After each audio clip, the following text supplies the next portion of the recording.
boons to everyone, to bestow all goodness, Hiranyagarbhaswarupini, Brahmanda Yoni, Shami Chandramauli, Rapala Aparna, Uma Parvati, Savitri, Navayavana Samrajya Lakshmi,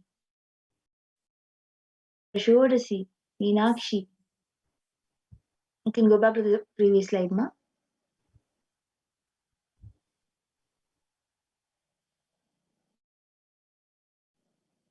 Parameshwari, Parashodasi, Meenakshi, taking the form of Nityananda, I came here as Nijavatara. With great compassion, I am blessing people to do good to all of you. I took the form of Nityananda and came down as Nijavatara. And again, in the words of Devi Parashakti herself, Devi Parashakti beautifully says, raising in Omkara, blossoming as Shiva, Shiva manifesting as source of existence, powers of existence, expression of existence, from the oneness of Om, blossoming into two as Prakriti and Purusha, blossoming as three Shaktis, Icha, Kriya, and Jnana, growing as four Vedas, expanding as five Panchabhutas, beyond six chakras, filled as Gotras of seven rishis, expanding as eight directions, existing as nine grahas, blossoming as 10 indriyas, being as 11 rudras, creating all the worlds, bringing life to tell and make fruit blossom and to do good. Parashodasi Meenakshi, in the form of Nityananda, I came to bless every one of you.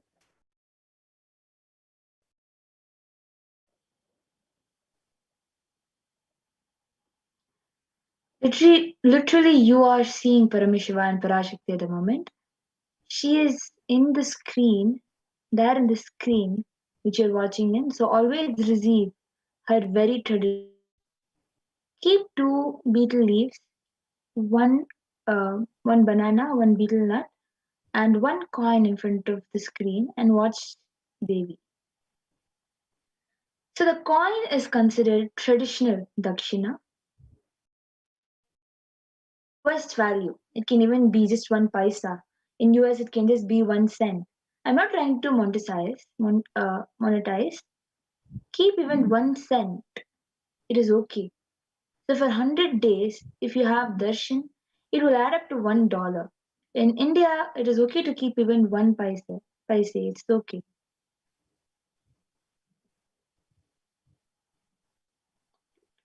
And you can offer that to Devi. You can offer the banana, the betel leaves, the betel nut, and the coin to Devi.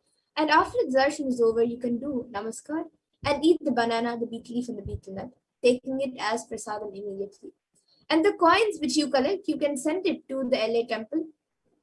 And for those of you who might be wondering how this betel leaf and betel nut will benefit you, this betel leaf and betel nut may look too small, but in a few days you will see how much it adds to your sentiment that really she is there. You will not take the Devi Darshan for granted. Rituals will break your monotonous unconscious mentality and lifestyle and remind you to raise you to the powerful cognition.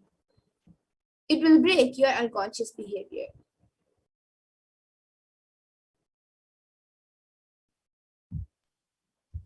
So as you can see how to set up your tambulam, you can place one banana and you can keep both the leaves on top of each other in the middle of the plate. You can place on top of the betel leaves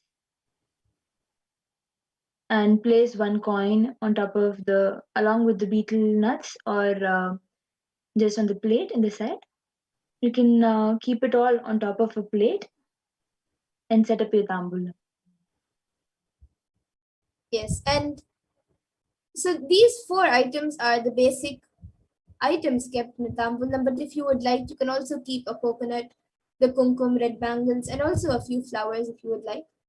But the four basic items kept in the tambulam is the coin, the betel leaf, the betel nut, and the banana. So you can keep whatever you would like. And with this, we come to the conclusion of this segment where we have learned how we can receive Devi Parashakti, who is Devi Parashakti, and what she is. A little bit of what she has revealed. And now we will be moving on to the further segments where we will be learning more about what Devi Parashakti has revealed for humanity and for the betterment of humanity. So I thank all of you and for joining us for this segment. And please stay tuned for further segments. We will be back after a really short break.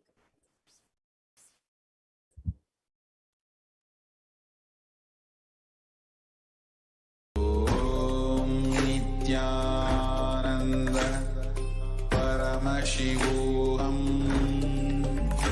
Om Nithyananda Paramashivoham.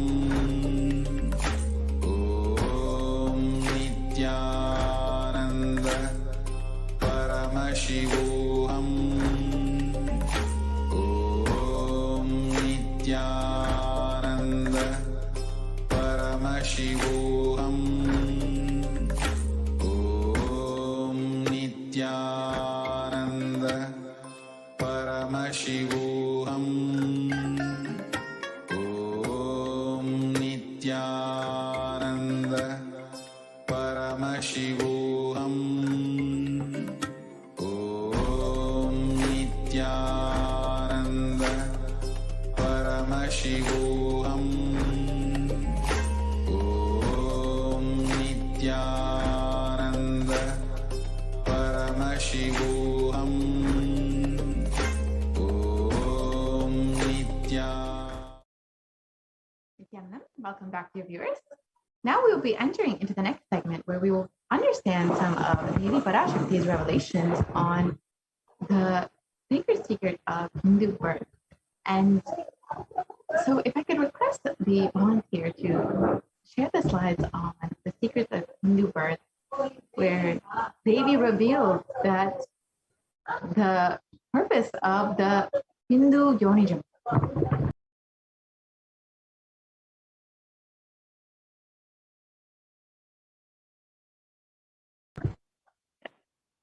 So if I could just request the volunteer to share the slides on the Hindu Yonijam.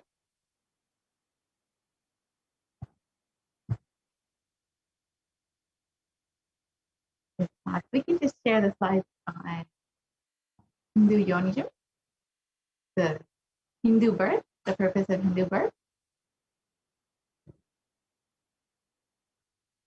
So as we enter into this next segment, we will be revelations made by Parashakti and what she has revealed and explained about this pandemic, this pralaya, and the secrets of why we have received this Hindu birth, Hindu Yonijam, where we have been blessed to be born to Hindu parents and to be living as Hindus.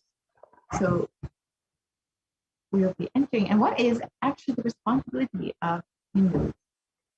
We'll be entering into this segment momentarily. If we can just press the slide share, please.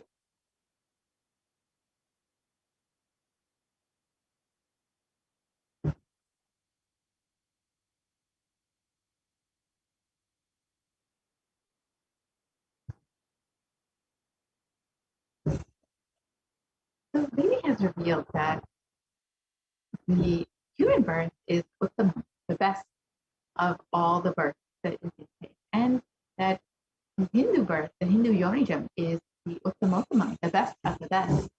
So in this segment, we will be understanding some of the responsibilities we carry as Hindus and what are we blessed with? What are we responsible for with this?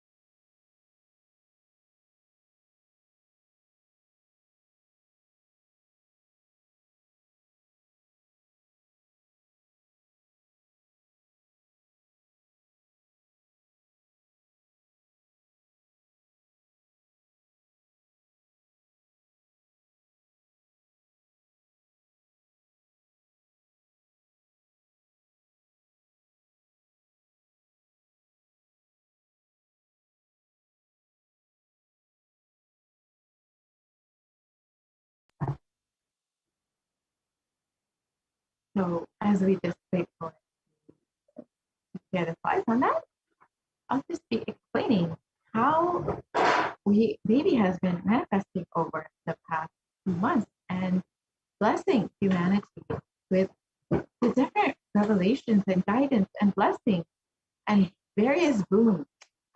Each of you have the opportunity to also experience some of these blessings and boons by asking your questions in the live Parashakti Akashic meeting with the Supreme Consciousness, and ask your blessings, your boons, your prayers, whatever you need in guidance in your life.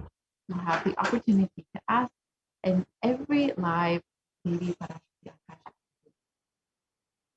So if you would like to do that, you can do that in all the various social media platforms, including Facebook, Instagram, Twitter, WhatsApp, and YouTube. You can ask in the comment section on YouTube as well. So if you're interested in having your life guided by Devi, you want any blessings, guidance, anything directly from Devi Parashakti, you can always ask your questions live in the YouTube comment section or in any of the various social media platforms. And even during the live session, if you would like to if you would like to comment and ask any questions or blessings from the Supreme Master itself, you are welcome and welcome to do that. So during the live sessions and Akashic readings, you have the opportunity to receive directly the blessings of both Devi Parashakti and the Supreme Master itself.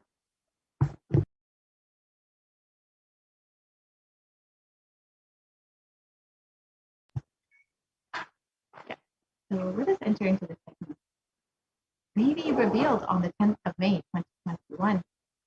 You are asking about the suffering of Corona in India. Listen properly to what is said. With honesty, I am telling you the real truth. The cosmic pralaya has stopped. The Corona second wave that is happening now is bioweapon. What is happening now is bio-war.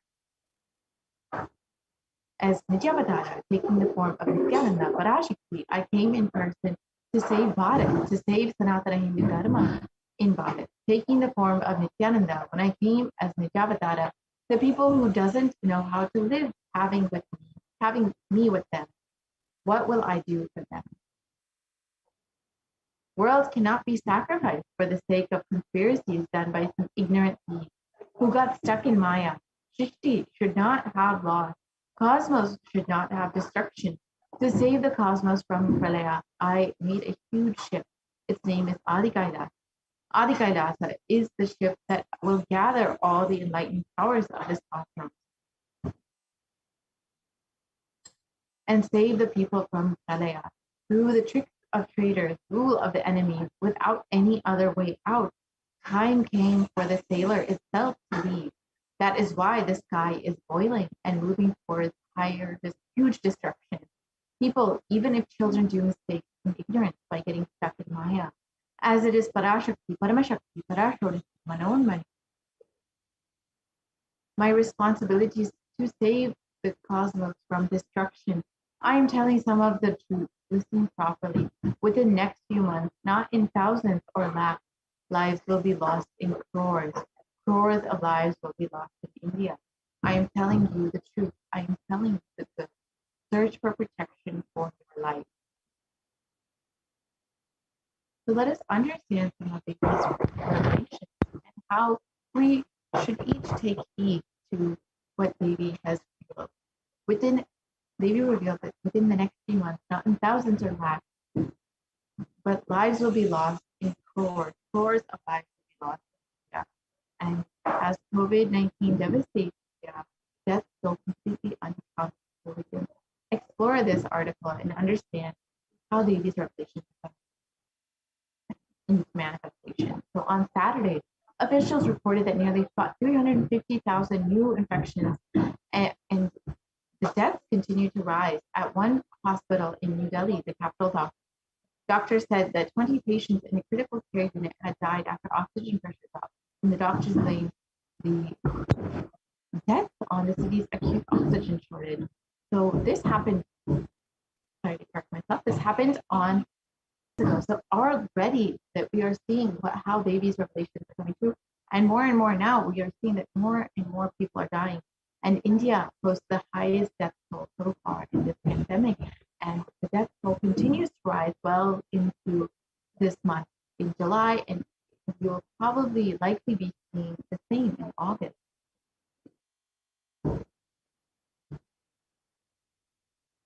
And here you can see how literally villages are just becoming crematoriums. The streets are just lined with people who are burned, whose loved ones are not able to find a proper crematorium for people, for their loved ones to have all the rituals performed. And unfortunately, they're just being burned in masses like this. Let us understand the COVID disaster that's happening in India.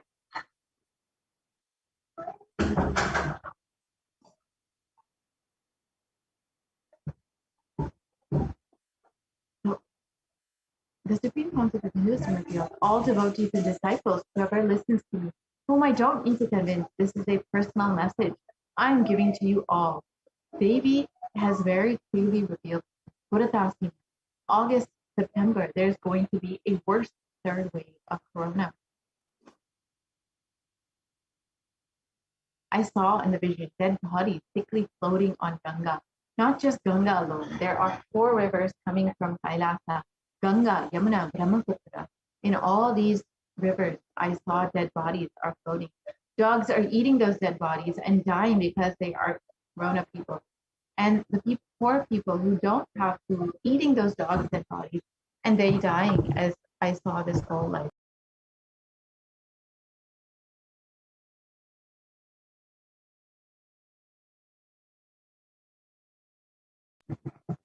I am not a constipated conspiracy theorist or a positive thinking buffalo.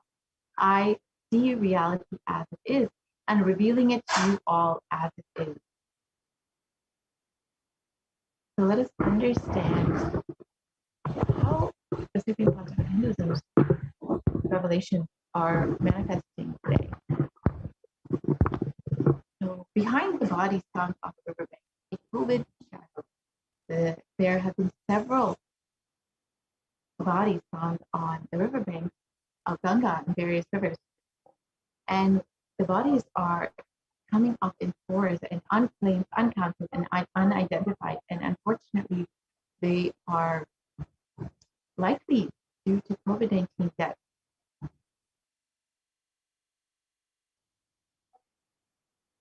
And India's holiest river, Ganga, is swollen with COVID victims.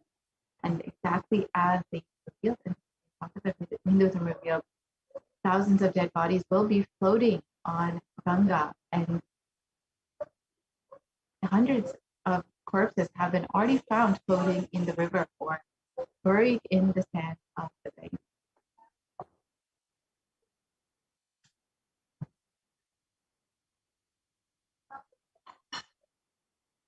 And the Supreme Council of Hinduism revealed that the next wave is attacking kids. That is what is terrorizing, frightening. I can't reveal more.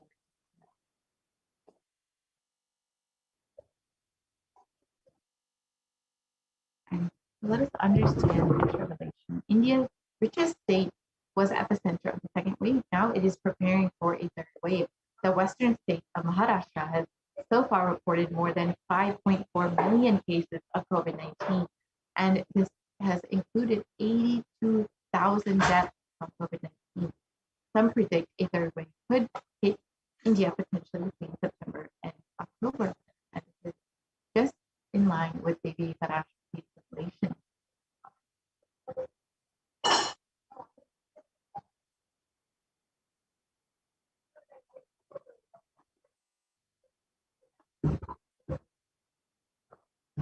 Don't lower your guard. Prepare for the inevitable third wave.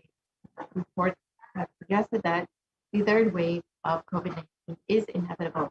And even though it is being anticipated that the coronavirus cases would peak by mid-June in the city, experts have been warning that against lowering the guard, as they said that a third wave of COVID-19 looks inevitable by the end of October. Not only that, but the experts have further said that the third wave could be deadlier than the first two waves.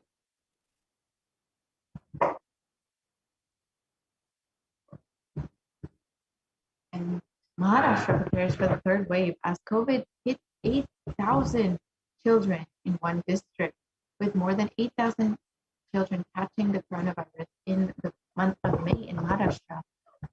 The state has started taking extra steps to minimize the impact of a possible third wave of COVID-19 that may affect children more. In Maharashtra's Sangli city, a COVID-19 ward is being prepared, especially for children. Currently, 5 children are being treated there, and the facility is being prepared. So this was revealed in May, and exactly as we revealed, the coronavirus, the COVID-19 third wave could be affecting children more.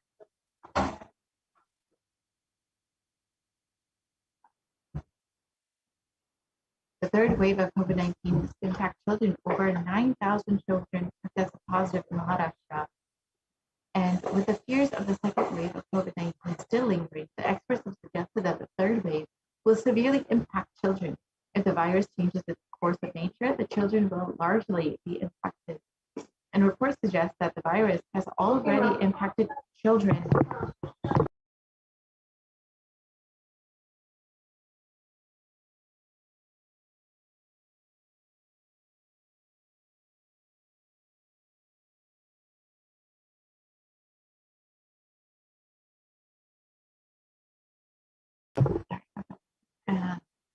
So the report suggests that the virus could actually be impacting children, just as Devi Parashakti revealed. So we can see how the third wave of COVID-19 is very much in our near future, as the Supreme Court of Hinduism and Devi Parashakti have revealed.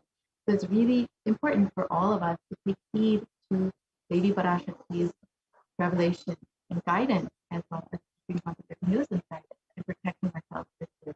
Let us also understand the other epidemic that has been hitting India, black fungus, which Devi has also revealed about, and the Supreme Court of Hinduism has also warned about. If we can just share the slides on that one, please.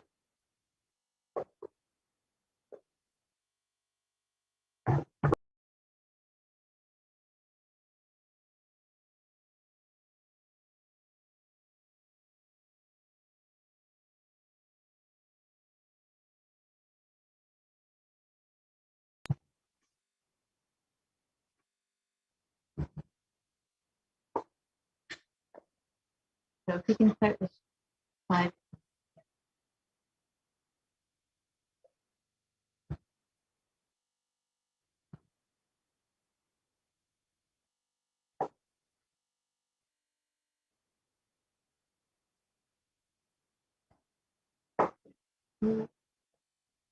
Today, let's understand what Devi has revealed about COVID-19 and immunity. As we all know, the world's worst affected countries are India, United States, and Brazil, and the numbers of people infected with COVID-19 have crossed well over 185 million people, with the death tolling up to 4 million people. And you can see how badly the world is suffering from this pandemic.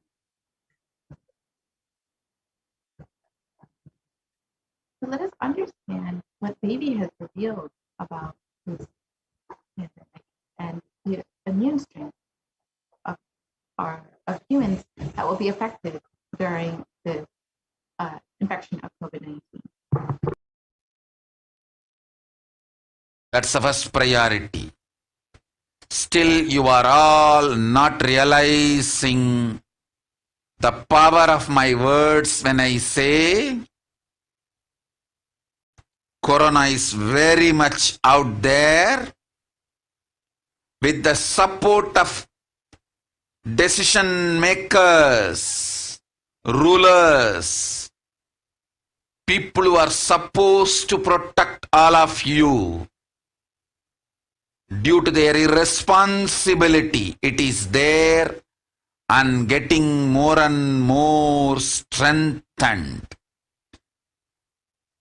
It is becoming more and more stronger in multiple forms. and all the other diseases which are waiting to attack human bodies, because corona has made the immunity strength weak in human bodies. Human bodies have lost the strength of immunity power. All the multi-layer after effects and side effects of this pralaya in political situations, economical situations, social situations, mental situations, in every level.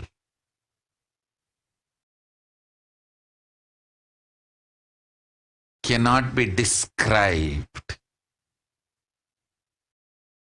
Wait.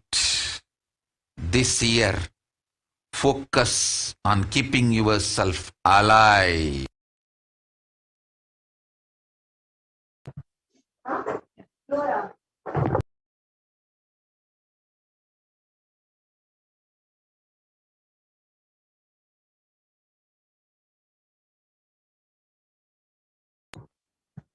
Still, you are not realizing the power of my words. When I say corona is very much out there with the support of decision makers, rulers, people who are supposed to protect all of you. Due to their irresponsibility, it is there and getting more and more strengthened. It is becoming more and more stronger in multiple forms, and all other diseases which are waiting to attack human bodies. Because corona has made the immunity strength weak in human bodies have lost the strength of immunity power.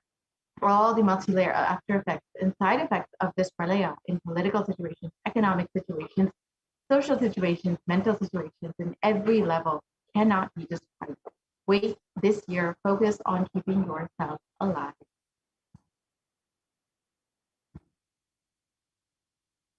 So let us understand these revelations made by Devi Parashakti.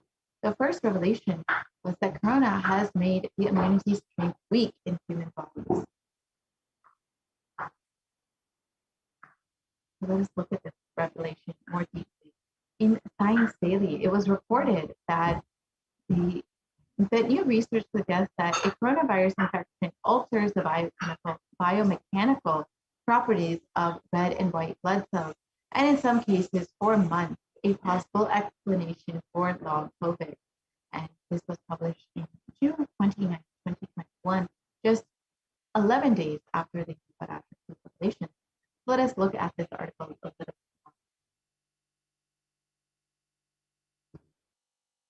more. It states that COVID-19 significantly changes the size and stiffness of red and white blood cells, sometimes over months. And these results may help to explain why some affected people continue to complain of symptoms long after an infection has passed. So this is what is considered as long COVID, and many people experience symptoms such as fatigue, shortness of breath, and body pain. So this can be explained by how red and white blood cells are actually change the size and the stiffness, the physical aspect of the red and white blood cells have actually been changed because of this COVID-19 infection.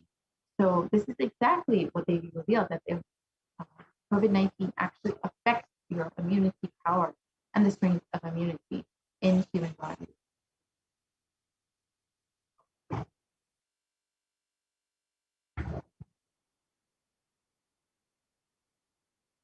And in the Academy of Medical Sciences, it states that the way that the body defends against a virus is to recognize and neutralize it.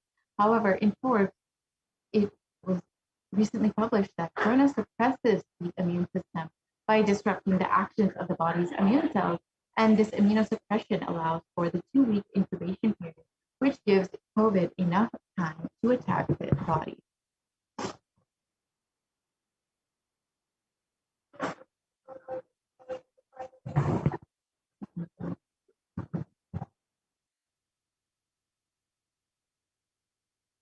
We can move to the next slide, please.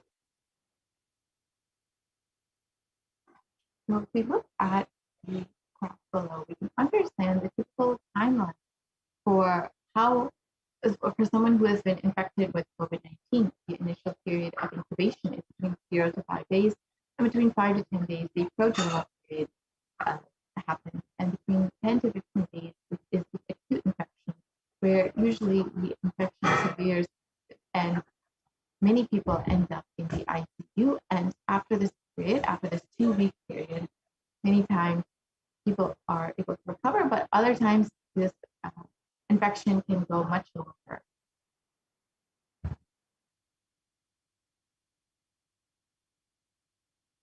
And so let us look at a comparison of COVID-19 to other deadly diseases in history. If we see COVID-19 has impacted around 4 million people, has taken the lives of 4 million people over the course of the last 1.5 years since it has been discovered. However, if you look at the right side, the left side, you can see how HIV has taken the lives of over 35 million people over the course of 40 years. And this has been one of the most deadly epidemics in history. And we can see that within just the 2 short years that coronavirus has been affecting humanity, it has been well within the range of how HIV has been affecting the human population.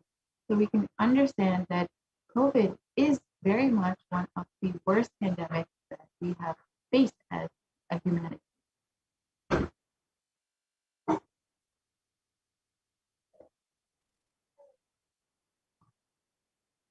And further studies done by the University of Oxford have found that cells are profoundly impaired after recovering from COVID. You can see that coronavirus actually does impact immunity long term, just as the Parashakti revealed. And in the British Society for Immunology, they have claimed that the effects of COVID are far beyond respiratory health. It also affects our cardiovascular and renal systems.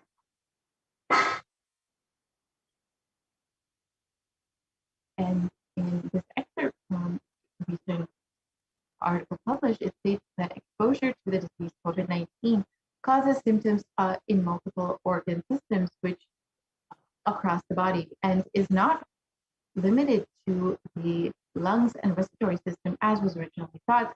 In addition, patients are reporting chronic symptoms such as fatigue and shortness of breath, and for the last several months, and that lasts for several months, well past their original infection. And this is considered to be long COVID, when people are experiencing symptoms long after their initial infection.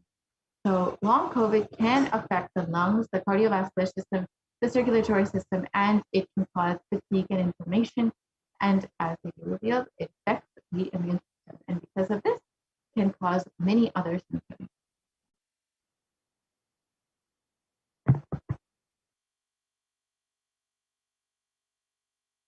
And here we can see the example of how the lungs are affected in someone who has suffered from COVID-19. You can see on the left side the healthy lungs, and on the right side the lungs that have been affected by COVID-19, and how much more scarring there is in the lungs affected by COVID-19.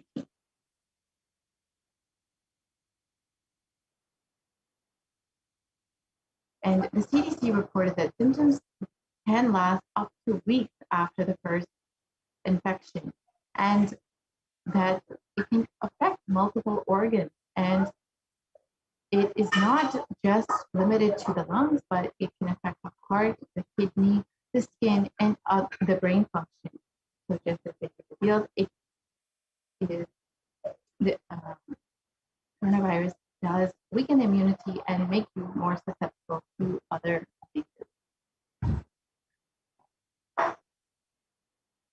Let us look at the second revelation, that all other diseases are waiting to attack the human body because the strength of immunity has been weakened in human bodies.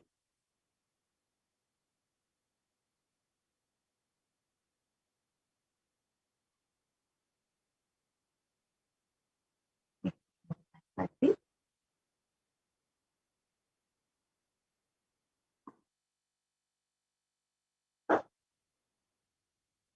Yes, we can move to the next slide, please.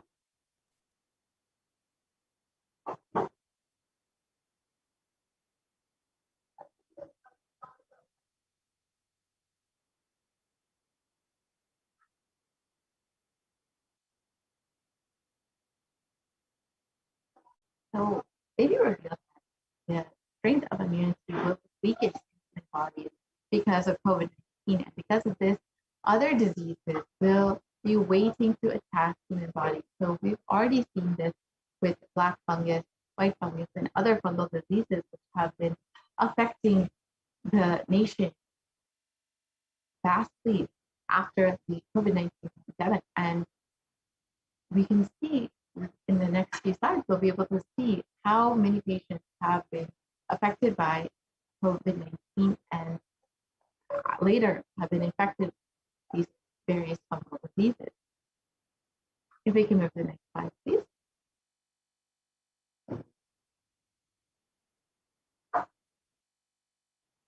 There have been over 9,000 rare cases of this fungal infection that has been sweeping the nation. And this, another article reports that over 4,556 patients have been previous COVID patients of the 5,424 cases that were found. The majority of them were previously infected with COVID-19 and then developed a fungal infection later.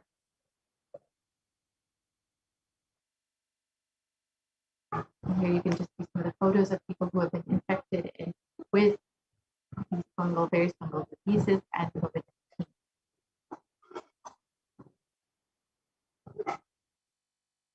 And let us look at the last revelation, how it is becoming more and more strong in multiple forms.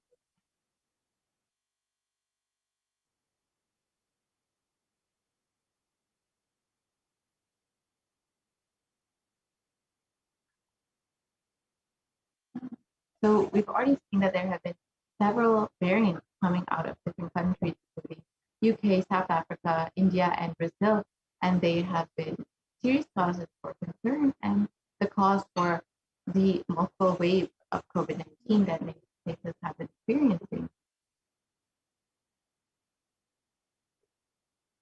So out of UK, Kent, the Alpha variant categorized, and out of South Africa, the Beta variant, out of Brazil, the Gamma variant, and out of India, the Delta variant, which is considered to be the most transmissible variant as of recent.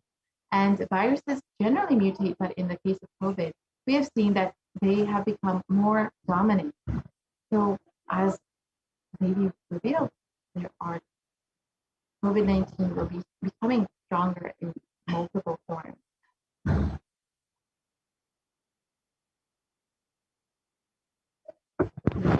This article also indicates that the Delta variant was the primary cause for India's second wave, and the dangers of these variants has been further highlighted when the WHO has categorized the Delta variant as the most highly transmissible variant of COVID-19.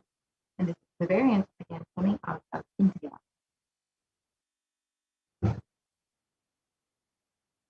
And you can just look at this small infographic, which shows the various variants that have been coming from different countries and how many countries they have been spread to. The Alpha variant has spread to over 175 countries. The Beta variant out of South Africa has spread to over 122 countries. The Gamma variant out of Brazil has spread to over 74 countries. And the Delta variant out of India has spread to over 104 countries.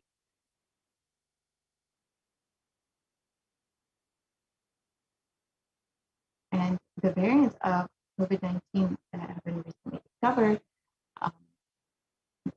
studies suggest that the Delta variant is 60% more transmissible than the Alpha variant, which was much more contagious than the original strain that emerged from China. And secondary attack rates have been known to be between 51 to 67% higher than that of the Alpha variant, and this is in regards to the Delta variant.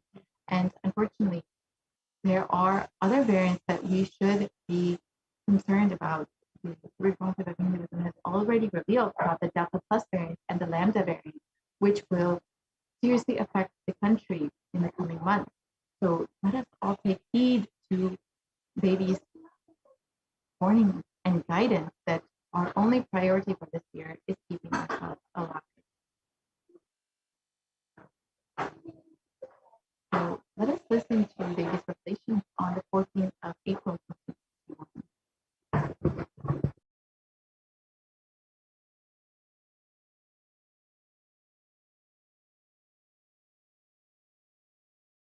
Sharmila, corona ஒழிந்தது. கொரோனாவை வைத்து அரசியலும் அழிவாட்டமும் செய்ய நினைக்கும் மனிதர்களின் சதிராட்டம் முடிய இன்னும் 4 ஆண்டுகளாகும். என் பக்தர்களையும் சீடர்களையும் கைலாய வாசிகளையும் நானே காத்துக் கொள்கின்றேன், நானே காக்கின்றேன். என் பக்தர்களுக்கு ஒரு துயரும் ஒரு துக்கமும் வாராது. ஆனால் உலகின் இந்த கொரோனாவின் சதியாட்டம் முடிய 4 ஆண்டுகள் ஆகும். 2025 தான் அடங்கும். இது சதியாட்டம், மனிதர்களின் சதியாட்டம்.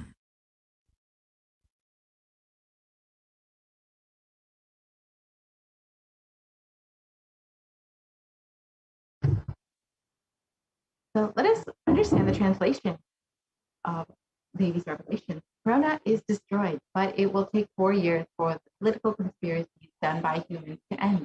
I will protect my devotees, disciples, and Kailasavasis. No suffering will come for my devotees, but it will take 4 years for the conspiracy of Corona to end. It will come to an end only in 2025. It is a conspiracy, a human conspiracy. So let us understand how these revelations are manifesting in reality today.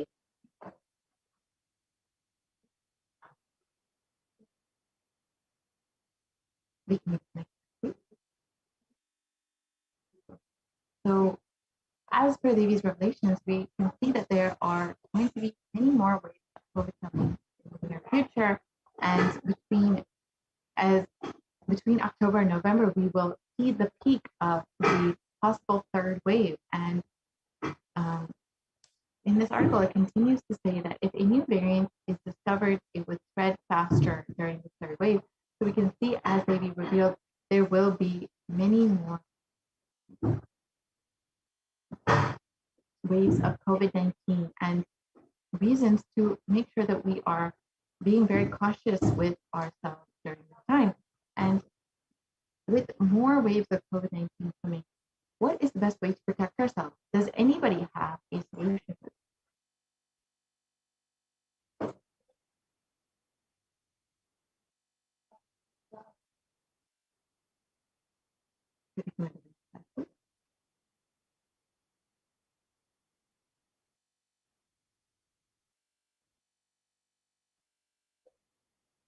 Kailasa is the only place that is safe, and Supreme Concept of Hinduism is the only hope for humanity. During this time, it is vital that we take heed to Devi Parashakti's revelations and guidance for us, and the Supreme Concept of Hinduism's warning. It is vital that we protect ourselves during this time and ensure that we are keeping ourselves alive, as the Supreme Concept of Hinduism has again and again stated. The only priority for this year is keeping ourselves alive. If you are interested in protecting yourself and your family, and you are living in India, you have the opportunity to have multi-layer quarantine. The Supreme Concept of Hinduism has opened up all of the Kailasas within India for the sake of multi-layer quarantine. So if you would like to avail this opportunity, you can sign up at kailasa.org/kailasacare. So with this, we will be concluding this segment and moving into the next segment, where we will be understanding some of the offerings that we can make to Devi Parashakti. We'll be right back after a very short break.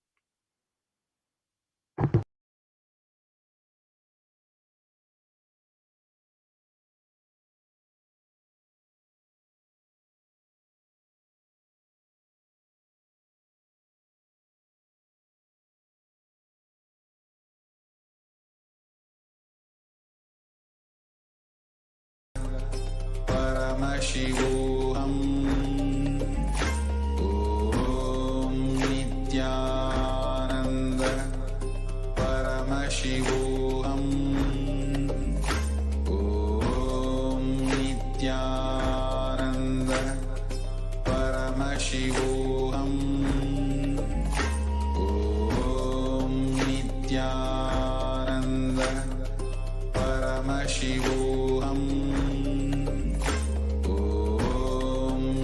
Nithyananda Paramashivoham. Om Nithyananda Paramashivoham.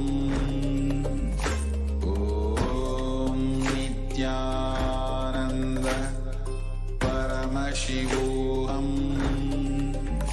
Om Nithyananda Paramashivoham.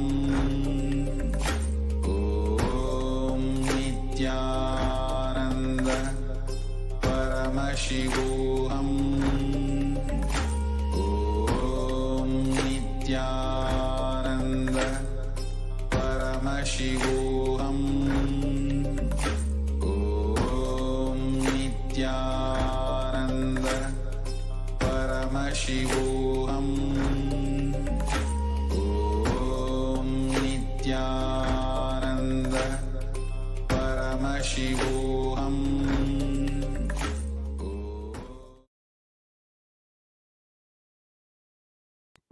Nithyanandam, welcome back to all the viewers who are joining with us after that very quick break. Now let us enter into the next segment in today's program, the offerings that you can make to Devi Parashakti. Now, before we are entering into the exquisite array of different offerings that we have that are available for each and every one of you to offer your gratitude, we will understand the significance of making an offering, why we should make an offering, what is the significance of making gold offerings, and in Sanatana Hindu Dharma, what is the significance of gold itself? How Sanatana Hindu Dharma has restored the divine qualities and is reviving this sacred context of gold. So let us now begin this segment in today's program. In the Hindu tradition, it is a custom, a tradition. Each and every one of us Hindus know, at least, that for every occasion, whether it is our birthdays or anniversaries or marriage anniversaries, or if there's a new car even, or if there's a new home, or even if we have starting school for the first time, or if we are starting a new business endeavor, a new business ambition, whatever it is, we always offer our gratitude at the feet of the divine, and we offer our gratitude as well as we ask and we pray to the gods, goddesses, to our Ishta Devata, to manifest further in our lives, and request their guidance, their protection throughout every single different different beautiful offering. And whether it is any occasion and every step of the way that we are taking, we always look to the divine for guidance, we offer our gratitude, and we make this a custom in our lifestyle. And this is how Hindus live. And in just that way, we love to offer different things in order to express our gratitude, our love. And that is exactly what all of these offerings are representing today. And each offering is consisting of two parts. One is giving and the other is accepting. Only when the divine accepts what one offers, the offering becomes complete. An offering is not made out of fear or out of greed. When the avatar lands, the offerings are purely a part of the grand Leela played out for the only purpose of enlightenment. So now, before we enter into the significances, and we're going to chant some of the pramanas, we're going to really understand the different, every offering in a very unique way with its original context. So in this way, we are going to ensure that we will understand fully each and every offering. And before we do that, let us first chant the Dhyana Shlokam for Manonmani, the embodiment of Devi Parashakti, who is seated on the lap of Paramashiva. So I'll now chant. Induni Vabeda Karavahni Nayanam Syat Pankajavara Japaksha Sarayuktam Angahima Bhushana Vichitra Vasanam Syat Tunga Mukatojvala Manonmani Swarupam. And I'll now chant the English translation for any of you who might miss the Sanskrit meaning.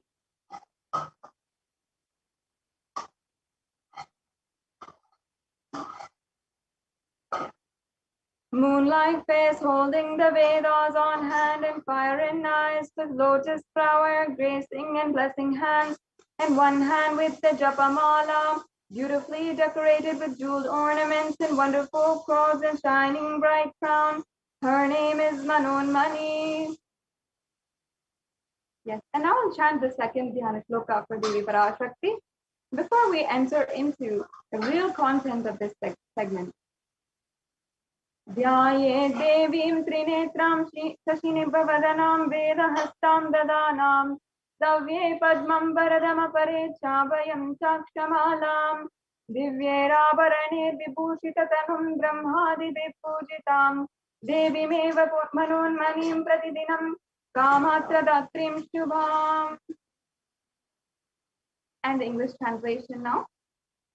I meditate on Devi with 3 eyes glowing like the moon and holding the Vedas, lotus embracing with blessing and gracing hand. She is wearing beautiful ornaments and she is worshipped by Brahma and other many gods and showers auspicious boons for all actions every day. Now, having invoked the divine presence of Devi Meenakshi, Devi Manonmani, and Devi Parashakti, let us now understand the significance of the element gold. For many of us, of course, we will relate to gold and see gold for its precious qualities. And we understand in our society the economic value for gold. We know that it's valued at a lot of money. We know that it's one of the precious metals in the whole world, and it has a lot of value. Economically, wealth-wise, it has so much of value that whenever we are gifting our loved ones any gift, for example, if we are gifting our mother for Mother's Day, or even our loved ones, our spouses, or significant others, we always offer gifts in gold, as that is a sentiment, it's a high value. But even though our society, modern day society, recognizes the significance of element gold, it recognizes its values and one of the most valuable things on planet Earth right now, it still does not understand the divine qualities of gold. In fact, gold is actually a divine element. It purifies anything it touches, and it has an element of spiritual significance and great spiritual power of healing and enlightening. It has the power to infuse the sattva energy and positive thought currents in anyone who sees or operates in its vicinity. The next slide, please. And therefore, so having seen its extreme value for its enlightening properties, for making others divine, gold was thus present in all the different scriptures. It was displayed in all of the different places in society, and so much. Gold is present in all the scriptures, the Agamas, Vedas, Shrutis, Smritis, the Itihasas, and Puranas. And in all the Hindu scriptures, it is abundantly displayed that gold is the most precious and purest metal which purifies our very being. In the Hindu civilization, everything was built in gold and exchanged in gold. Ritual feasts were offered in gold bricks. And one was to be saved from a life-threatening illness, gold was offered as a ritual fee. Gold was in abundance and used for weighing equivalent amounts of commodities, including cows. And kingdoms were built with huge doors of gold. The streets would have huge and paved with gold. And even the horses, cows, elephants, all the animals were decorated, adorned, and worshipped with gold. So in this way, gold has such a supreme significance. And even the Hindu civilization was known to have been built on the rivers of gold. For example, the Indus River in the Rig Veda was called as the Hiranyamaya, and in the Atharva Veda, the river Saraswati was called the Hiranyavardhani. So gold is a supreme element for offering gifts to the ones you love and revere. And temples are constructed and paved in gold. Deities are made in gold and decked and adorned in gold, because the enlightenment energy for thousands of years is stored in that very element. It has that capacity. It's such a beautiful way of holding, retaining the enlightenment energy. That's why even for many rituals as well, gold is used because it is able to retain that enlightenment energy. And it is even given as a gift, as in it's offered to the divine, energized, and then as a prasada, it is given back as well. And that element thus is able to hold the enlightenment energy within it. Yes. Yes, we can go on to the next slide. So the first offering that we have here today is the Ihundi offering. This offering is the offering of the pure devotion. In this offering, Devi Parashakti is literally accepting any form of devotion that you have, which you want to offer. She's like literally accepting it, taking it, and she is bestowing all of the gracious gifts on you. If you feel that you have fear in your life, she will be absolutely sure to remove that fear. And this offering is referenced from the Lalita Sahasranamam, where Devi Parashakti is named as Bhakti Priya, meaning she is the adorer of devotion. And she is worshipped as the wife of Lord Shambhu and Sarva, the one who is so powerful to remove all ignorance and remove all fears in our lives. Yes, Ma, we can go to the next slide.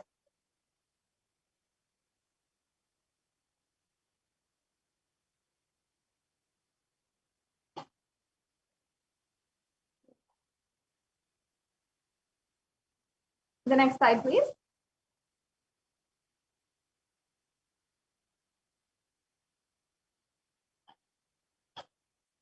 So now I'll just chant the verse for this offering.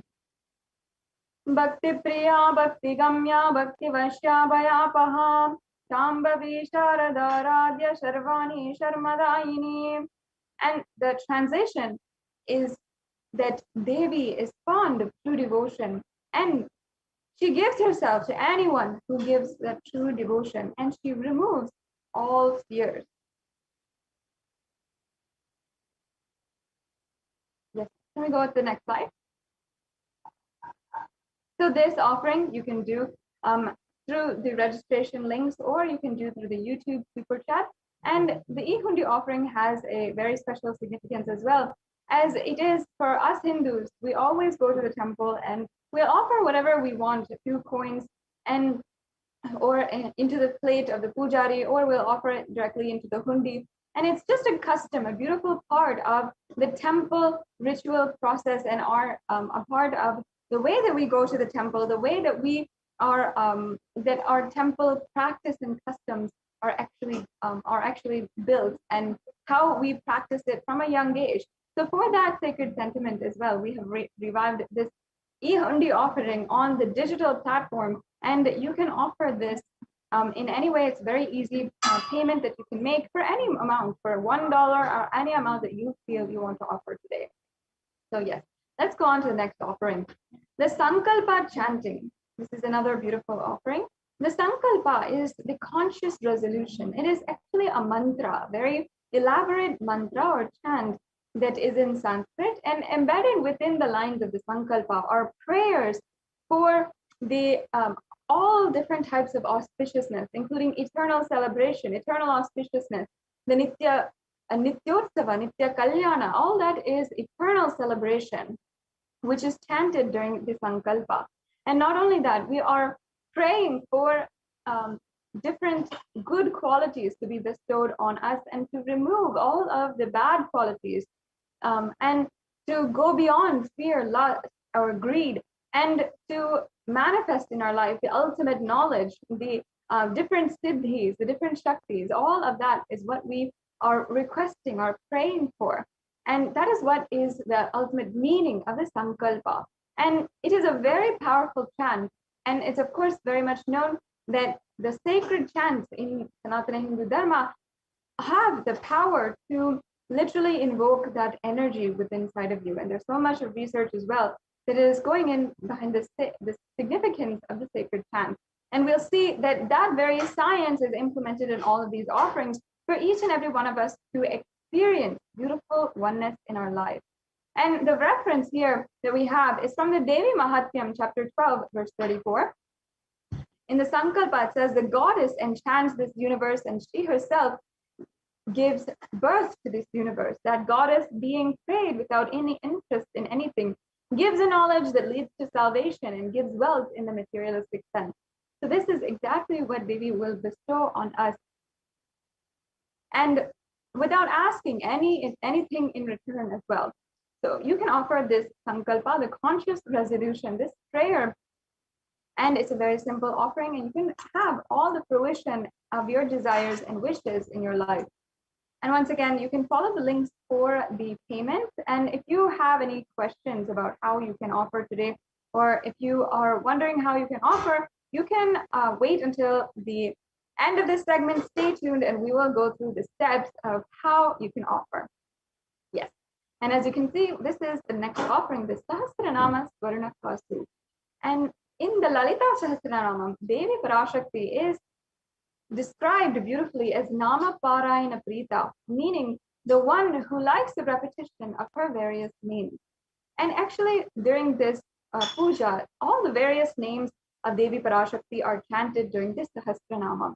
And the beautiful significance is that whenever we are cherishing the divine qualities inside of our inner space, and we're chanting and remembering, cherishing these divine qualities, those very qualities become expressed, they manifest into reality. That beautiful power of cherishing and enjoying the sweetness when we are chanting the names of Devi Parashakti is exactly what is this offering. So in this offering of the Devi Sahasranama Swarna Kasu, you'll be offering also a coin with the 1008 names inscribed on it of Devi Parashakti, and that will be the offering that you make to Devi Parashakti. Yes. And the Mukta Anguti is the next offering, the finger ring with a pearl. And this is reference from the Meenakshi Pancharatnam. In this beautiful chant and description, glorious description of Devi Meenakshi, she is described as being Mukta Harana, meaning the one who is adorned with so many pearls.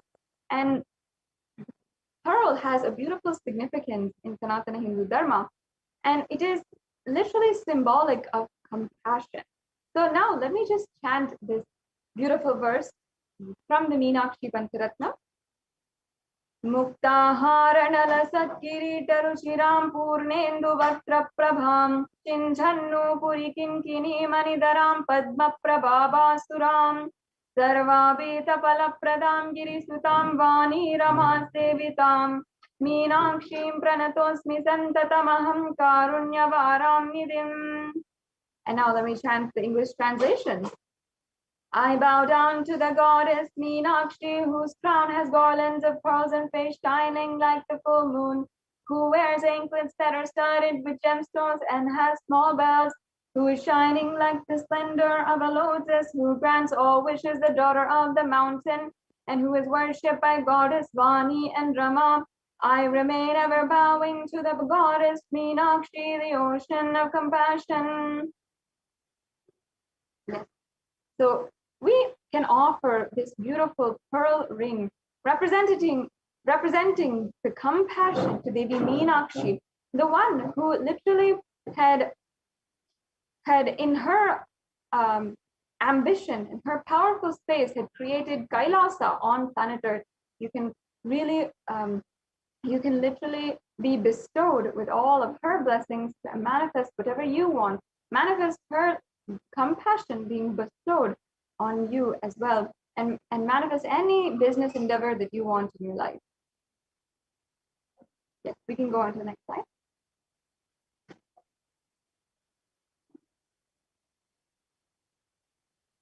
Yes, now we can go on to the next slide now.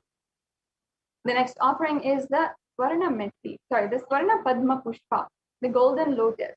And the lotus actually has such a beautiful significance in Sanatana Hindu Dharma. In fact, in the Kamikagama, it says that all the kalasas should be wound around with suitable thread and covered with new cloth. They should be adorned with lotus flower made of gold. Yes, we can go on to the next slide. And in Sanatana Hindu Dharma, there are hundreds of scriptural references for the lotus. Lotus is considered as a divine flower because of its divine qualities. Because in any waters, in polluted waters, in pond waters, in any kind of waters, the lotus can bloom. It'll be in its same divine fragrance, divine resilience and radiance. And that is the significance of the lotus flower. That's why, because it is seen as a divine flower, it is used in all the different kinds of worship to Paramashiva. It is in the mudras and asanas, in the worship, and also in the Hindu culture. It is literally used in all the different kinds of art, architecture, the different yoga. Everything has references to the lotus. So you can offer this lotus offering, the Swarna Padma Pushpa, the golden lotus, to the Devi Parashakti, and literally attain the state, powers, and being of Devi Parashakti, and be able to face any adverse situation in your life. Let's go on to the next slide. Yes, we can go on.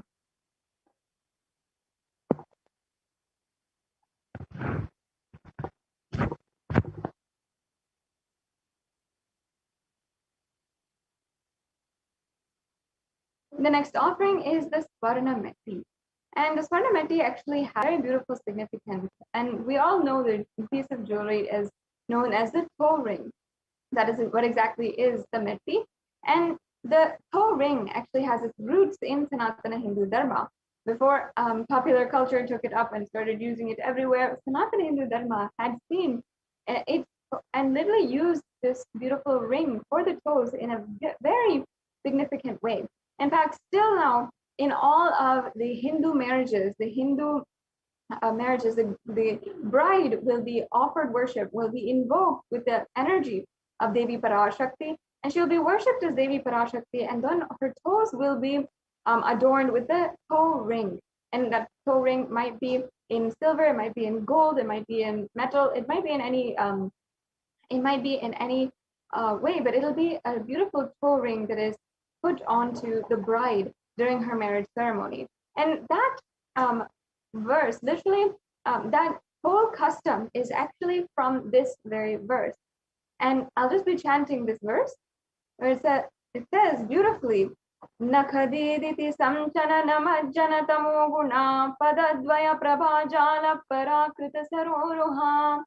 And that means brightness from toenails destroys the darkness of ignorance from the minds of your devotees who prostrate at your feet, you whose brightness from your 2 feet overpowers that of the lotus flower. So it's such a beautiful verse. Devi Parashakti's toenails have such power, such grace, that literally they are able to bestow anything you want in your life and remove all kinds of ignorance, all kinds of darkness in your life.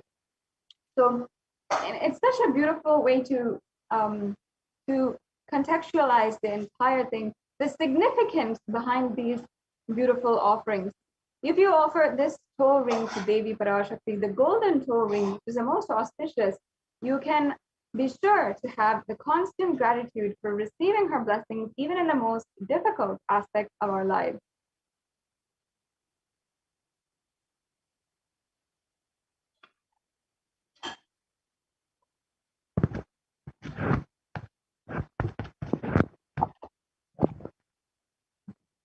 Yes, and the next offering is the Swarna Mangtika, the golden hairline jewelry.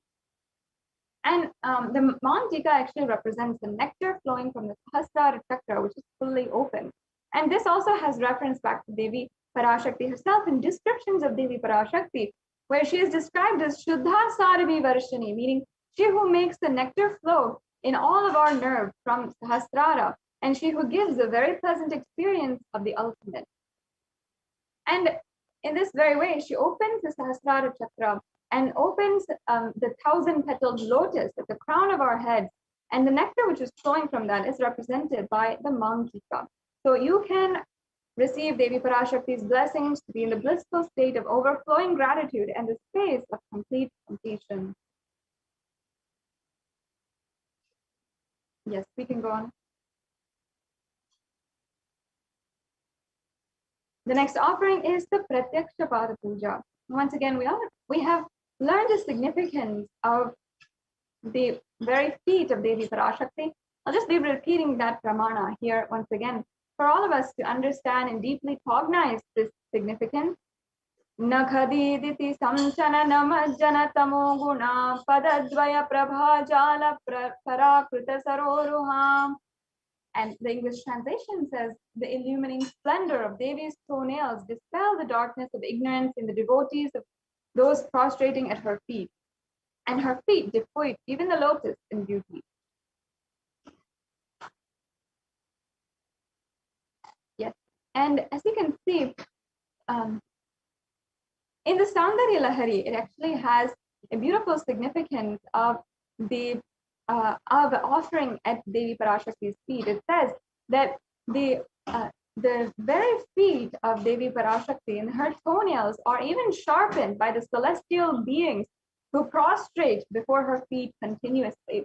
And in this verse, the verse that we had just chanted and is here on the screen, you can see that the tamoguna is actually a meaning of darkness. And here it is indicative of ignorance in our lives. And worshipping Devi Parashakti's feet literally removes all of the ignorance in our lives, and we attain the ultimate knowledge. So you can offer the Pratyaksha Pada Puja. Especially, it's very, very auspicious offering the Pratyaksha Pada Puja at the Guru Paduka as well. Guru Paduka has so many references, including in the Guru Gita, the Guru Paduka Stotram, in so many different places. Why Guru Padukas is significant, why it is such a beautiful way that you are connecting with Avatar. And in this beautiful Pratyaksha Pada Puja, you will be offering the Pratyaksha Pada Puja to Nijavatara, the very Jagat Guru who has manifested as Guru for millions of us across the world, for the whole universe itself. And for the Nijavatara, the Supreme Pontiff of Hinduism, who is manifesting as Sarvadeva Devi Swarupa, the form of all of the different gods and goddesses, and literally manifesting as Devi Parashakti. So this is another beautiful offering. And we also have the Vastra Seva, which is the offering of the sacred adornment, the sacred cloth. And you can offer this in order to have in your life the blessings of the protection of Devi Parashakti and the Supreme Pontiff of Hinduism, and all of the auspiciousness, all the blessings at the feet of the Supreme Pontiff of Hinduism. Yes. So as we're coming to an end, a conclusion to this segment, you can see all the different sevas that you can make. There are 9 different sevas. That includes the E-Hundi offering, which you can make for any amount, remember. And then the Sankalpa chanting, the Devi Sahasranama Kasu, the Mukta Anguti, the Swarna Padma Pushpa, the Swarna Metti, the Swarna Mangtika, the Pratyaksha Pada Puja, and the Vastra Seva. You can see all of them here. And in order for each and every one of you, no matter the place that you are in your life, no matter if you are able to afford or what you can be able to afford, there is an option here for every single one of you. So even if you feel like you right now cannot make a substantial amount of money to offer towards Devi Parashakti or donate, you can still offer whatever you feel through the E-Hundi offerings or through other offerings. And each offering, certain offerings also have different levels of offering as well. So you can make sure to check that out and see what is the ways that you can manifest this offering in your life. And sincerely, it is a beautiful way that you will feel so deeply connected, manifesting the Shaktini Pada with Devi Parashakti, manifesting so much of energy, super conscious energy in your life, and the ultimate oneness experience, Paramashivoham, in your life. So encouraging each and every one of you to make sure that you are offering any one of these different offerings. The next slide, please.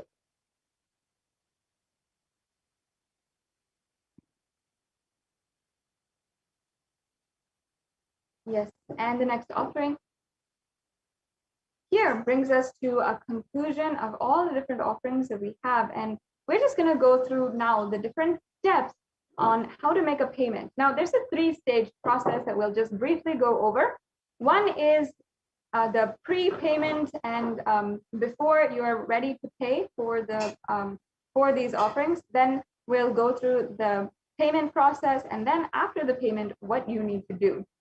So first, if before any kinds of payment, even before you are feeling that you are ready to be offering, if you feel that you need help in manifesting these offerings in some way or form, you really want to offer your gratitude, and perhaps even you might be one of the 1,000 people that Devi Parashakti had blessed, and she has literally manifested in your life with so much of health, wealth, long-lasting relationships, whatever you wanted manifested in your life, and you're searching to offer something at the feet of Devi Parashakti, but you feel you may not be able to manifest it in your life yet, then you can go ahead and fill the intention form, the registration form, to make your intention. So please go ahead to tiny.cc/bhavasamadhi and make your intention. It is important that you start manifesting in some way, because this is a beautiful process of oneness with the divine.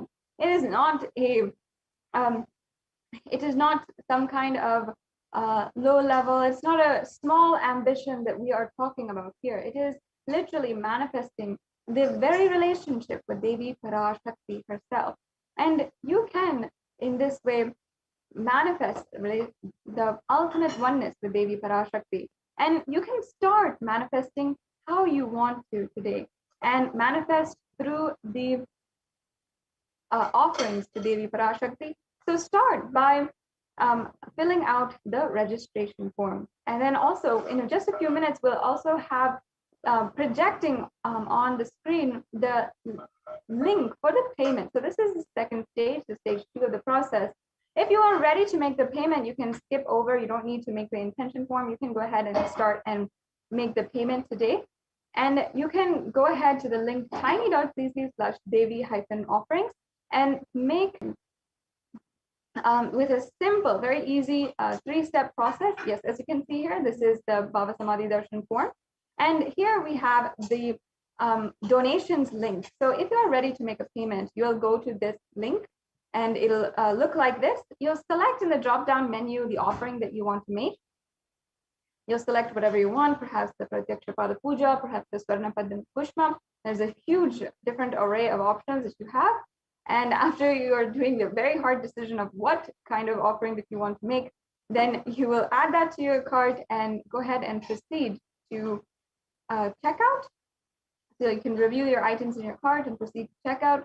And then the last step is the very most important step, filling out your billing details, your payment details, and then proceeding for the payment. And that's it. It's a very basic way that you can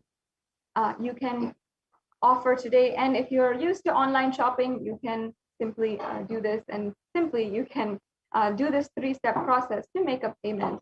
And after you made the payment, there's another step that is very, very important for this offering, and that is filling out this Sankalpa name. And you just have to fill out this form, and this form allows the pujari in order to ensure that they chant your name, and they'll ask also for your nakshatra, your gotra, and different attributes, which if you may or may not know. If you do not know, that's okay. You can just leave those parts of the form empty, and you can just fill out your names. But if you do know, make sure that you are filling out that part of the form, and you can fill out the other necessary parts of the form, and then you'll be done with this step also. So that's it, really. It's a very simple process for you to literally be able to make this donation, make an offering today. And yes. And not only that, we also have an option through the YouTube Super Chat. And the YouTube Super Chat is a very beautiful way that you can offer any amount that you would want to. So as you can see here, as I said, this is the intention form that you can make. It's the registration form and the intention form. If you'd like to make an offering, you need help in manifesting this offering, or you'd like to have more details, you can fill out this form, and there is a quick process as well here. So the last step in the different ways that you can offer is through the YouTube Super Chat. So you should join as a member of the YouTube channel, Kailasa's HDH Nithyananda YouTube channel. And once you are a member, then you will be able to access the super chat. And once you access the super chat, there'll be a little dollar sign in the right-hand side corner of the chat, the YouTube chat. You click on that, and then you can see the options for super chat or super sticker. So you can either choose the super chat option. It'll go through the payment options. Either you can pay through credit card, through debit card, or PayPal. And then you can also ensure that you are paying. You can also do a super sticker option. You can send in the chat a sticker of your option, sorry, a sticker of your choice, and you can be able to offer that as well today. So yes, now before we proceed into the next segment of today's program, where we will be literally hearing from the Adi Kailasa Sarvagna Peetham, the multi-layer quarantine center in India right now, we will just briefly go over how you can ask your questions today. So yes, can we go to the first slide, please?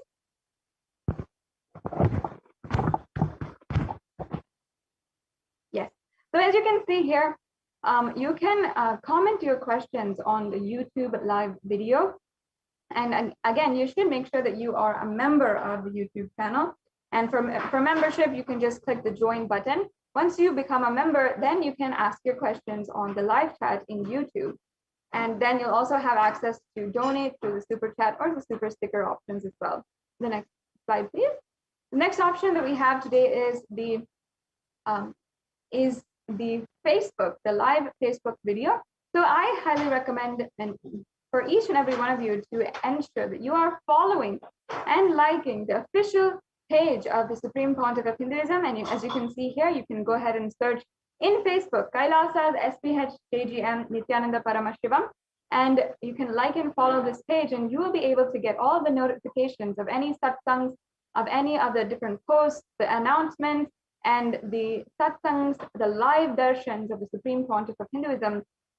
And you'll see literally that even if you miss any of these darshans, maybe you might be at work or commuting, or you're at school, whatever it is, you can still go back and see the darshans, the dikshas, and make sure that you don't miss at all.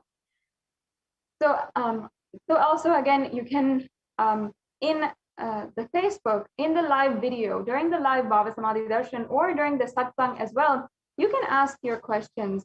Ask your questions to Devi Parashakti herself, or during the live satsang, you can ask your questions to the Supreme Pontiff of Hinduism on the subject of the satsang. And you can literally be able to ask directly, and by the grace of the Supreme Pontiff of Hinduism and Devi Parashakti, you will be able to get your answer. So the next option we have here is on Twitter. And once again, make sure that you are you're following on Twitter at Sri Nithyananda, the official handle on Twitter. And if you're following, once again, you'll have all the different notifications as well. And you can ask your questions through Twitter by replying to the tweets. You can reply to the live tweet, the live feed on Twitter, and use the hashtag #AskTheAvatar and tag at Sri Nithyananda. And as well, we have another option here on Instagram. You can ask your questions on the post for the live Bhava Samadhi Darshan or the live satsang as well. And make sure that you are following Sri Nithyananda on Instagram. And the next slide, please. If you are not social media savvy, or even you don't have a social media account, we have an option for you as well. You can go to kailasa.org and you can ask your questions through the WhatsApp chat. So you can see that on the front page of kailasa.org, there is a WhatsApp chat. You can send your questions through WhatsApp, or if you don't have WhatsApp, also you can send in your questions through the live chat. So as you can see, there's so many different options here, and we have so many different beautiful ways that you can ask your questions. And by the grace of the Supreme Pontiff of Hinduism himself, you can literally be able to receive the blessings of Devi Parashakti and or have your question answered by the Supreme Pontiff of Hinduism. So with this, we're now coming to a conclusion of this segment in today's program. And I invite each and every one of you to enjoy the further segments in today's program as we are learning more and more about the Adi Kailasa Sarvagnya Peetham. The Supreme Pontiff of Hinduism has literally created this Adi Kailasa Sarvagnya Peetham, this Hindu temple monastery complex, this place which is literally a ship for all Hindus everywhere and everyone, the whole humanity itself, to sail through this very dark and intense time, the pralaya as we call it. So we'll now be entering into the next segment after a quick break.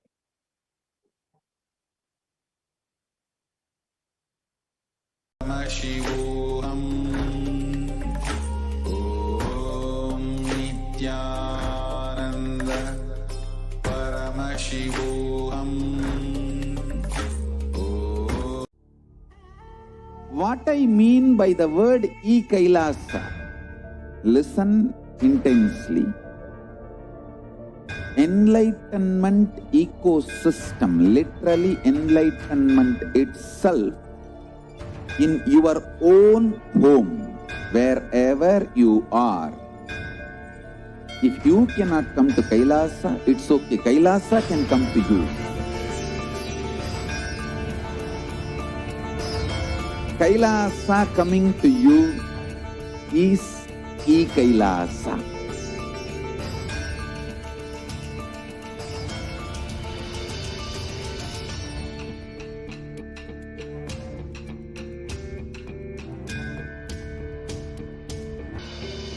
I will revive Hinduism. I am a Hindu revivalist, not by any revolution, but by evolution.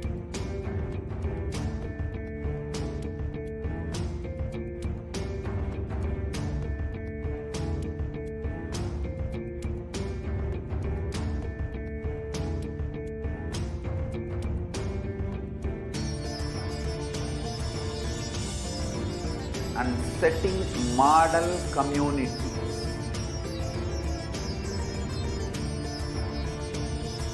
Kailasas, enlightenment ecosystems, Sarvanya Peethas all over the world.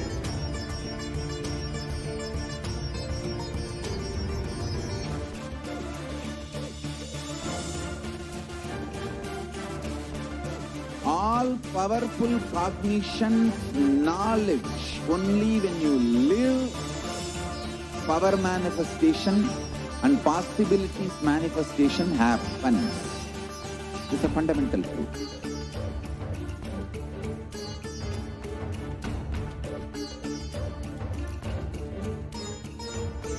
Hinduism cannot live exclusively as one sampradaya. No. All sampradayas of Hinduism is an ecosystem.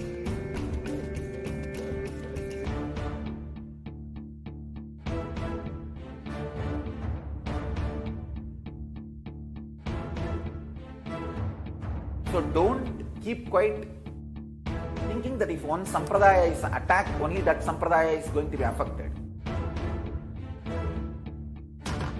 All of us are ecosystems.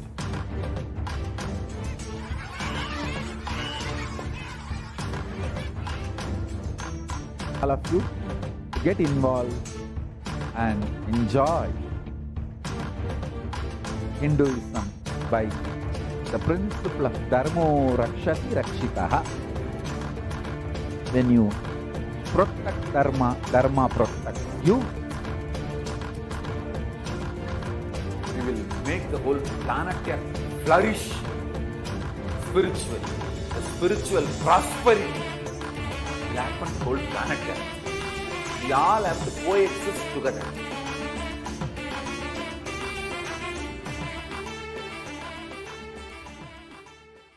Just be alive for next 3 years. Don't die within next 3 years.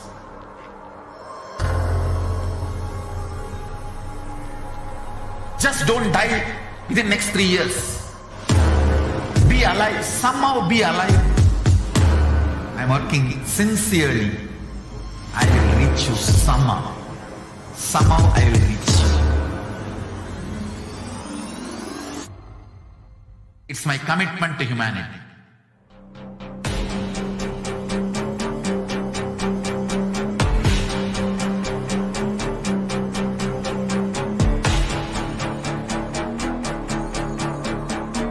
Just don't die within next 3 years.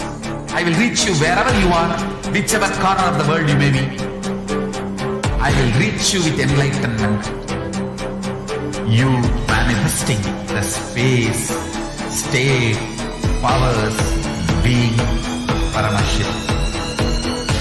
It is possible, and it is possible for you.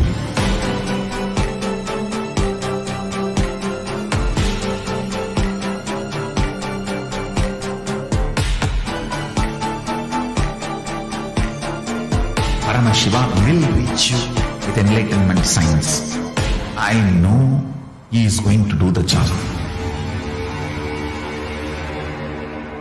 Just be alive for next 3 years. Nothing else.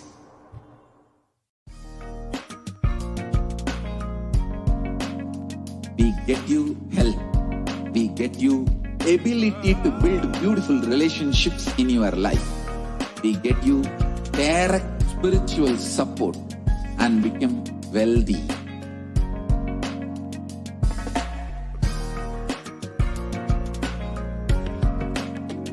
We won't stop giving you just good life. We will literally not stop till you live enlightened life. Manifesting the state of Paramashiva, space of Paramashiva, powers of Paramashiva, being of Paramashiva.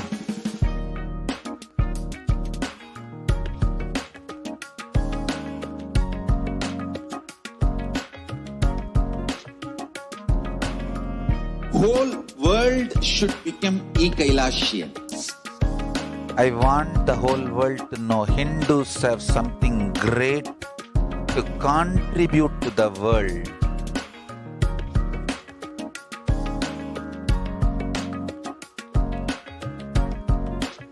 We have something great to contribute to the world. Let us do that.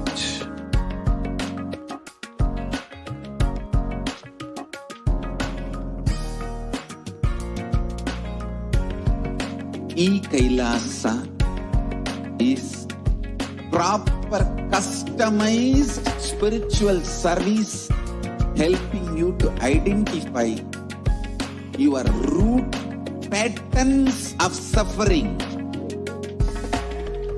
We have perfected the science of helping every individual from every cultural, religious, nationality background.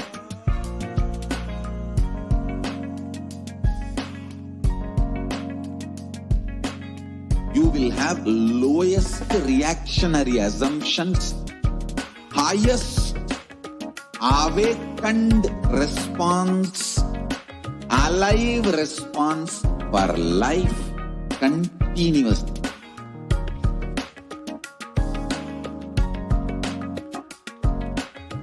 Kailasa is enlightenment ecosystem, literally enlightenment itself in your own home, wherever you are. Proper customized spiritual service helping you to complete with your life negativity. Withdrawal from life, self-hatred, self-denial, self-doubt, so much of tiredness, laziness. We can support you aligning your diet, your attitude, your aptitude, your understanding about life. We can help you with everything.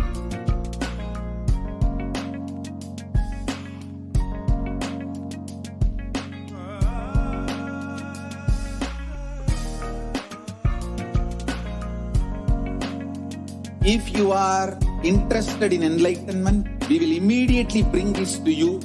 If you are not interested, we will explain the whole science, inspire you and make you interested in enlightenment time.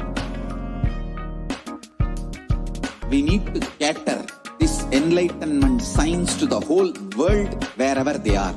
Because enlightenment is the birthright of all human beings, Kailasa is responsible to provide that to all human beings.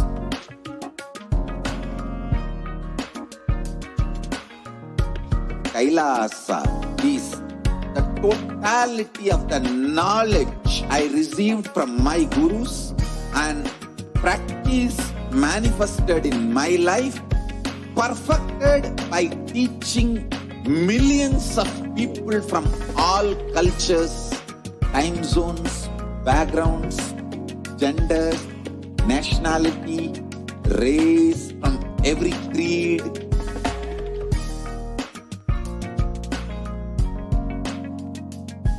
So this absolutely perfected knowledge available to you, served to you in your home without even you moving out of your couch, free of cost.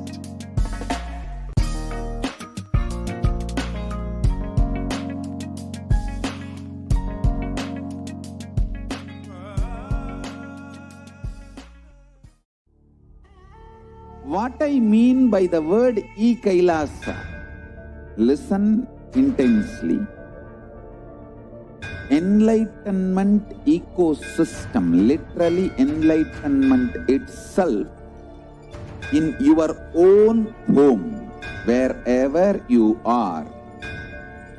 If you cannot come to Kailasa, it's okay. Kailasa can come to you.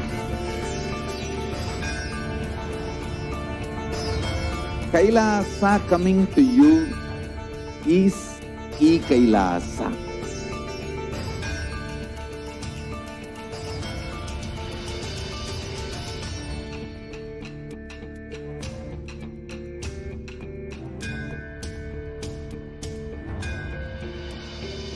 I will revive Hinduism. I am a Hindu revivalist, not by any revolution, but by evolution.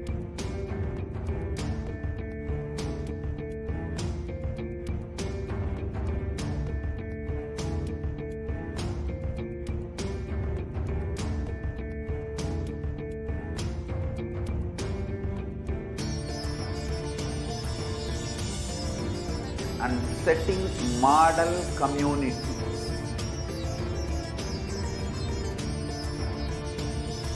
Kailasa, enlightenment ecosystems, Sarvanya Pitas all over the world.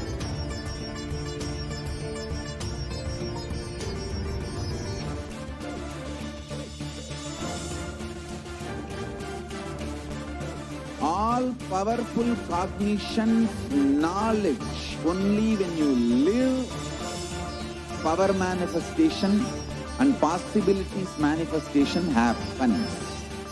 This is a fundamental truth.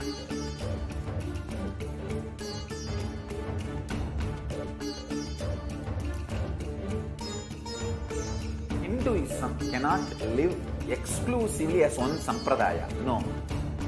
All sampradayas of Hinduism is an ecosystem.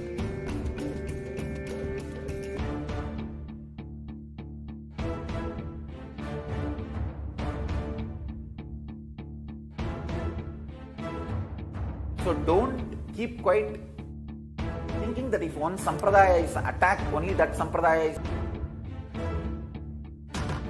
All of us are ecosystem.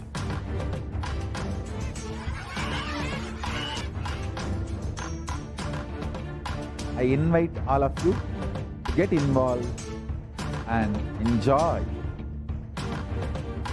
Hinduism by the principle of Dharmo Rakshati Rakshitaha. When you protect Dharma, Dharma protects you. We will make the whole planet flourish spiritually, the spiritual prosperity. We happen the whole planet. We all have to coexist together.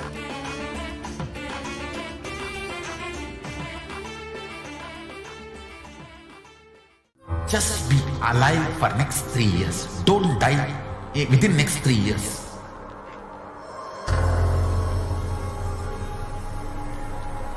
Just don't die within next 3 years. Be alive, somehow be alive. I'm working sincerely. I will reach you somehow. Somehow I will reach you. It's my commitment to humanity.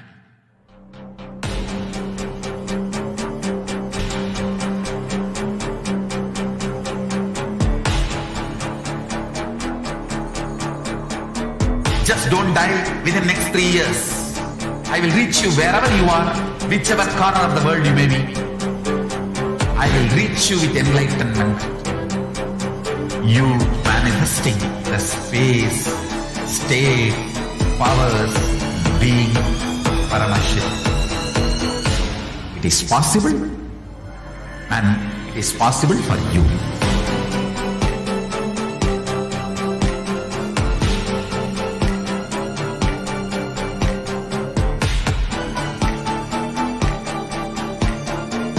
Paramashiva will reach you with enlightenment science.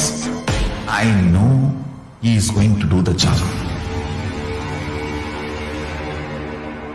Just be alive for next 3 years. Nothing else.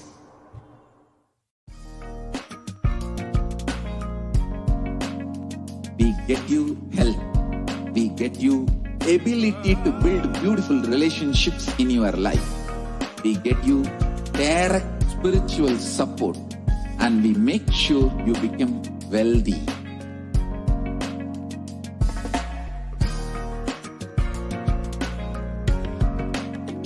We won't stop giving you just good life. We will literally not stop till you live enlightened life. Manifesting the state of Paramashiva, space of Paramashiva, powers of Paramashiva, being of Paramashiva.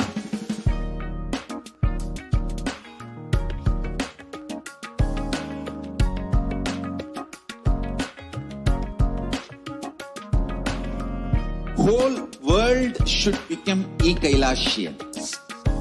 I want the whole world to know Hindus have something great to contribute to the world.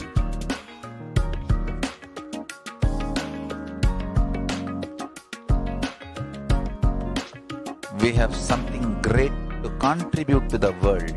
Do that.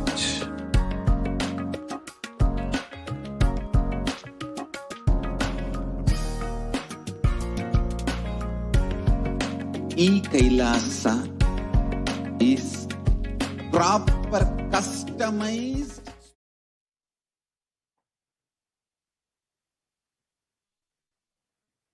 Nithyanandam, welcome back.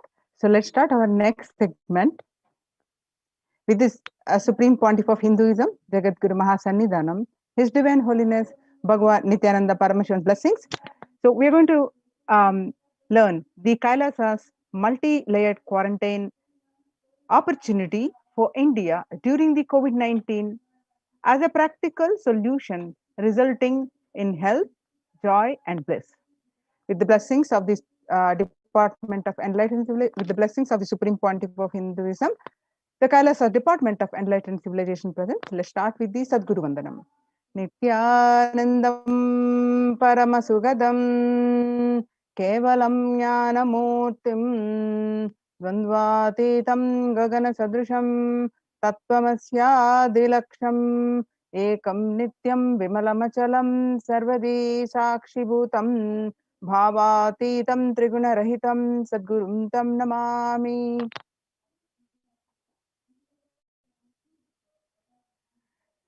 So the Akashic readings from the Devi Parashakti on 5th May 2021, what she revealed and what the world across the world, the reports, state of the world reports, how exactly Devi revealed, and the report shows that, confirm that.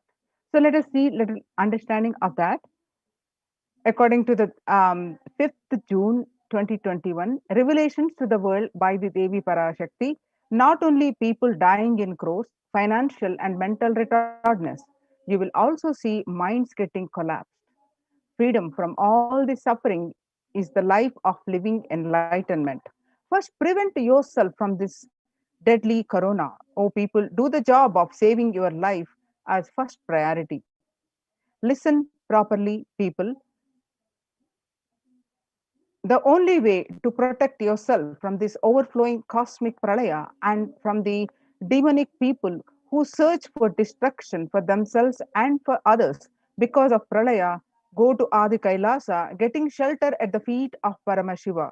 Save yourself from corona and death, economic crisis, and mental collapse that is formed because of corona. Save yourself and move towards living enlightenment.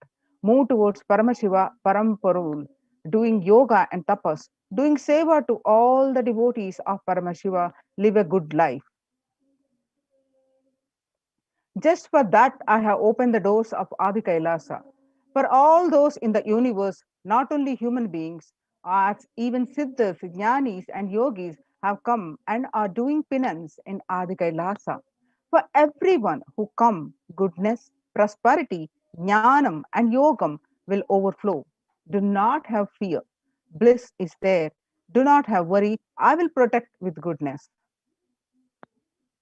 Just for that, I have opened the doors of Adi Kailasa for all those in the universe, not only human beings, as even Siddhas, Jnanis, Yogis have come and are doing penance in Adi Kailasa.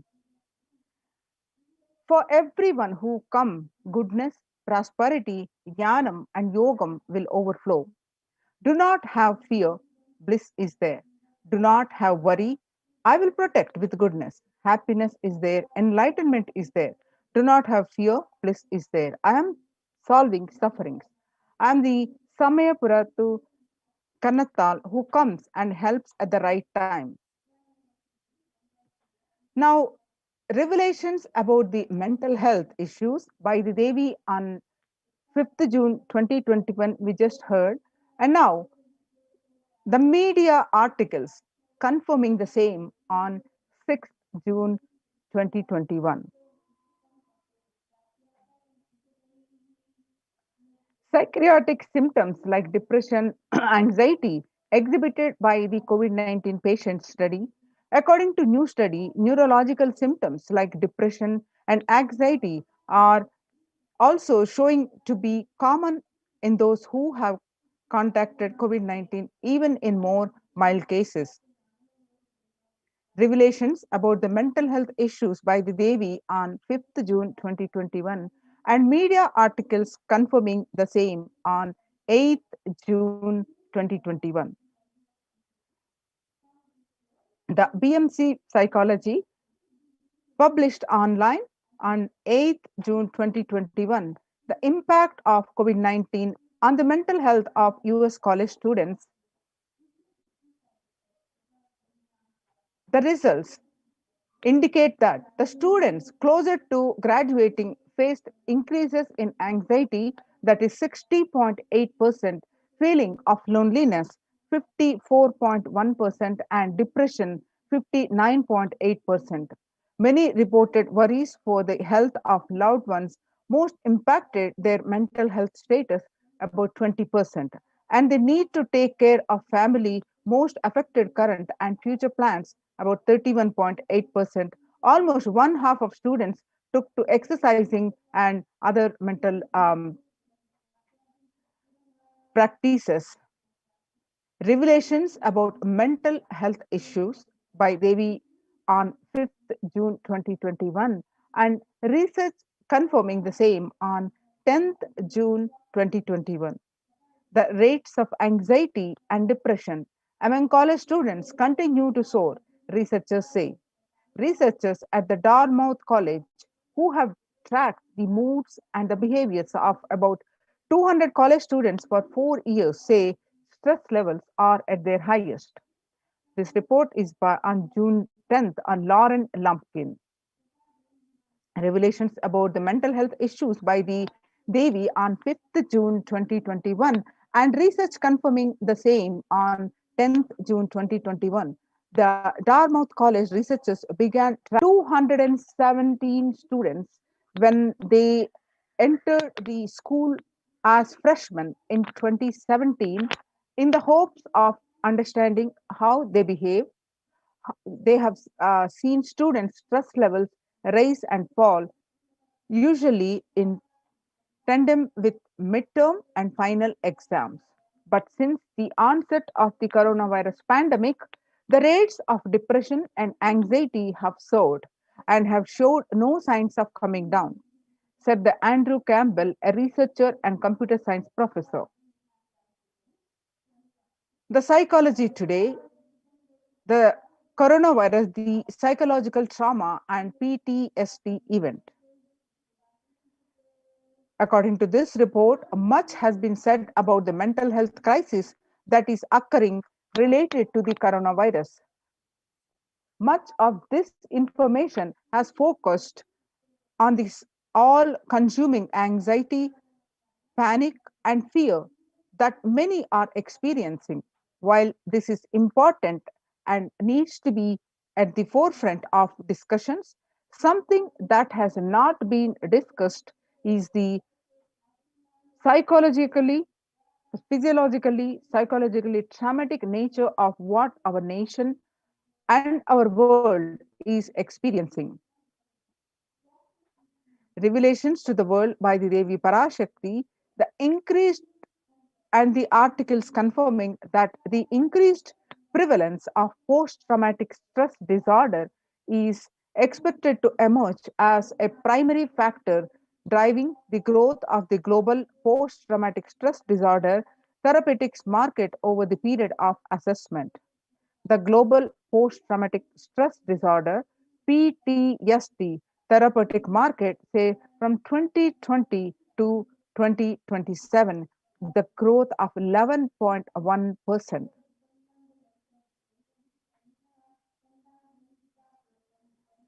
The CNN report on the coronavirus pandemic impact on global mental health is already extremely concerning, according to the UN. According to this report, there is a high prevalence of mental distress in countries across the globe due to the coronavirus pandemic, especially among healthcare workers and children. According to the United Nations and the World Health Organization, the impact of the pandemic on people's mental health is already extremely concerning. The World Health Organization Director General Tedros Adhanom, he said that in a news release recently.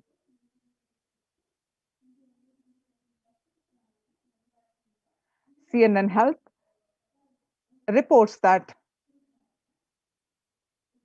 the coronavirus pandemic's impact on global mental health is already extremely concerning.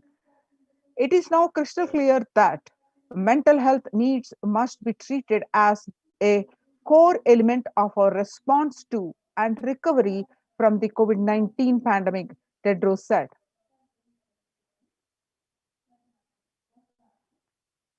And one of the most practiced across the world and the authentic practice from the Sanatana Hindu Dharma is yoga. Yoga to deal with the mental stress. Yoga greatly improves mental, spiritual, and physical health. People who practice yoga experience less anxiety, less depression, and fewer symptoms of post traumatic stress disorder. Yoga also improves well being, including increased gratitude, relatedness, acceptance, centeredness, empowerment, self esteem, compassion, self awareness, and hope. Yoga can help to manage stress and self regulate, an important tool in the current time. We are all equipped with innate coping strategies for responding to stress. But sometimes our stress response can become out of balance.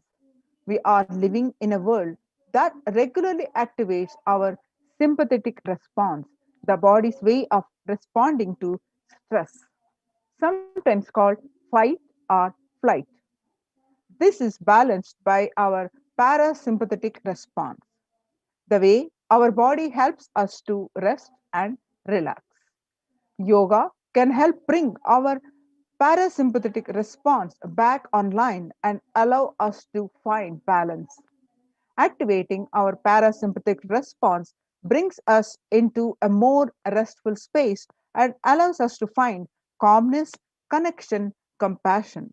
The deep mindful breathing of yoga and meditation stimulates the vagus nerve, which activates the parasympathetic nervous system and supports self regulation and stress management. Yoga can be a valuable tool for self care, especially in challenging times. Yoga is now being used as an empirically based treatment, often in combination with other inventions, benefits for both physical and mental health. Many clinicians are recommending yoga as it may help support the effectiveness of traditional treatment approaches. When we actively choose a tool of self care, we better equip ourselves to survive and seek resilience in difficult circumstances. While it is but one tool, yoga offers the potential for connection and well being, even in these challenging times. The spirituality benefits mental health. Research shows that individuals have better mental health if they belong to a particular community or have a religious beliefs. Spirituality can help people in many ways. First and foremost, spirituality or religion can help people find meaning in their lives, which is instrumental in improving one's mental health. Spirituality can perhaps help you connect with your divine self. In addition to endowing meaning to your life, it has the potential to improve mental, physical, and emotional well being as well. It has been a source of relief and comfort from various challenging issues for thousands of years. Now, revelations to the world by the Supreme Pontiff of Hinduism, Jagadguru Mahasannidhanam Bhagwan Nithyananda Paramashivam on 22nd May 2021. Paramashiva is very clear. Focus on making your body active, alive, active, life alive. Mind is obsessive compulsive reaction. It is nothing but a bunch of unconscious reactions. Do not try to sympathize with the mind. Make your body and life alive. That is the only priority for all of you. I am talking to everyone who has a little love and sympathy for me. For all of you, take this as a guru work. Make your body consciously strong. Gym will build muscles, make you look very nice in the outside, but only yoga and Ayurvedic lifestyle will make your body conscious. Just see all over the world, all the gym bodies are just dropping dead. Only yoga will make your internal organs strong and your ability to manifest consciousness strong.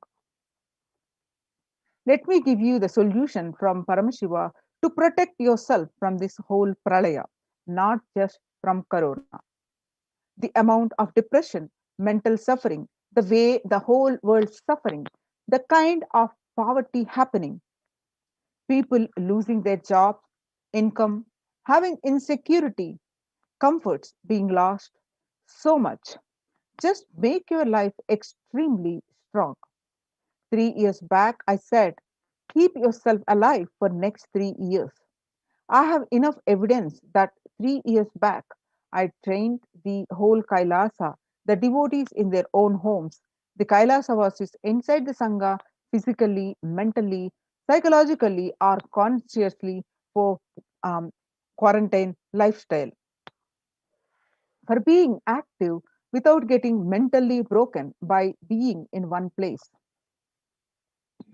doing intense yoga, making the body and internal organs strong, taking bilwa leaf, neem juice, tulsi, haritaki, triphala churna, Ayurvedic lifestyle, the lifestyle of less food and more energy, more activism. I only told it is for an important reason. Please wake up, quarantine yourself, build your body. Don't bother about your business or any other profit and anything else. This year, if you are alive, that is the greatest profit. Kailasa Department of Enlightened Civilization present the revival of the temple sciences and ecosystems. As we have just seen, the revelations by the Devi Parashakti and how the world across the reports exactly confirming the same, and the Supreme Pontiff of Hinduism revealed to importance of building the body and spirituality, how it helps. How the revival of the temple sciences and the ecosystems help you to deal the stress levels and related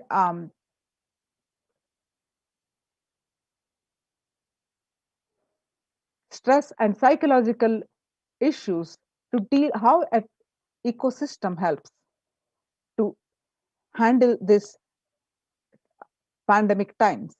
With the blessings of the Supreme Pontiff of Hinduism, as let us see across the world the temples which have been continuously serving, alive, active, functioning now for thousands and thousands of years.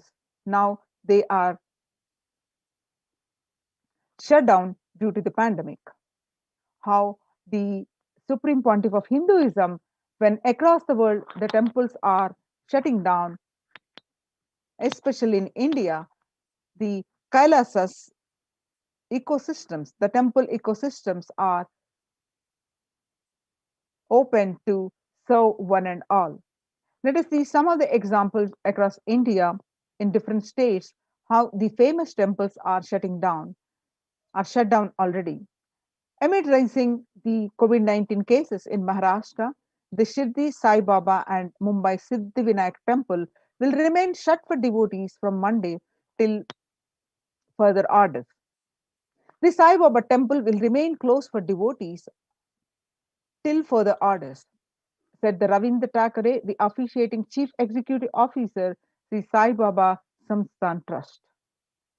The Shirdi temple administration took the decision after the Maharashtra government recently announced a weekend lockdown and night curfew in the state to control the spread of coronavirus.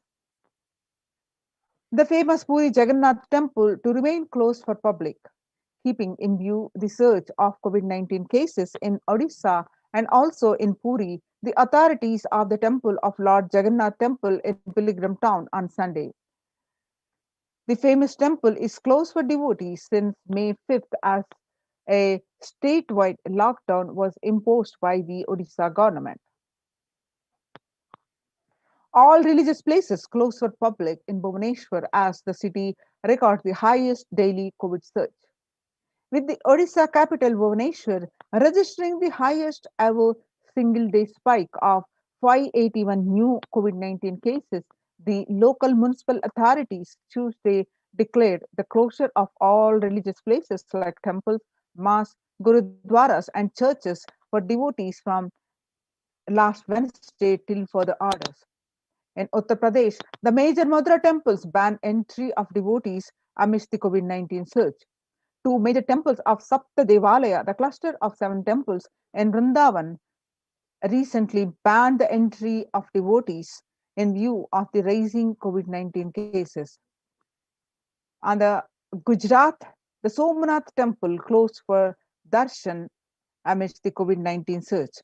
The Gujarat Somnath temple is the temple trust has announced that the temple will remain shut for devotees from April 11 for an indefinite period. On the other hand, Tamil Nadu, the Chola era temple murtis beheaded.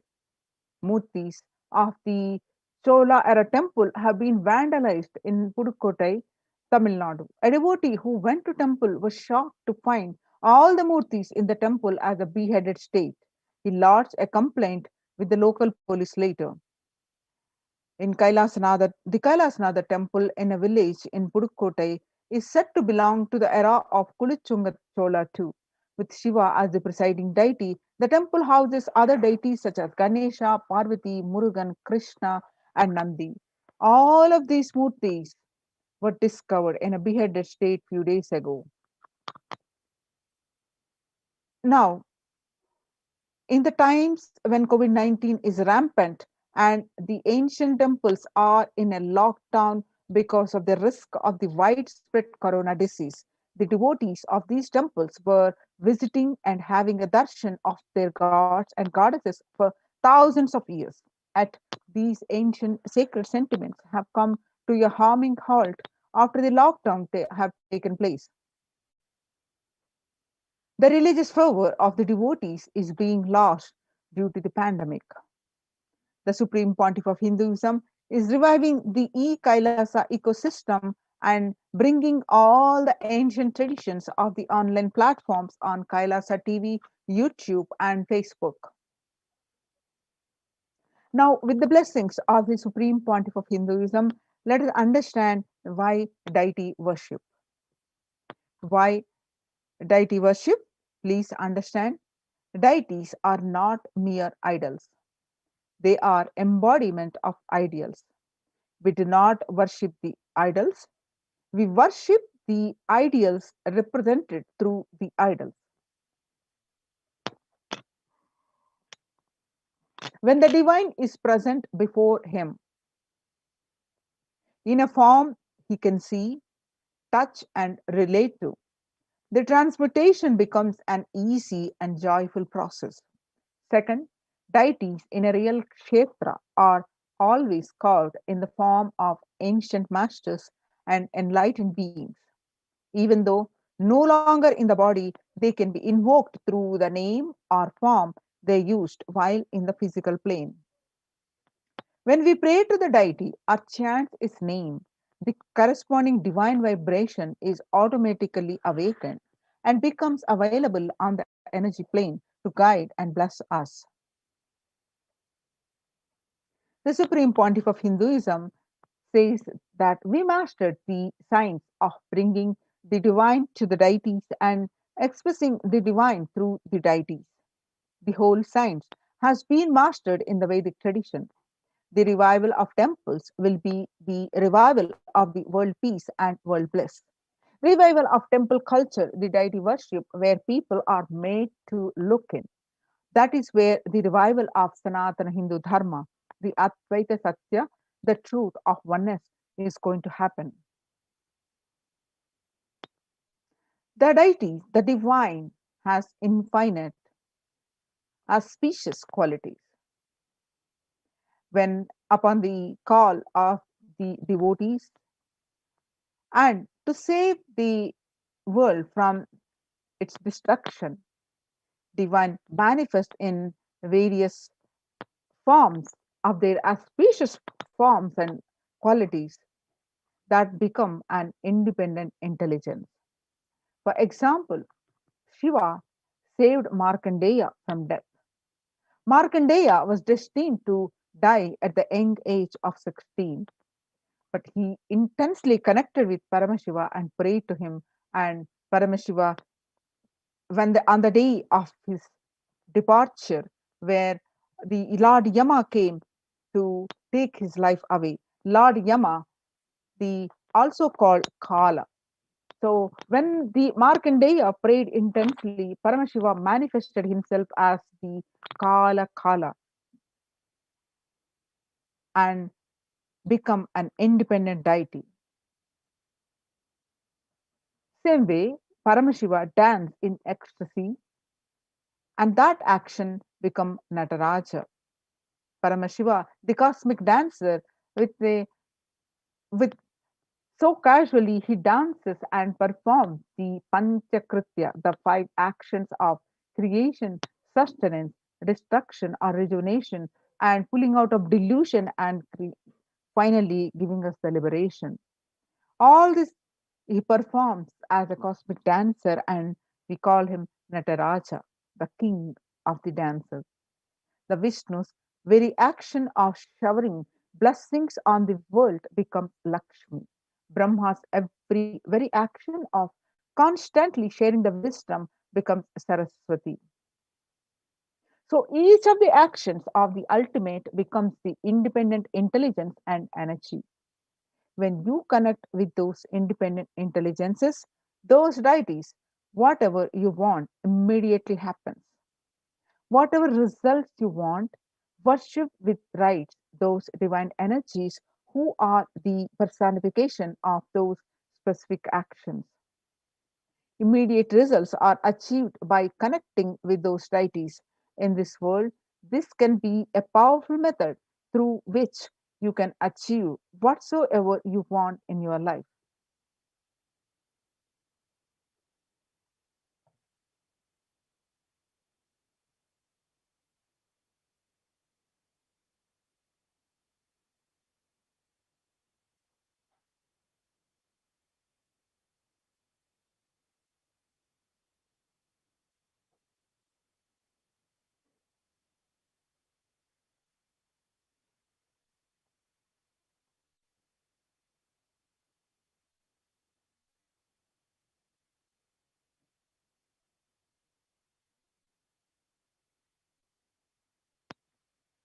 Now, the Kailasa's de facto spiritual embassies and the COVID care protection centers.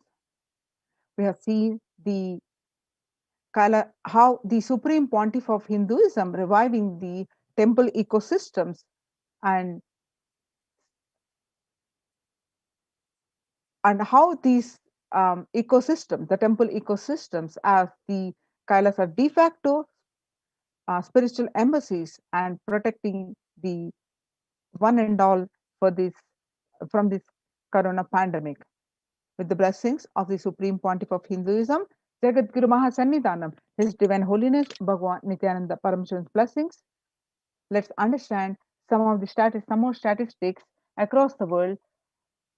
Younger adults are more likely to report symptoms of anxiety and depression disorder during the COVID-19 pandemic.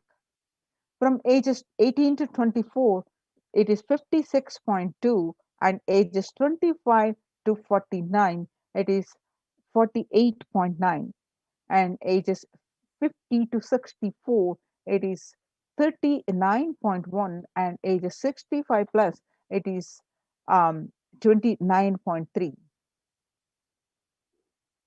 The average share of adults reporting symptoms of anxiety disorder and or depressive disorder January to June 2019, with that 6 months, it was 11%. In January 2021 alone, it raised to 41.1%. The share of adults reporting symptoms of anxiety or a depressive disorder during the COVID-19 pandemic is young adults, it's 18 to 24, it's 56.2, and adults ages 25 to 49, it's 48.9, and adults ages 50 to 64, it's 39.1, and adults ages 65 plus are 29.3. So, how are you feeling? What employees say they feel more than half the time at work? 34% say tired, and 34% say stressed, burnt out, 21% say burnt out, and 22% say discouraged, and 19% say distracted, and 17% say depressed. The COVID-19 is a significant stressor for most Americans. Nearly 8 in 10, that is almost 78%, say the coronavirus pandemic is a significant source of stress in their life. Nearly 7 in 10, that is 67%, say they have experienced increased stress over the course of pandemic. 1 in 4 essential workers, that is 25%, diagnosed with a mental health disorder since the start of pandemic.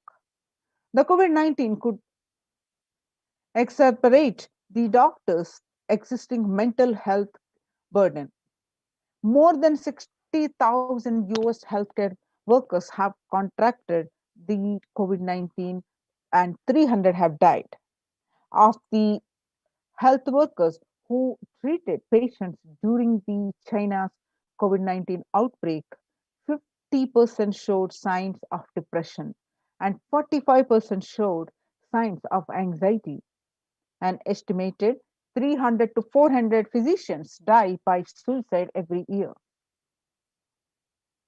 Self-reported mental health among pregnant women, new mothers before the COVID-19 pandemic, depression is 15%, and during the COVID-19 pandemic, it increased to 40.7%. And before the COVID-19 pandemic, the anxiety levels are 29%, and during the COVID-19 pandemic, it raised to 72%, according to the Helio report. US cases of depression have tripled during the COVID 19 pandemic.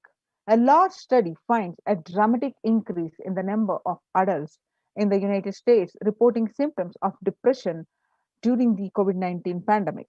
The number of adults experiencing depression in the US has tripled. According to a major study, researchers estimate that more than 1 in 4 US adults now report experiencing symptoms of depression. Before the pandemic, 88.5 of US adults reports being depressed. That number has risen to 27.8 as the country struggles with the COVID 19. The burnt out, the young workers hit hard. Ages 20 to 25 is 89%. Ages 26 to 37% is 83%.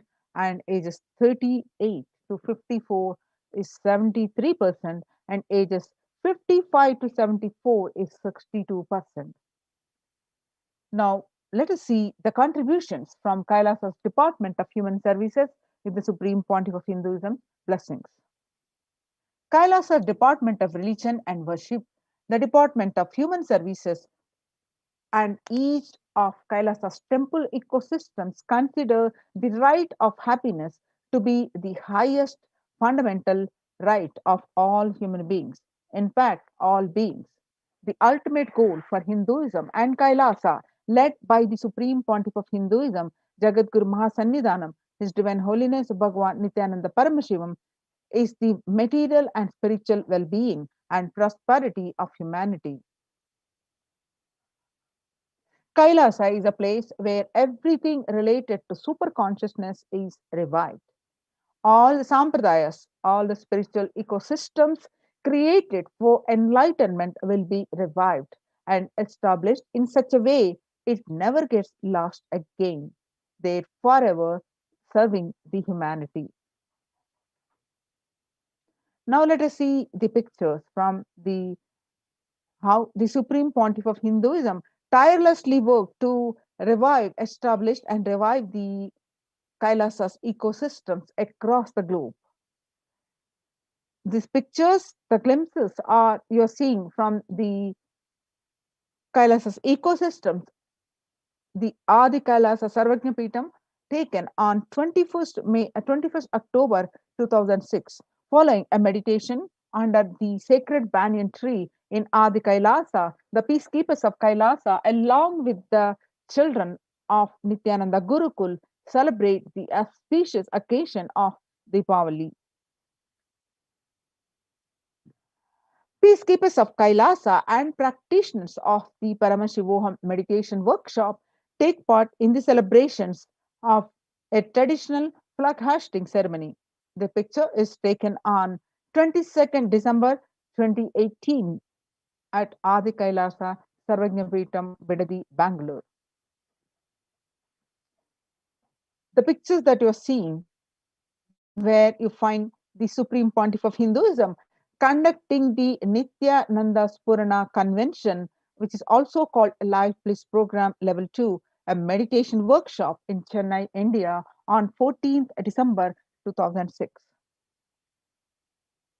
The Supreme Pontiff of Hinduism conducting the Nithyananda Convention, the Life Bliss Program Level 2 at St. Peter's Engineering College, Chennai, India, on which is on 17th December 2006.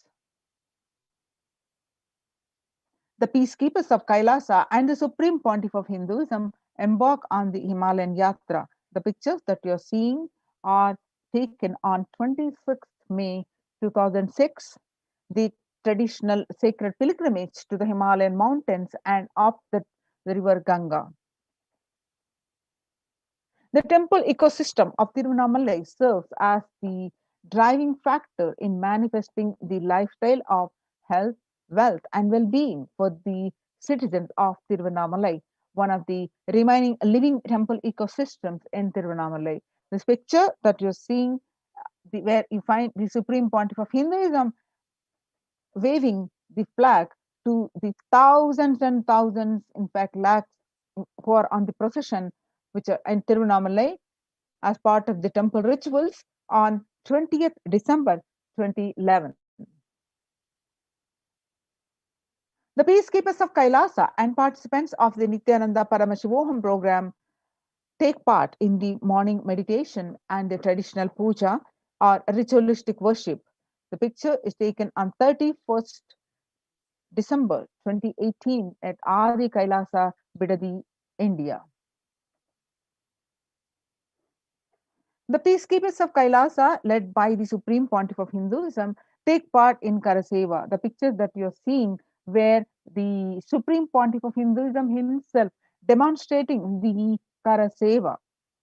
Karaseva is a voluntary contribution of physical service towards the cleaning or construction of the sacred Hindu temple at Adi Kailasha, Bidadi, Bangalore, which the picture is taken on 11th September 2006. Kailasa's ecosystems around the world. The picture that you're seeing, you find that the ecosystems are spread across the globe, across the continents. Starting from the first ecosystem in 1994, Kailasa in Tiruvannamalai is traditionally passed on to the hands of the Supreme Pontiff of Hinduism, Jagadguru Mahasannidhanam, His Divine Holiness Bhagavan Nithyananda Paramashivam. Kailasa in Tiruvannamalai receiving the visitors and delegates for the Kalpataru meditation workshop and Shiva Diksha, the rightmost picture that you see. On 11th March 2017, Kailasa in Tiruvannamalai, thousands arrived to celebrate the enlightenment ecosystem and to meet the Supreme Pontiff of Hinduism, Jagadguru Mahasannidhanam, His Divine Holiness Bhagavan Nithyananda Paramashivam. Now, you're seeing the pictures are from the Western Hemisphere, where the Kailasa in Los Angeles temple, the Kailasa, California, this temple, Los Angeles temple, is the Western headquarters, which has got the 25,000 square foot temple complex and the housing over 80 plus deities, and it is the one of the largest Hindu temple ecosystems in the West. Now you're seeing the pictures of the Kailasa in Columbus, Ohio, USA, the first temple established by the Supreme Pontiff of Hinduism outside of India. The temple physically came to life in just 9 months. The chief presiding deity of the temple are Sri Nithyanandeshwara Paramashiva and Nithyanandeshwari Paramashakti. The deities are 7 feet tall granite weighing 6 tons, and their divine faces have been directly carved by the Supreme Pontiff of Hinduism. The picture that you're seeing are from Kailasa in Seattle, Washington, USA, housing the blissful dancing form of Ganesha and the largest living Nataraja deity outside of India. Kailasa in Seattle is also known as Chidambaram of West. The pictures that you're seeing are from the Kailasa in San Jose, California, USA. Inaugurated in 2009, Kailasa in San Jose radiates the energy of the Madurai Meenakshi Amman temple. The chief presiding deity of the temple are Devi Meenakshi and Nithyanandeshwara Paramashiva and Nithyanandeshwari Paramashakti, which have been created, installed, and energized by the Supreme Pontiff of Hinduism directly. The pictures that you are seeing are from the Kailasa in St. Louis, Missouri. Alongside the Shivalinga and Nityananda Ganesha, Kailasa in St. Louis carries the energy of Tirumala Tirupati of South India and houses the one of the tallest Venkateshwara deities in North America, along with his consorts Sri Devi and Bhudevi. The beautiful landscape nestled among the woods and rolling hills of Missouri stretches over 20 acres.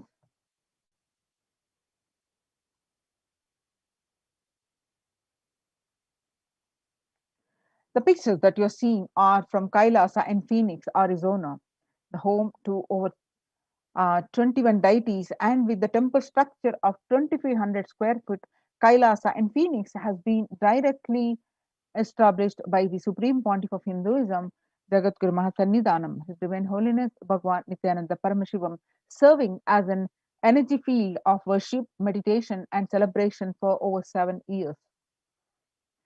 Kailasa in Houston. The pictures that you're seeing are from Kailasa in Houston, Texas, USA.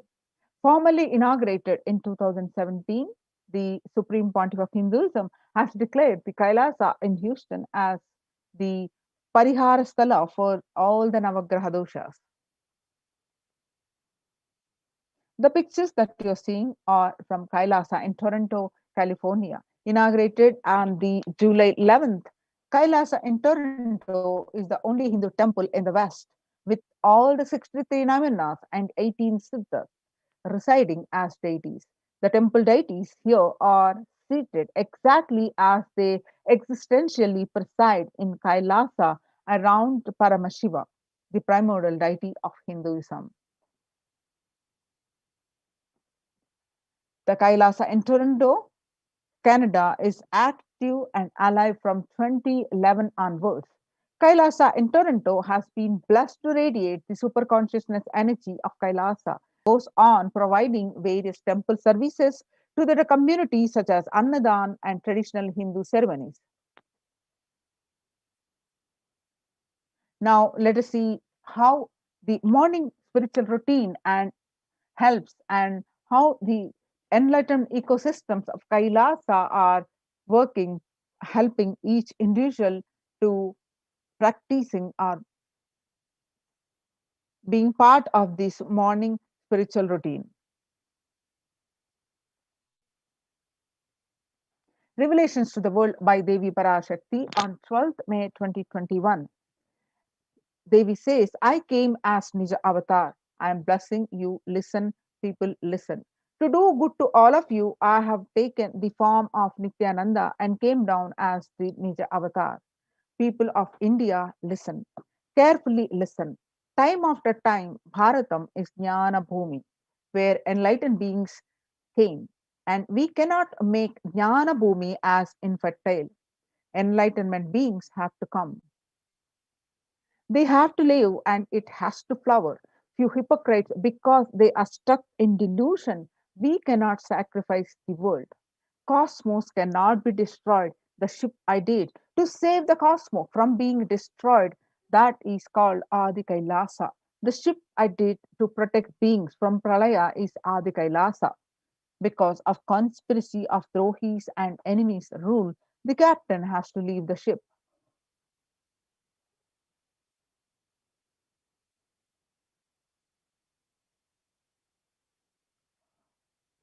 Before 12 years, knowing the great deluge that is going to happen, the all Aushadas, by this Guru Purnima, the Jnana Rasavadam, Navapashana is going to flower. Allow people to come and take a dip in Navapashana flower. People, whoever comes and dip in Vaidya Sarovar, they will not have death. They will not have corona. Crores and crores of people will come in line. Every day they will take a dip in the Vaidya Sarovar in the Ananda Lingam. On 13th May 2021, Devi will continue to reveal that listen well to my words. For India, I made ship as protection. The Nithyananda Navapashana Lingam in Vaidya Sarovar. Go to Adi Kailasa, O Indians, listen. All those regretting losing the Nithyananda Nija Avatara without confusion and without taking just as a lip service, go to Adi Kailasa. When the first world countries closed their borders during a massive global emergency, Kailasa has opened its doors to all without exception. The morning spiritual routine is the fuel to reach Kailasa. Morning routine and the chemical changes it brings in you, and the healing it does too in your system, and the biological rhythm it sets in your system, all of them are very important. It is an important fuel for you to experience the multiple dimensions of the universe. The special spiritual routine and integrity to that spiritual routine initiations are completely private, personal, says the Supreme Pontiff of Hinduism. The members of Kailasa's protective, preventive, multi layered quarantine initiative take part every day in the morning spiritual routine here in Adi Kailasa Sarvajna Peetam. The morning spiritual routine consists of the Nityananda Yoga, Panchakriya, Nitya Pratyaksha Paduka Puja, Kashayam, that is herbal drinks, and the Nitya Satsang by the Supreme Pontiff of Hinduism. When you tune your biological clock to the spiritual practices, because the chemistry you enjoy inside matters that decide the kind of plane of the universe, dimension of the universe you are going to experience. Kailasa or Patala. Patala is the underworld, the demons live, and Kailasa is where Paramashiva lives, is the at the highest abode, or Swarga or Naraka, heaven or hell. Morning spiritual routine is the direct path to Kailasa.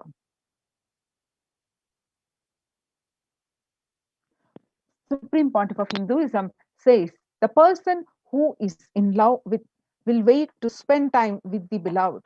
If you are a seeker, you will be waiting for this 5 hours every day, because that is the time you get near what you are seeking closely. A person who is in love will be waiting to spend time with the beloved.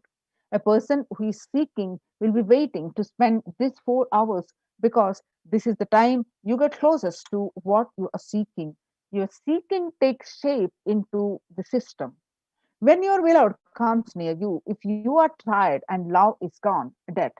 During the morning 4 hours, if you are bored, your seeking is gone and dead. You need thorough overhauling inside you. You need to ask yourself. You need to question many of your answers. You need to bring the pure questioning back into your life. Soon after you get up, you do the Panchakriya. That is, Panchakriya involves the five powerful processes to remove toxins and impurities from the system. Just like how we take a shower every day to clean the external part of our body, Panchakriya is a powerful cleansing process which cleanses the internal organs of our body, keeping it cool. These techniques not only cleanse our body but bring peace and balance in our mind, and lightness and bliss to our being. In puja, you experience the space of bhakti, the devotion, the space of surrender that occurs to you. From this devotion moves you from I, which is so heavy, to God or Guru. This surrender allows us to drop all the unnecessary baggage from the head. One of the beautiful pujas in the Hinduism is Rudrabhishekam. In Rudrabhishekam, we offer sacred bath to Shivalinga while chanting the powerful mantras. The Shivalinga is a deity which beautifully represents the divine. Its form indicates how God is beyond form and formless. In puja, we sit down and connect with God by performing Rudrabhishekam. O Sadashiva, O God, I know you are the source of everything. You are everything, and you are in this Shivalinga, and you are in this body. Let me connect with you. Let you reveal yourself to me. When we sit in that bhava, we sit with that context and do the action of Rudrabhishekam. We experience bhava samadhi. Only in bhava samadhi can give us the higher taste and higher joy in life. Rudrabhishekam is a beautiful ritual which allows us to experience the bhava samadhi of Shivoham, that I am divine. If you just follow this morning 5 hours enough, you will have Vak Shakti, all Shaktis manifesting in you, because all the obstacles for manifesting Shaktis, the tiredness, boredom, pitta, fatigue, everything will be churned out in that morning 5 hours. The morning puja is the most powerful mandala process, Shakti Pata. Melting your being, and then sitting and listening to the sacred truth. Constantly inspiring, engaging, alive, awakening. Just this morning 5 hours. If you can bring integrity and authenticity, all the obstacles stopping you from power manifestation will disappear.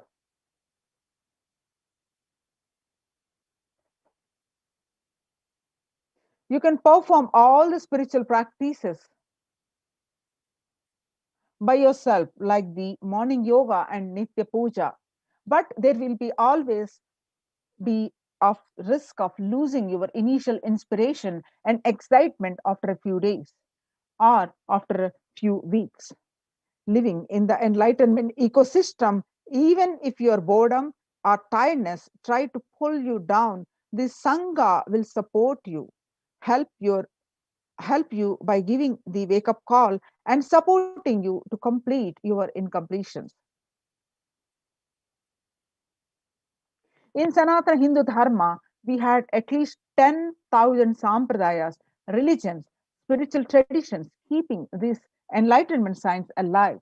Each Hindu sampradaya is a spiritual ecosystem created for keeping the enlightenment science alive. Every monastery, every adhinam, every mutt, every temple, every Veda Patashala, every Sarvajna Peetam is a lineage the Sampradaya created to keep the ecosystem of spiritual enlightenment alive. Some may be Shakta, some may be Yoga, some may be Vedanta, some may be Tantra, some may be Shakta Vedanta, some may be Shaiva Tantra, some may be Yoga Vedanta. Some may be Yoga Shaiva and some may be Vaidika Shaiva. All kinds of permutation and combinations. Each temple, each mutt, each monastery, each adhinam, each Veda Patashala, each Sannyasa Sampradaya is the spiritual ecosystem created to keep the enlightenment science alive of that Sampradaya. Join the COVID Care Protection Centers and register now through the link below, https://kailasa.org/kailasa care. Now let us see the glimpses of the morning spiritual routine in Kailasa's ecosystem, the Adi Kailasa Sarvajna Peetam. As we just understood, the morning spiritual routine makes up the first 5 hours of anyone's day, and one of the most fundamental um, and vital part and practice for seeker anyone to the path to achieve enlightenment, to achieve the ultimate super consciousness and the space of Paramashivoham. Some more pictures from the Adi Kailasa Sarvajna Peetam.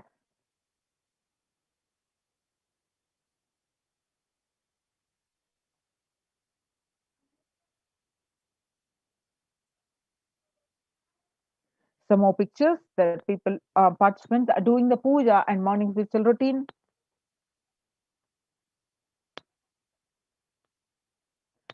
Join COVID care protection centers and register now through the Kailasas.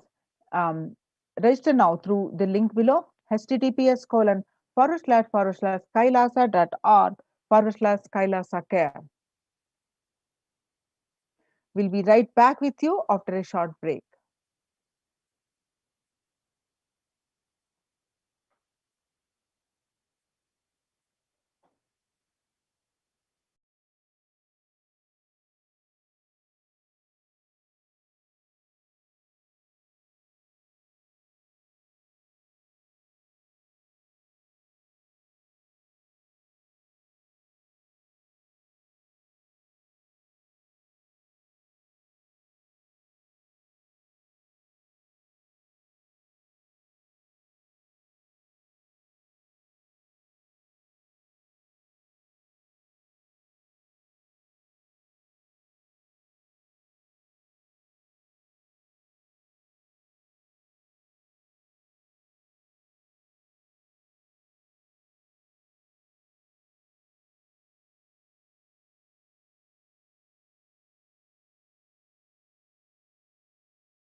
Now we'll see the multi-layer quarantine COVID care protection centers at the Kailasas de facto spiritual embassies of Kailasa, how they are serving the free Annadanams.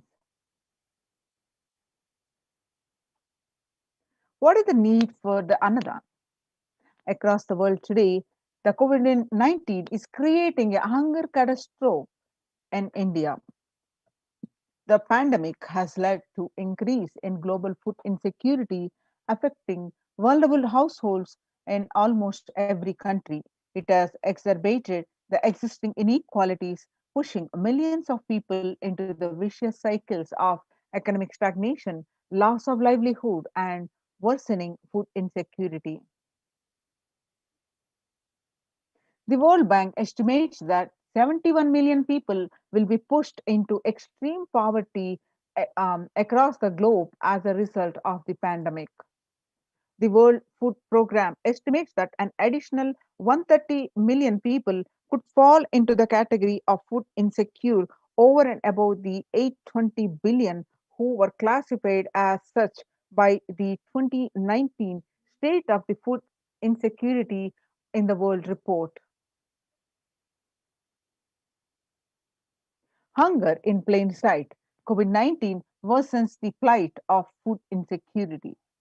More than 50 million people have experienced the food insecurity during the pandemic, up from 35 million in 2019, according to the Feeding America nonprofit, the nation's largest uh, demos- domestic hunger relief organization. Child malnutrition and hunger skyrocket in Haiti as the COVID-19 infections spike. At least 86% children are at risk of developing a severe acute child malnutrition this year in Haiti, according to the sources connected to the United Nations Children's Fund. Number of children projected to suffer from starvation this year has doubled as the impoverished impoverished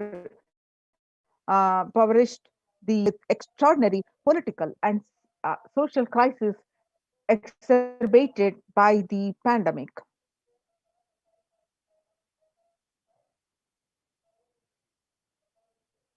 Refugees are paying the highest price in the COVID 19 pandemic. Vulnerable groups such as refugees are paying the highest price in COVID-19 pandemic. We are seeing the alarming trends that show many refugees around the world are unable to pay for food or rent and are struggling to access healthcare and education. The price hikes in local markets and further displacement caused by the campfires and have pushed many families further into food insecurity. During April and May, around 30,000 refugees in the Cox's Bazar camps raised questions and concerns, with 63% seeking services including urgent food relief and shelter. Just over one third, that is 37%, requested health or medical care. The number of people sitting on the blink on the brink of famine has risen from 34% projected at the beginning of the year to 41 million projected as of June. He said without immediate emergency food assistance, they too face starvation as the slightest shock will push them over the cliff into famine conditions. The World Bank released an analysis of the rising food insecurity rates in response to COVID-19 pandemic. The report released on May 20th, 2021 stated that the COVID-19 impacts have led to severe and widespread increases in global food insecurity affecting vulnerable households in almost every country, which impacts expected to continue through 2021 and into 2022. It has also states that the global food prices increased significantly by 38% since January 2020. The World Economic Forum, 155 million people are caught up in food crises of varying in severity. 133,000 people in Burkina Faso, South Sudan, and Yemen are most at risk. 10 countries account for two-thirds of the facing acute hunger. The resilience of agri-food systems is being eroded by conflict, insecurity, and environmental trends. Join now in Kailasa's protection centers. Register now through the link below https://kailasa.org/kailasa care. Now let's understand some of the powerful cognitions, revelations by the Supreme Pontiff of Hinduism. What you eat become what you are. Sorry, you become what you eat. What you eat continues to what you think. What you think contributes to what you cognize. And what you cognize contributes to who you are. So, what you eat directly affects who you are. And that is why I'm making the statement you become what you eat. And what is in your plate matters because that is going to become you.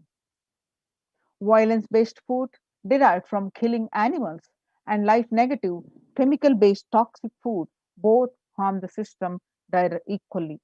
Organic vegetarian food is not just for health, it gives you an inner space, the physical system, and physiological flow. To develop highest psychology, not only your physical system, even your physiological flow needs to cooperate. You become what you eat. Your brain is constructed for all these higher things. When you don't explore the higher things, you are bound to feed the lower things and keep your brain engaged for survival. If you don't explore the higher dimensions of consciousness, you will force yourself into the drugs and try to explore the hallucination, imaginary, illusory dimensions of the universe. So make vegetarianism as a lifestyle. The human body is naturally designed for vegetarian food. The inner mechanisms like feeling, thinking, words, and everything is designed to function with vegetarian food. It is like having a generator which can handle only 220 volts current or UPS which can handle only 220 volt current. But it is given 20,000 volt current, what will happen? It will get fused. The food without anxiety, fear, depression, biomemories. If they are consumed by a person, the energy with which they think, the energy with which they utter words, the energy with which they act, the energy with which they feel, everything will be aligned to the natural source of energy. It will be aligned to nature, which is the inner potential energy. Now let us see the Kailasas Annalayas, free organic vegetarian sattvic meals for all, eliminating by eliminating the hunger. The developmental, economic, social, and medical impact of malnutrition and famine have a critical impact on the individual, familial, community, national, ultimately on the global level. With the ongoing COVID-19 pandemic triggering an alarming spike in food insecurity, the United Nations have given warnings of famines of biblical proportions. In 2020 alone, 690 million people were estimated to be pushed into the food insecurity. The access and availability to organic food has become of utmost importance. Through the Kailasas Department of Agriculture, the Supreme Pontiff of Hinduism, Jagat Guru Mahasannidhanam, His Divine Holiness Bhagwan Nithyananda Paramashivam, has committed to the distribution of free organic food to everyone, not just since the beginning of his public life, but from his very upbringing itself. Kailasas Annalayas, the food bank, established all across the globe, distributes and serves the free vegetarian organic food for people of all caste, creed, religion, race, gender, and social standing.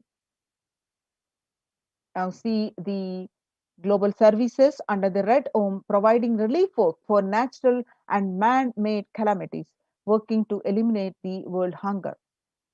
You'll see the Supreme Pontiff of Hinduism himself serving the food. The We will revive the food supply system of Kailasa. Before you get hungry, food will be ready. Continuous Anadan. I'm not giving you any fantasy. It's already becoming a reality, says the Supreme Pontiff of Hinduism. Now, the pictures that you're seeing are from way back in 22nd November 2002. The pictures show the early days of Kailasa spiritual mission, where the Supreme Pontiff of Hinduism is offering the Annadan, providing the free organic vegetarian meal on Kartike Deepam, Tirunamalai, India. You can see more and more pictures of the Supreme Pontiff of Hinduism from the beginning of his upbringing till and continuing to do the Annadan across the spiritual embassies of the Kailasa ecosystems. You can see the thousands and thousands are served across the globe of the spiritual embassies of the Kailasa. Now, what is the need for the Annadan? The Bengal famine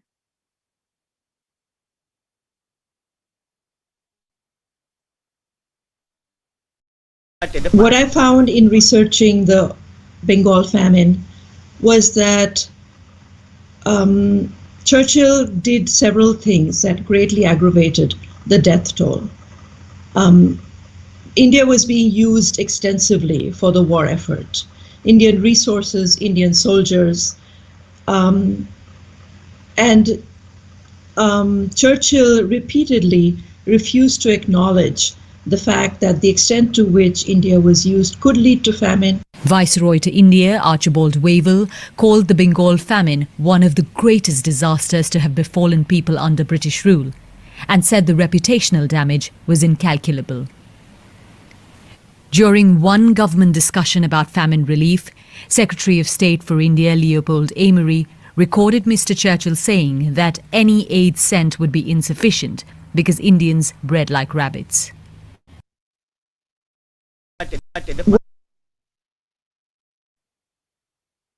In 1943 and 1944, in the man-made famine of Bengal, as per existing records, of 3+ million were murdered. The Prime Minister of the world's biggest empire, controlling 1/3 of mankind, claimed they could not do anything about the people dying of hunger because Hindus bred like rabbits and the famine was their fault. In 2016 Ujjain, on the other hand, in the Ujjain Kumbh Mela, the peacekeepers of Kailasa served organic food to over 3+ millions in one event. The peacekeepers of Kailasa, under the leadership of the Supreme Pontiff of Hinduism, have served more than 1 billion free meals. Not only that, in past 26 years and are determined to end hunger and poverty in all its forms. Kailasa, with 200 peacekeepers at any given time, can deliver what even one of the biggest countries could not deliver. Kailasa is not driven by fear or greed. It is an enlightenment-based nation driven by selfless service.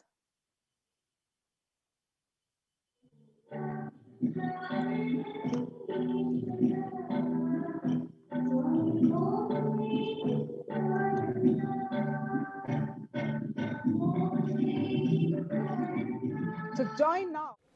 With your eyes closed is meditation, connecting with the divine. With your eyes open is darshan. Come, let us all now move from meditation to darshan. Slowly, very slowly, please open your eyes.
என்னப்பனல்லவா என் தாயுமல்லவா என் தாயுமல்லவா தன்னை உணர்த்திடும் தியானம் அளித்தவா என்னப்பனல்லவா என் தாயுமல்லவா தன்னை உணர்த்திடும் தியானம் அளித்தவா எங்கும் நிறைந்தவா எண்ணம் கடந்தவா பொங்கும் அருவியாய் ஆனந்தம் தந்தவா எங்கும் நிறைந்தவா எண்ணம் கடந்தவா பொங்கும் அருவியாய் ஆனந்தம் தந்தவா என்னப்பனல்லவா என் தாயுமல்லவா தன்னை உணர்த்திடும் தியானம் அளித்தவா ஏழாம் உடல்கள் தான்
என்னப்பனல்லவா என் தாயுமல்லவா தன்னை உணர்த்திடும் தியானம் அளித்தவா என்னப்பனல்லவா என் தாயுமல்லவா தன்னை உணர்த்திடும் தியானம் அளித்தவா ஏழாம் உடல்கள் தாண்டி நித்திய வாழ்வும் கண்டிட கேடான காலம் தன்னை வென்ற நிலை நின்றிட ஏழாம் உடல்கள் தாண்டி நித்திய வாழ்வும் கண்டிட கேடான காலம் தன்னை வென்ற நிலை நின்றிட சீரான பாவம் பழி நீங்க பெரும் வாழ்வினை கொண்டாட நித்யானந்த ஸ்புரணம் தன்னை நீதவா சீரான பாவம் பழி நீங்க பெரும் வாழ்வினை கொண்டாட நித்யானந்த ஸ்புரணம் தன்னை நீதவா என்னப்பன் அல்லவா என் தாயும் அல்லவா தன்னை உணர்த்திடும் தியானம் அளித்தவா என்னப்பன் அல்லவா என் தாயும் அல்லவா தன்னை உணர்த்திடும் தியானம் அளித்தவா என்னப்பன் அல்லவா என் தாயும் அல்லவா தன்னை உணர்த்திடும் தியானம் அளித்தவா என்னப்பன் அல்லவா என் தாயும் அல்லவா தன்னை உணர்த்திடும் தியானம் அளித்தவா எங்கும் நிறைந்தவா எண்ணம் கடந்தவா பொங்கும் அருவியாய் ஆனந்தம் தந்தவா எங்கும் நிறைந்தவா எண்ணம் கடந்தவா பொங்கும் அருவியாய் ஆனந்தம் தந்தவா என்னப்பனல்லவா என் தாயும் அல்லவா தன்னை உணர்த்திடும் தியானம் அளித்தவா என்னப்பனல்லவா என் தாயும் அல்லவா தன்னை உணர்த்திடும் தியானம் அளித்தவா எங்கும் நிறைந்தவா எண்ணம் கடந்தவா பொங்கும் அருவியாய் ஆனந்தம் தந்தவா எங்கும் நிறைந்தவா எண்ணம் கடந்தவா பொங்கும் அருவியாய் ஆனந்தம் தந்தவா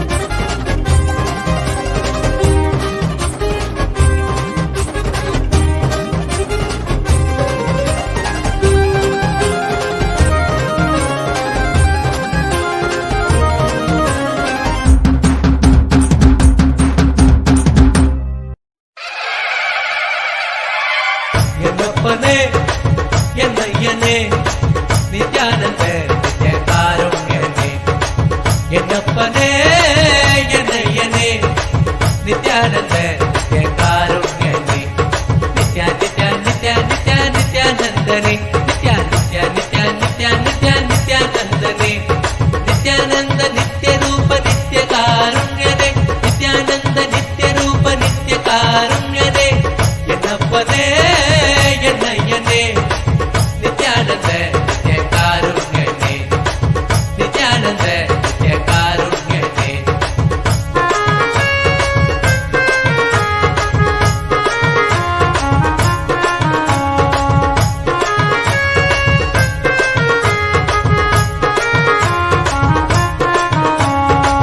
பன்னிருகை நித்ய குருநாதனே பன்னிருகை குருநாதனே பன்னிருகை நித்ய குருநாதனே பன்னிருகை குருநாதனே பக்தர்களுக்கு அனுகூலனே பக்தர்களுக்கு அனுகூலனே நித்யா நித்யா நித்யா நித்யா நித்யானந்தனே நித்யா நித்யா நித்யா நித்யா நித்யா நித்யானந்தனே நித்யானந்த நித்ய ரூப நித்ய காருண்யனே நித்யானந்த நித்ய ரூப நித்ய காருண்யனே என்னப்பனே என்னையனே நித்யானந்த நித்ய காருண்யனே என்னப்பனே என்னையனே நித்யானந்த நித்ய காருண்யனே நித்யா நித்யா நித்யா நித்யா நித்யானந்தனே நித்யா நித்யா நித்யா நித்யா நித்யா நித்யானந்தனே நித்யானந்த நித்ய ரூப நித்ய காருண்யனே நித்யானந்த நித்ய ரூப நித்ய காருண்யனே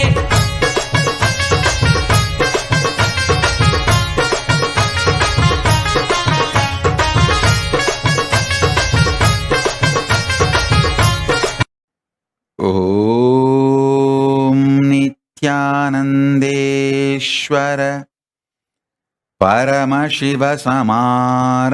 परमशिवसमारम्भाम् नित्यानन्देश्वरि परमशक्तिमध्यमाम् अस्मदाचार्यपर्यन्ताम् Vande Guru Paramparam.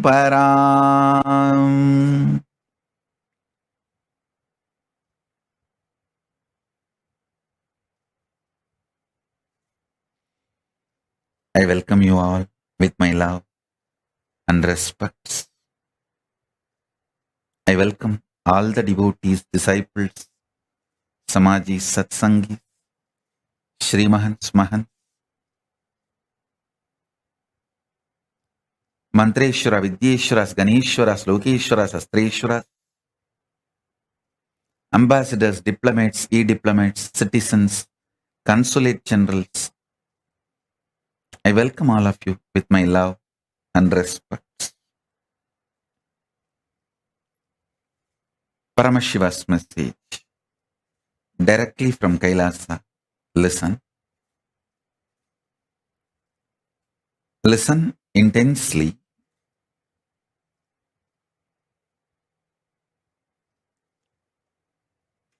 Conscious sovereignty can be manifested in you just through the Shaktipada and Shaktinipada, most simplest way. I'm not saying easy or difficult. I'm saying simple. Listen.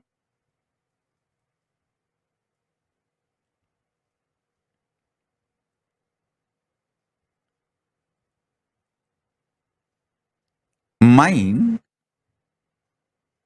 always works in the language of quality and quantity.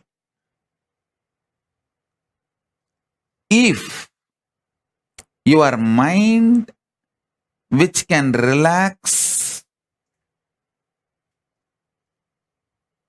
from this constant engaging with qualities and quantities, and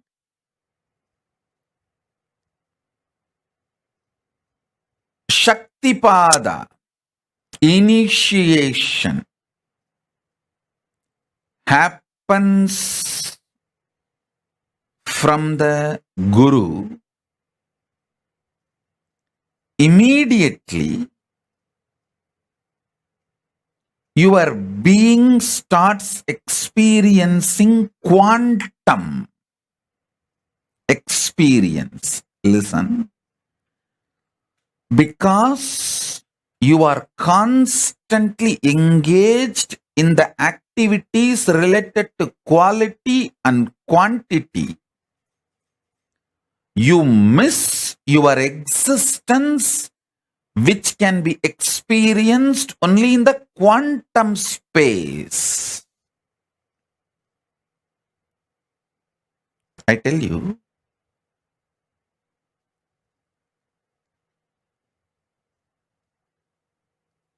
you can achieve conscious sovereignty in multiple ways.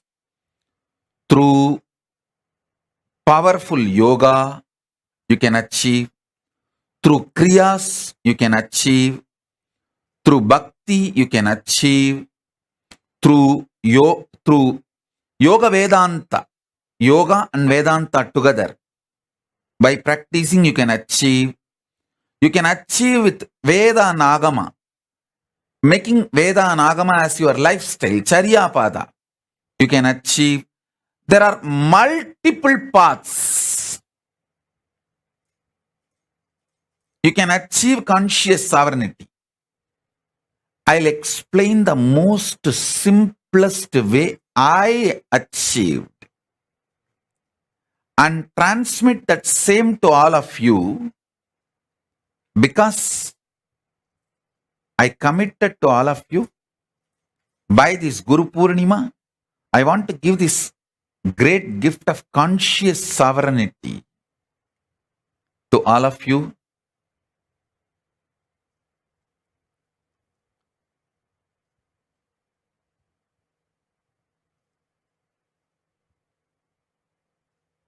Today I am going to reveal very important truth and very important initiation.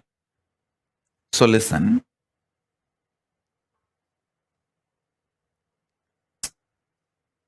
This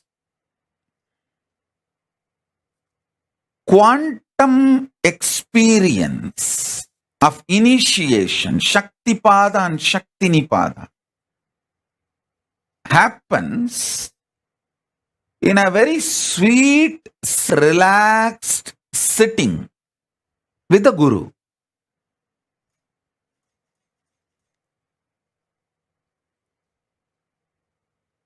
I'll tell you how this happened to me. Then you can understand. When I sit with Arunagiri Yogeshwara,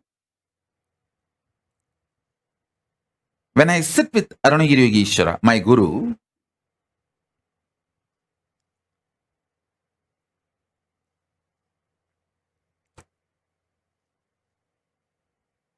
I used to be so enamored by the charisma, the personality, the way he carries himself.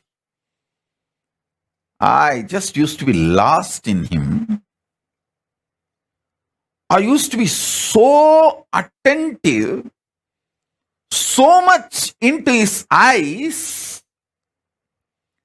When I ask a question, the way his eyes react or respond, I know I asked the right question, or I asked the useless question, or I asked the wrong question, or I was just trying to poke him. More or less like an attention need, not the real question. I know everything just by the way his eyes react. The way he turns his head, I know whether he likes the question I put or is neutral about the question I put, or he doesn't like the question I put, or he likes the question but not the way I put. I will know everything, the way his eyes react before even he starts answering. It is such space. I know he knows every thought current getting created or I am entertaining, engaging with. Some thoughts will appear, I will not engage with it. Some thought currents will appear, I will engage with it. Some thought currents will appear, I will just try to drop it. All this he just knows, and I know that he knows. It is like I am absolutely in a nirvana space with him. This body cloth does not stop him looking into my inner space. That is what I call nirvana space.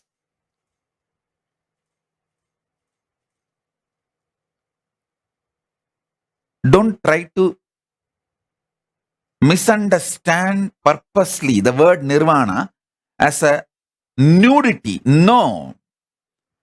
It is not. I am not using the word nirvana for clothlessness. I am using the word nirvana here for bodilessness, sheathlessness. Body is a sheath, annamaya kosha. This sheath does not stop the way I engage me with him or the way he engages with me.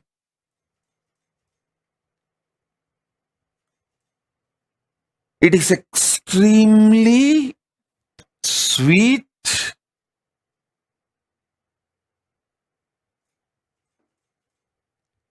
absolutely feeling secured, protected,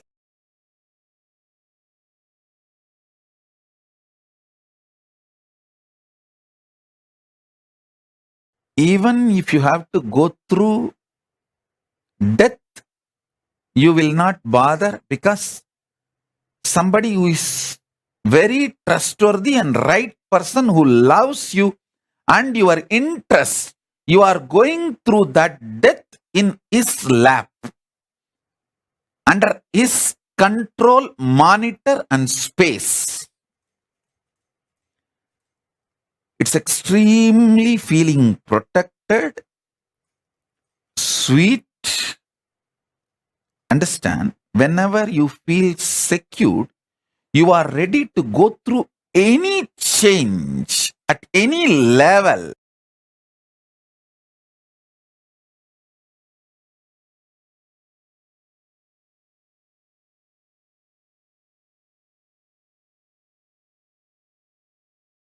It's an absolute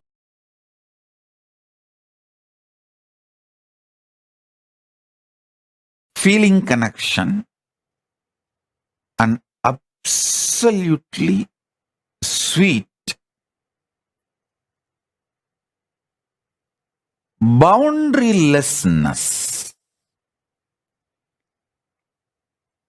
I will feel so free with him, even when he eats, if food particles, if they drop from his mouth on his body or few grains, I will never leave them.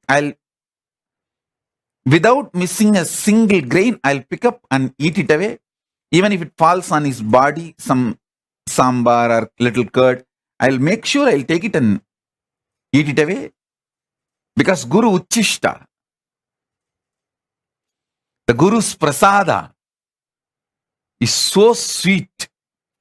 The Guru Uchishta is such extremely sacred.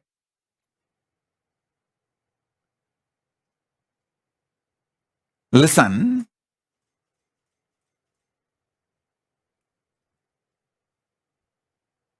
it is that kind of a space. Actually, few days before, I was telling a story of ant picking up few grains of rice fell from his hand while he was eating, and I was brushing aside that ant. I did not tell you precisely more details. I want to tell you now. Actually, I was irritated about that ants.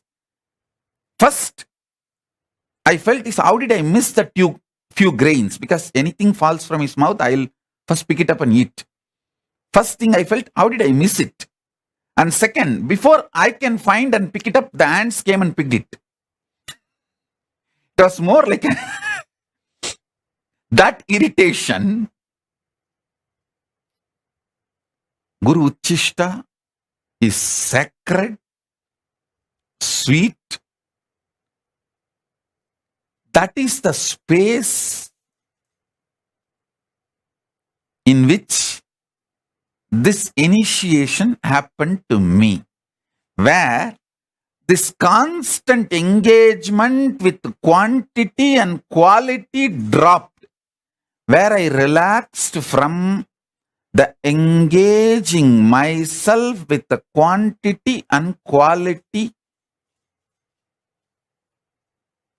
centric thought currents. Vacation means your ability to relax from quality, quantity centric thought currents. In the Guru's lap, in the Guru's space, that real pure vacation happens. Where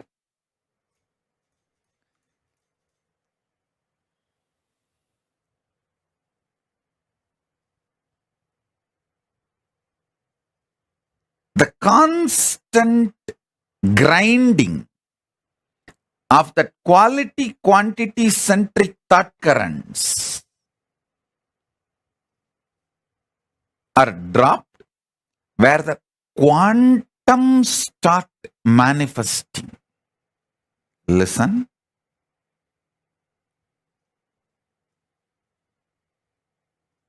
Now, I will describe exactly conscious sovereignty as I received from my Guru, Arunagiri Yogeshwara.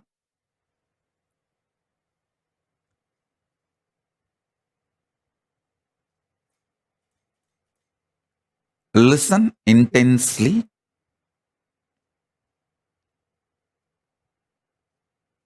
Listen.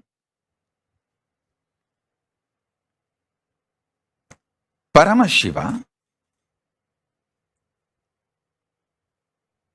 in his unmanifest being, in his unmanifest state, he, me, you, all are one and the same. He manifests as creation, sustenance, rejuvenation, delusion, liberation. Listen. Creation means manifestation. Maintenance, sustenance, rejuvenation, destruction and rejuvenation together. Putting in delusion or getting out of delusion together. That is called Throbhava. Liberation. These are the 5 ways he manifests. The unmanifest Paramashiva manifests in these 5 ways. And still he continues to remain as unmanifest also. Listen. This every truth I am revealing now, internalizing, will make what I am experiencing as Paramashiva as a quantum experience in you and me, where the Shakti Pada will happen in you. What I am going through, you will go through. So what I received from my Guru, you will receive it now. My Guru, Arunagiri Yogeshwara, Paramashiva himself, me, you, all 3 of us will vibrate in that same oneness frequency now through this quantum initiation. Listen carefully.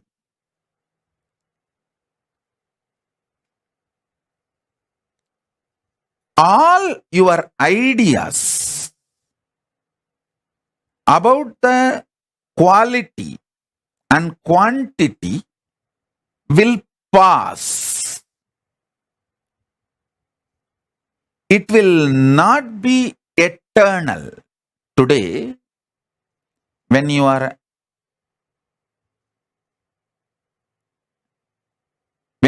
young, some things you want to add in your life, some things you want to leave in it from your life. The quantity, quality, greed and fear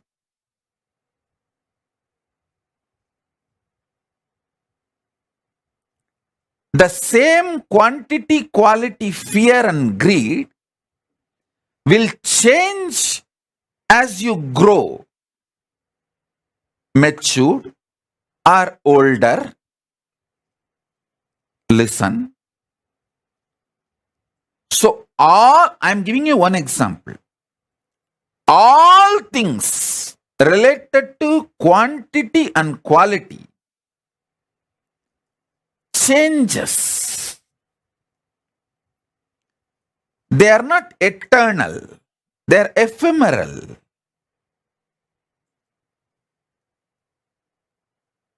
Sometimes you enjoy the change. That is called maturity. Growing in wisdom. Sometimes you hate the change. That is what is called attachment, suffering. This quantity, quality centric drama, whole thing is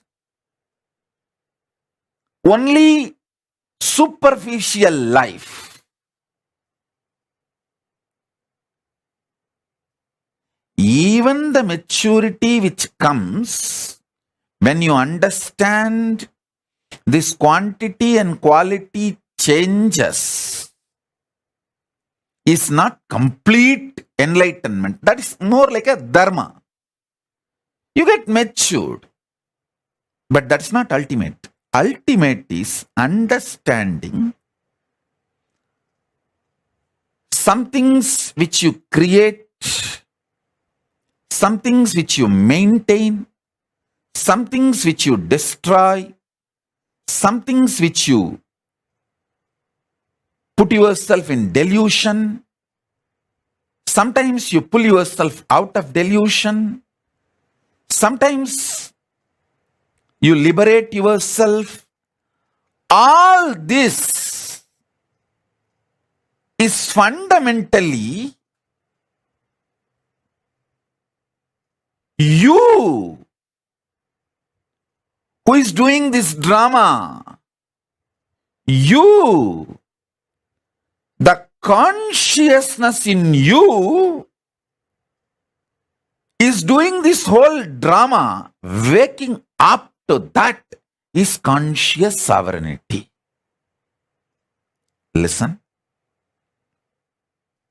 Listen. Later on, today again, when you have time,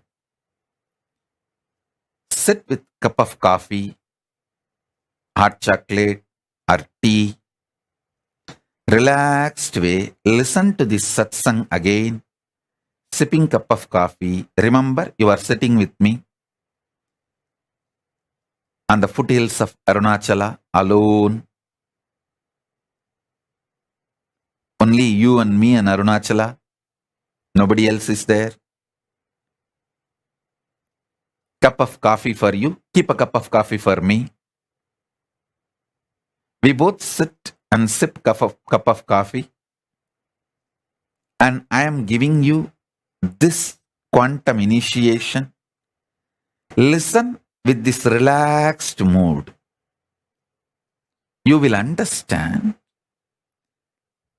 I want you to understand 3 layers. 1, the quantity, quality based thinking, acting, whole productivity centric lifestyle. Quantity means trying to increase the quantity of things in your life, or even trying to improve the quality of your body, your mind, anything. Trying to increase the quality of you. Both are stupid. Both are useless. That's the first thing. Second, the quantity, quality centric greed you have. You want to sometime accumulate more money. You want to spend more time in the office. But later on, you understand anyone can replace you in your office, but no one can replace you in your home. So you get the shock of your life and realize, oh God, I should have spent more time in my home. Then the next level you will understand. Anyone can replace you, even in your family, but no one can replace what you need to do to yourself to raise your quality. Then next level you will get matured. Even the idea of raising your quality by yourself is extremely wasting time. Instead, a simple quantum initiation with Guru can raise you beyond the quality, quantity, stupidities. The levels of evolving. Because even if you work on yourself, raise all your qualities to higher and higher level, it is more like an ant trying to climb the hill. When it is going to reach the top. But the same ant sitting on the shoulder of the Guru, when he climbs the hill, just in few hours, it is going to reach the top.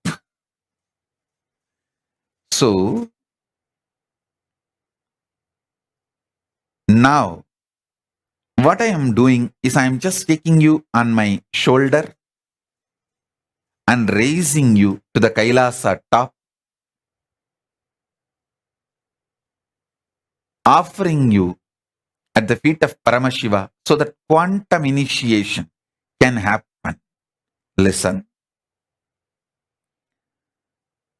Things you desire when you are in the creation space, you may hate when you are in the destruction space.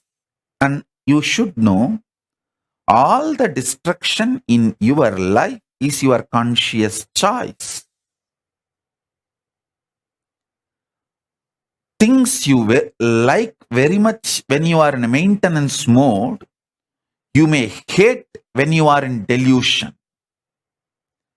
Many things which you hate when you are in delusion, you may feel so valuable when you are liberated.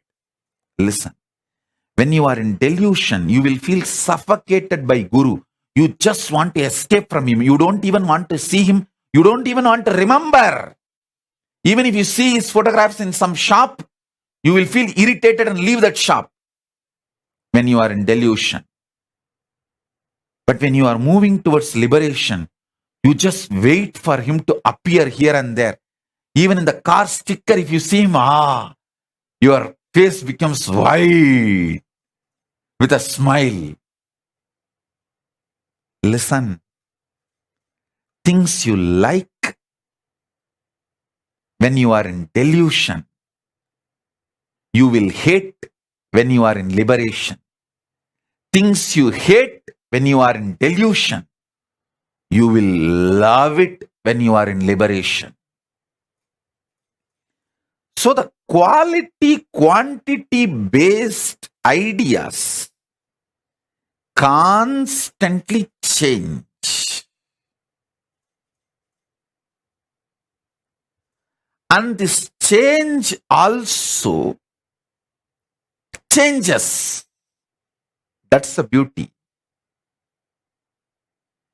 Change also changes.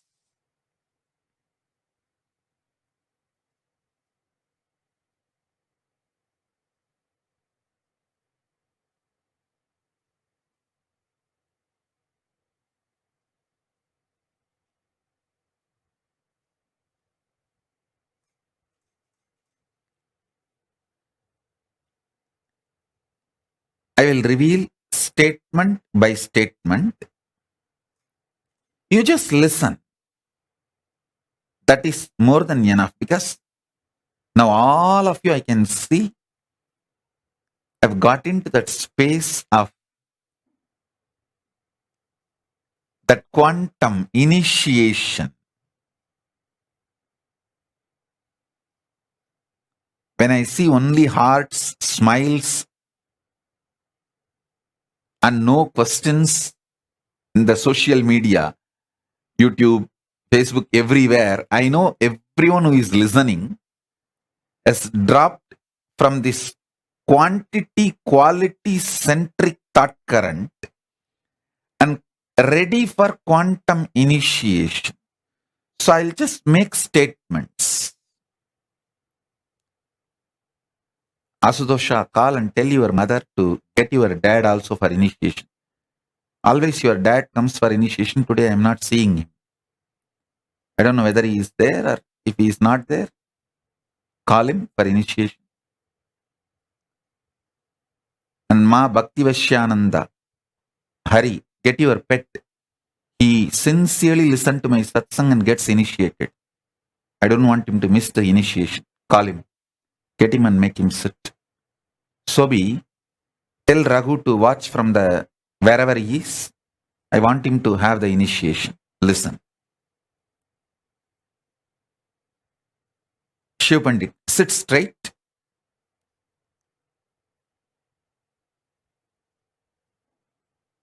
And listen intensely. I'm only going to make simple statements. Just listen intensely.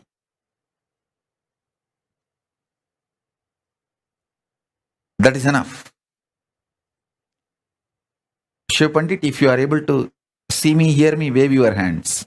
I want you to know every day I accept sincerely that banana, fruit, and the betel leaf and the offerings you keep for me. So sit straight. Listen to this initiation.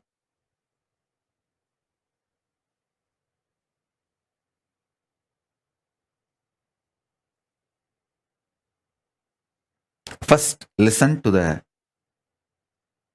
statements I am making. The quality and quantity centric thought currents constantly keeps you in friction, agitation. Because of that friction, agitation, stress, you never get a space to reclaim your conscious sovereignty. So listen.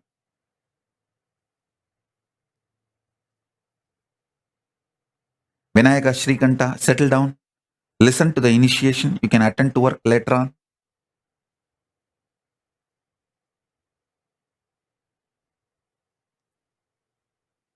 Asudosha, call and tell your mother to get your dad and settle down for the initiation. Maitreyi, get all the kids and make them sit. Listen to the initiation. Listen.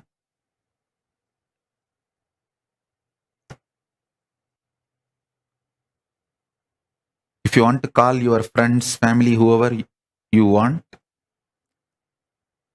very important people in your life whom you think should have their initiation, call them. Because these initiation moments are the essence of all the satsangs I give.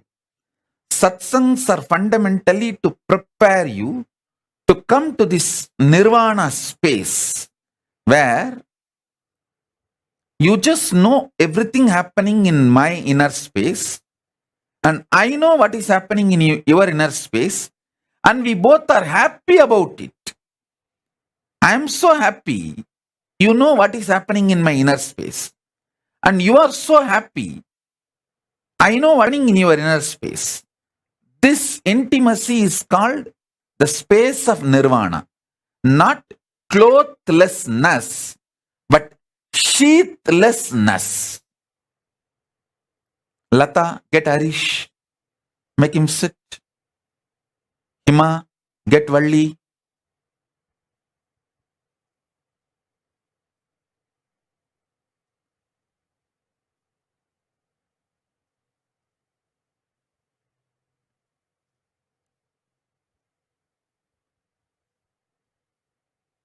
Listen. I think many times people get shocked because they don't think I know all their names and who is sitting in the satsang and who is not sitting in the satsang. When I call and tell them, they get shocked. Oh God, Swamiji is watching so closely. Yeah, without even two-way, I can watch. Two-way, how can you?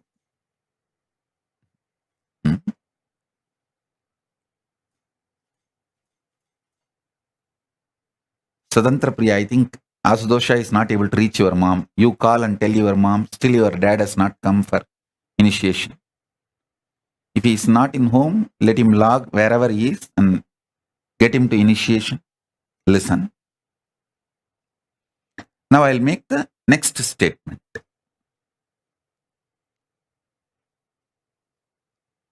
Ordinary teachers, by giving you words, keep you so engaged, many times you miss enlightenment because of ordinary teachers and ordinary philosophers.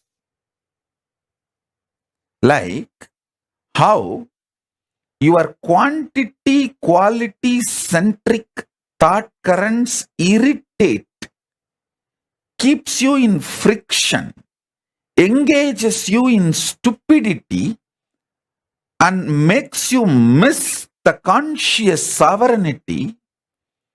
You are engaging with ordinary teachers and philosophers, makes you miss stupidly the real Guru's initiation. So now, sit.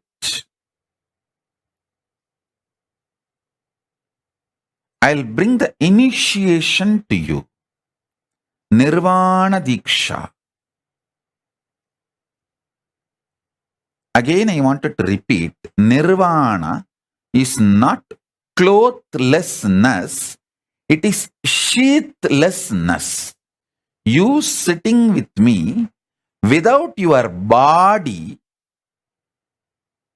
such deep engagement where you know whatever is going on in you is known to me, and I know whatever is going on in me is known to you, and both of us are happy to know each other's inner space. I have nothing to hide from you. Everything is happening here. I want you to know. Not only I don't want to hide, I want you positively for you to know. Same way, if you feel everything happening in you, you have nothing to hide, you want me to know and you are happy that I know it. You are very positively interested in me knowing it. This space is called Nirvana. And in this space only that quantum initiation happens. The conscious sovereignty is experienced by you. In this space of Nirvana Diksha, the Shakti Pada and Shakti Nipada for the conscious sovereignty happens. So listen.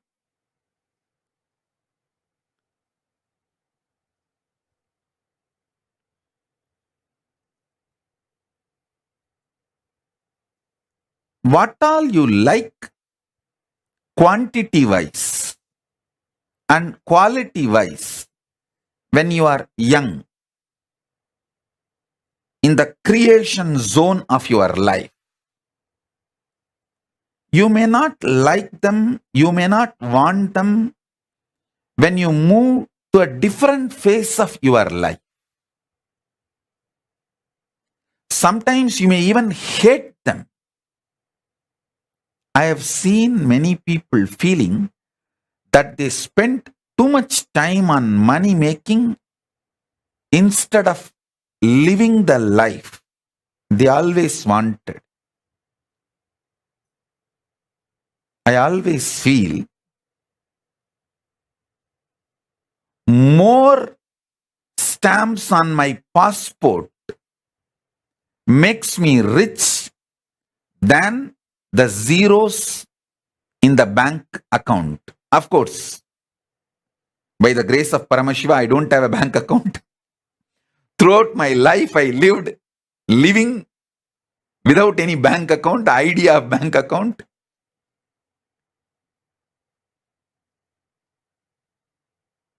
Many times, your likes, dislikes, changes based on the space you are in. All I am asking you is, first, get comfortable. First level, the preliminary level. Get comfortable with the idea this quantity quality centric lifestyle is not complete. That is not absolute. That is not freedom. That is not your sovereignty. The second thing, you knowing the likes you have, dislikes you have, the greed you have, the fear you have about some quantity, some quality during the creation dimension or maintenance dimension, destruction dimension, delusion dimension, liberation dimension, all this is your decision. You, who is the source and center, you are the powerful existence during all this. Listen to this statement very deeply. You will have conscious sovereignty now. Before this satsang is over, you will experience conscious sovereignty, because it's not difficult and it's not easy, it is simple.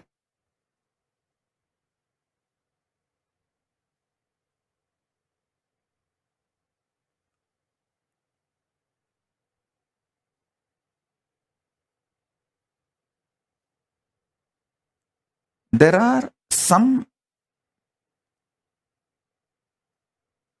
pain points in you.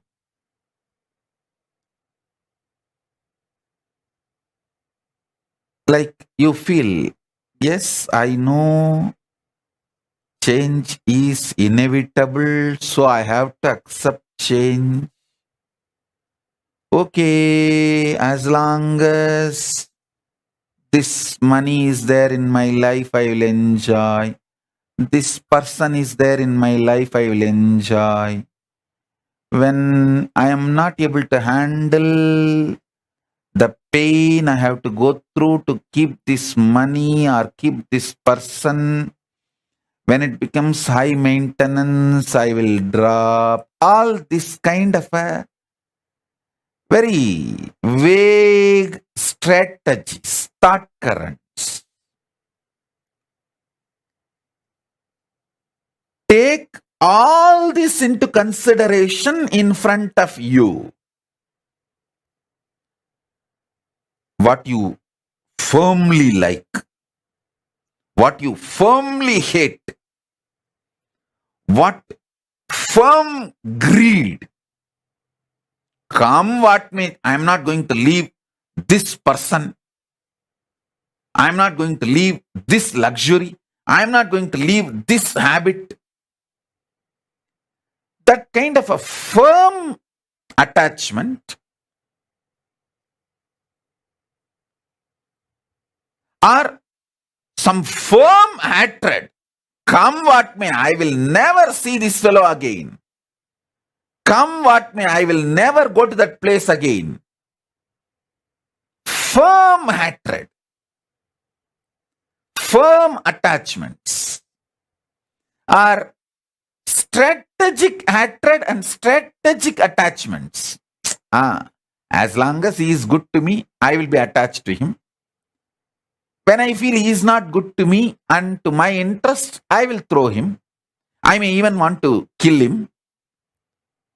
I may even want to discard him, not only from my life, he should not even be there in the whole world. But all these kind of strategies, cunningness, all these kind of ideas,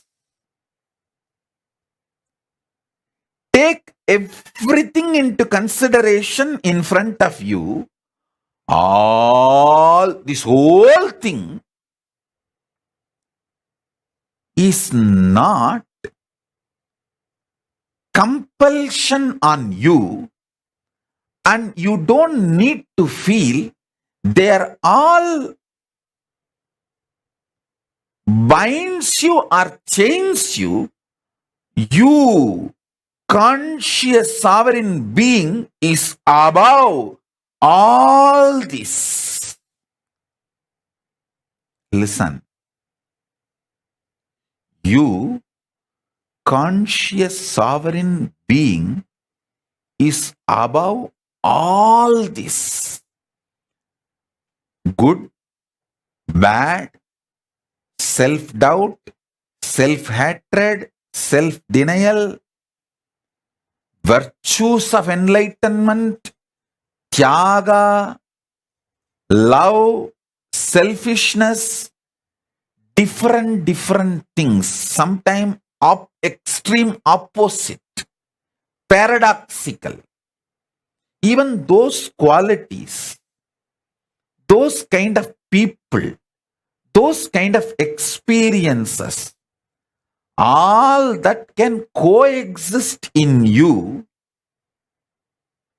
That coexistence does not need to be contradicting your conscious sovereignty. Your conscious sovereignty is your identity, existence. Listen, sometimes you may cook, that does not mean you are a chef. Sometimes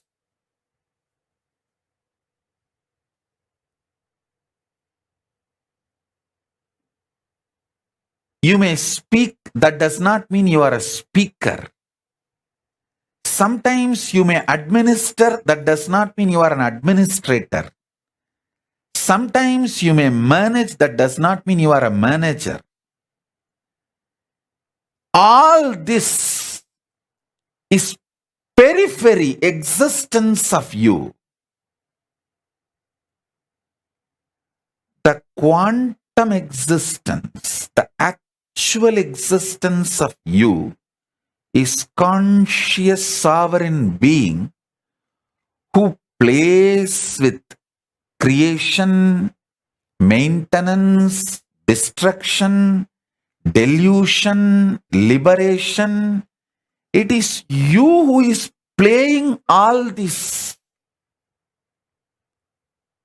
It's like a lotus having 5 petals.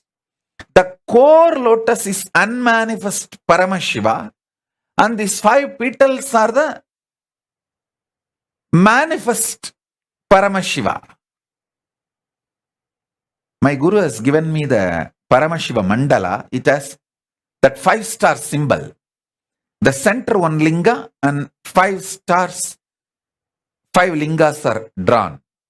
That's one of the meaning of that mandala is the unmanifest is the center linga, and the pancha linga on 5 side is the 5 face of Paramashiva. If you are in delusion, don't be afraid. It is actually delusion kicks you to the next level of liberation. See, 3 seconds of nightmare not only gets you out of nightmare, it pushes you to the next level of state of consciousness called waking state. From dream, you are just kicked to the waking state. High. From dream, moving to waking state is like an enlightenment in dream state.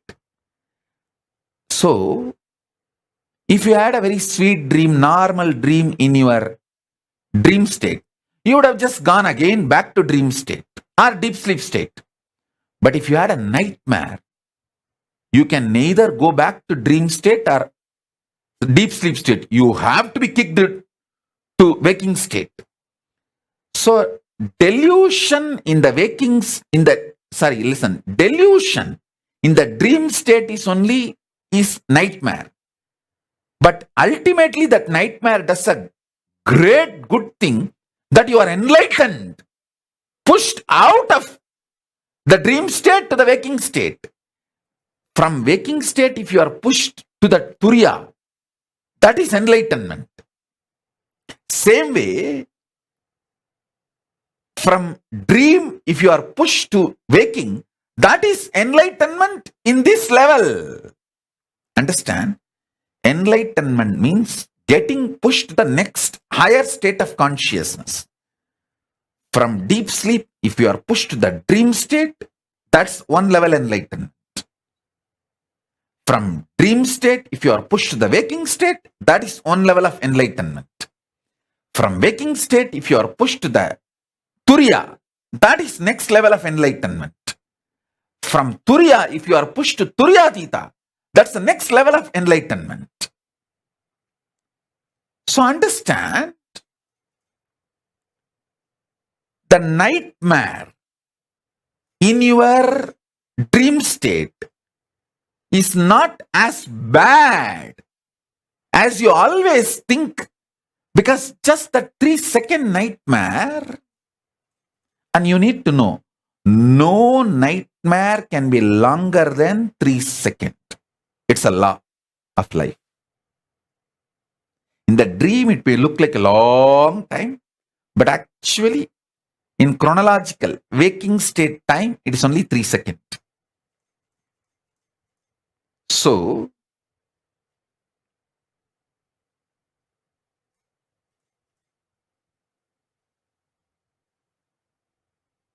all nightmares are enlightenment in the dream state, because it has pushed you from dream state to the waking state, which is a level of enlightenment as far as the dream state is concerned.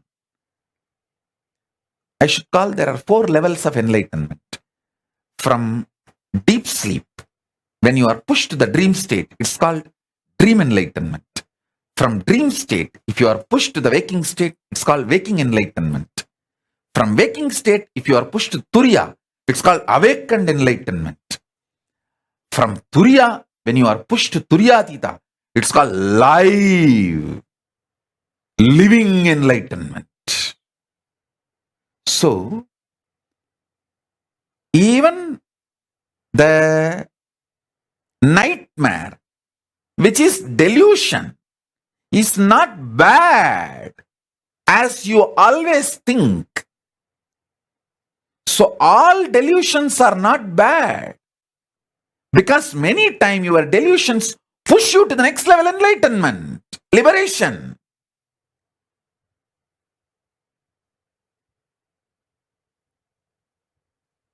So understand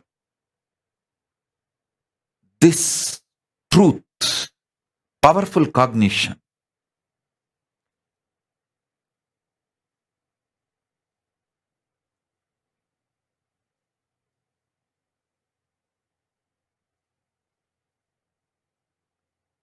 No nightmare can be longer than 3 seconds, and no death will be longer than 3 seconds.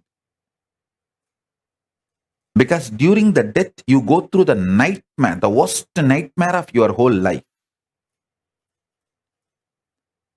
If you lived as a deep devotee connected to Guru, you go through the best wet dream of your life. Wet dream also wakes you up. Nightmare also wakes you up. If you lived throughout your life fear-centric, You go through the worst nightmare during the death. If you lived an very deeply, romantically devoted life to your Ishta Devata or your Guru, the higher being, you go through an extremely sweet, ecstatic dream, wet dream, through the 3 seconds, and you wake up liberated. You move to the Turiya state.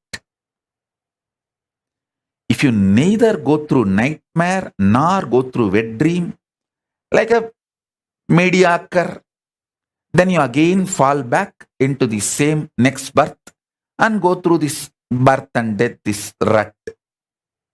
So listen. Now every statement I made, if you just map it to many questions you have, you will fall from this quantity, quality, nagging, irritating frictions into the quantum enlightenment now. You will understand your conscious sovereignty is the most supreme existence identity of you, and in you, with your approval, with your permission, your order, because of your commandment, your creation dimension, your maintenance dimension, your destruction dimension, your delusion dimension, your liberation dimension, all the 5 functions, and your unmanifest is the Lord. You are the Lord. This truth, when it clicks in you, you regain your conscious sovereignty. My life is to give you conscious sovereignty. Not just my life's mission, my very life is to give you conscious sovereignty.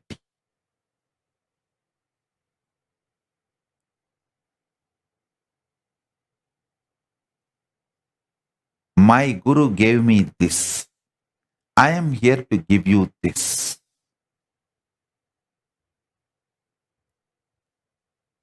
I will repeat the same truth in a different words, from the different angle. Listen.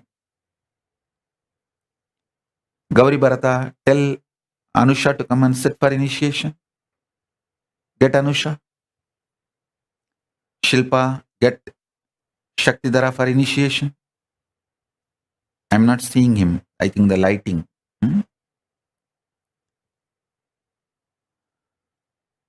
Listen. I'm going to repeat the same truth with a different words.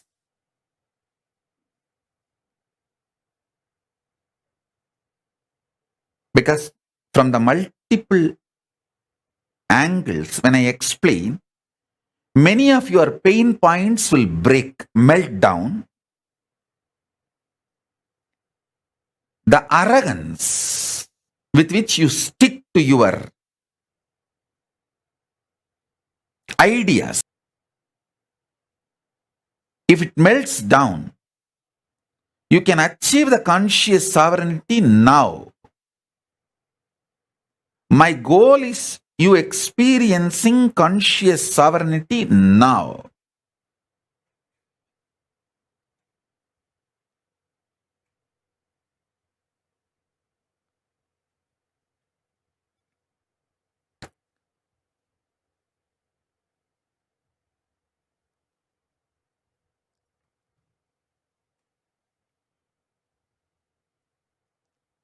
See, the satsang is going to be very long. I'm going to elaborately talk and initiate all of you. So if you guys are a little tired, I think It's already going to be 11 o'clock night. So if you guys want to pick up a cup of coffee or a cup of hot chocolate, tea, you can pick up. Come and sit very comfortably.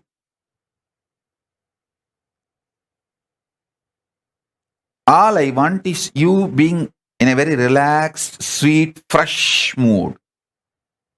With a cup of coffee or hot chocolate, tea, anything is okay. Just come and sit.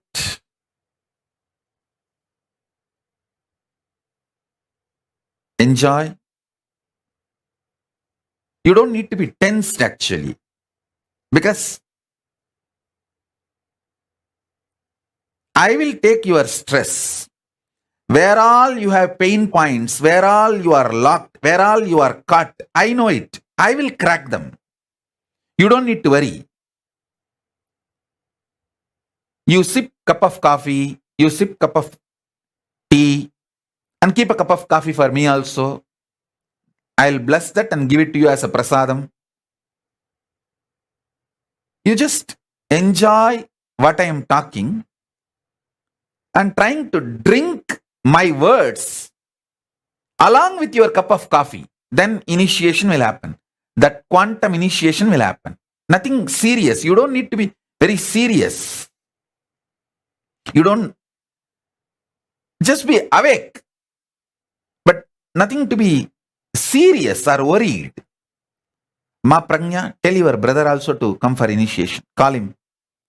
Tell him to attend the initiation.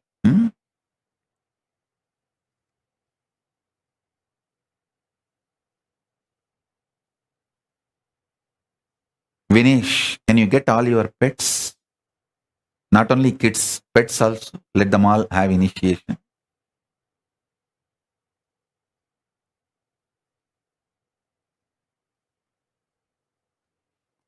So listen.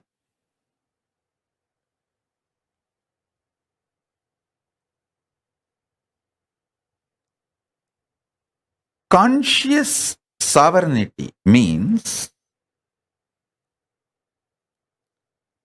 there is no blind spot about you and your existence.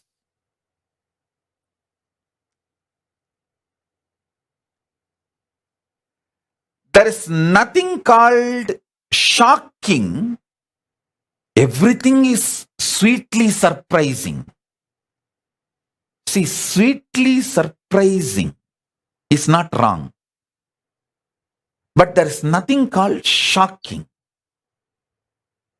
You just know the probability and possibilities of your existence.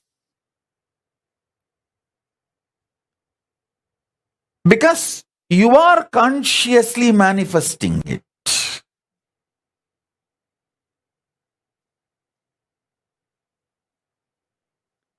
Even your so-called negative patterns, bondages, chains, which binds you, your mind, your self-doubt, self-denial, self-hatred, even all of this is the choices you took, maybe out of delusion, but that does not mean it is bad. When the delusion becomes strong, you will simply wake up to the next level of consciousness.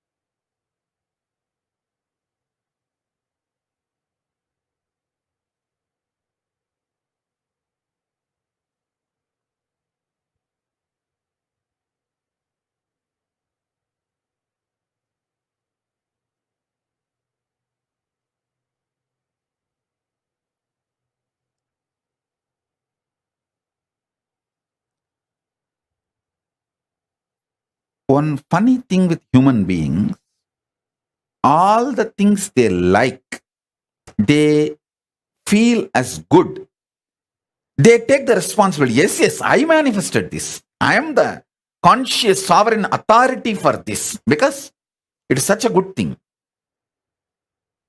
But the most funny thing, things you don't like also you only manifested.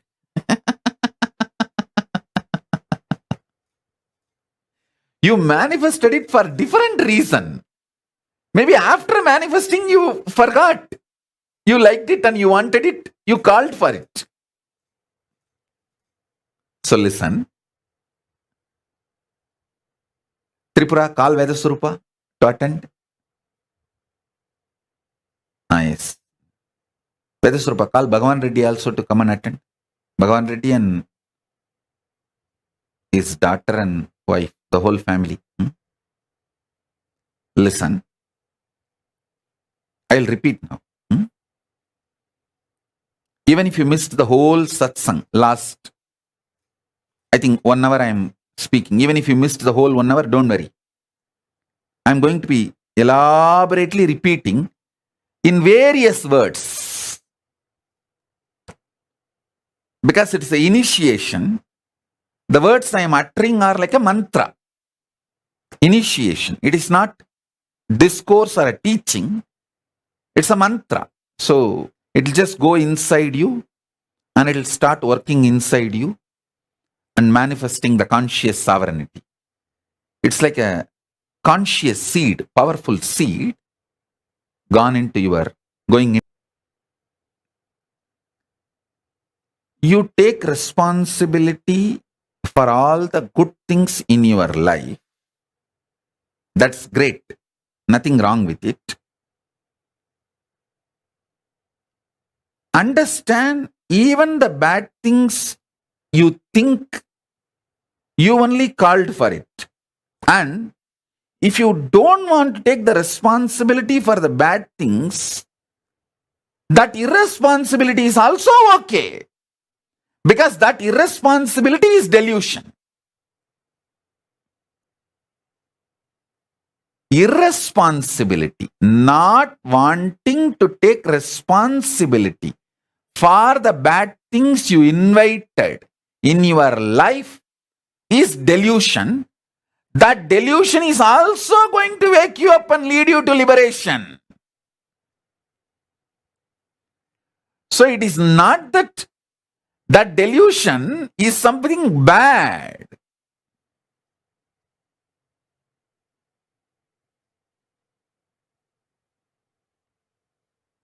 Be very clear. You be the good guy in your life, bad guy in your life, right guy in your life, wrong guy in your life, neutral guy in your life. You be your deluder, you be your liberator. You are that. It is not that you have to be or become. You are that. That is a truth.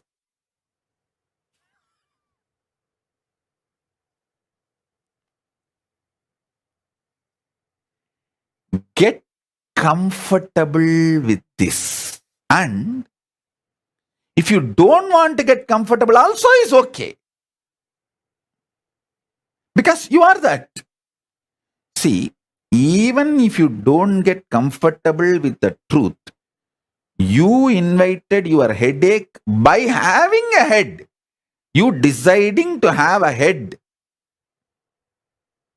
itself. You accept the process of possible headache, the possibility of headache. The moment you decide to drive in the road, you accept the possibility of the accident or a sweet surprise of meeting your friend whom you did not meet for a long time. So the surprise, sweet surprises, shocking accidents, both are possibilities, probabilities of your decision to drive in the road. So ultimately, you are the source is not teaching, it's a reality. And the great news is when you start getting comfortable with this truth, you manifest powers. You manifest powers. You manifest powers of conscious sovereignty. That is what is powers of Paramashiva. Every time when you manifest powers of Paramashiva, I give you one powerful cognition to manifest that power. That powerful cognition is one of this liberating principle. So now I am giving you multiple liberating principles. So you start manifesting multiple powers.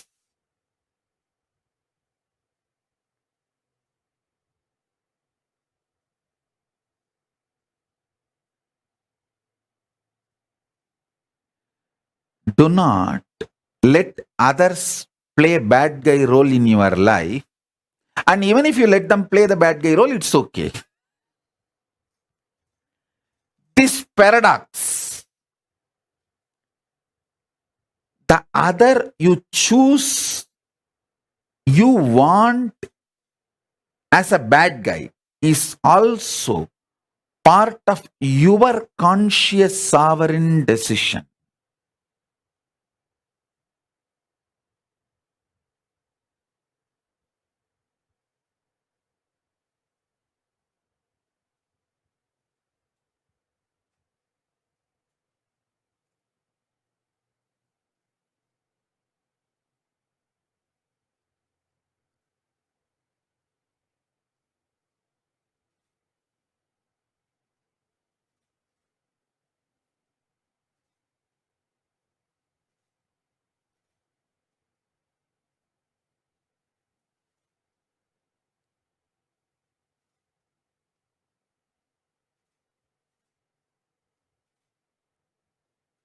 Paramashiva,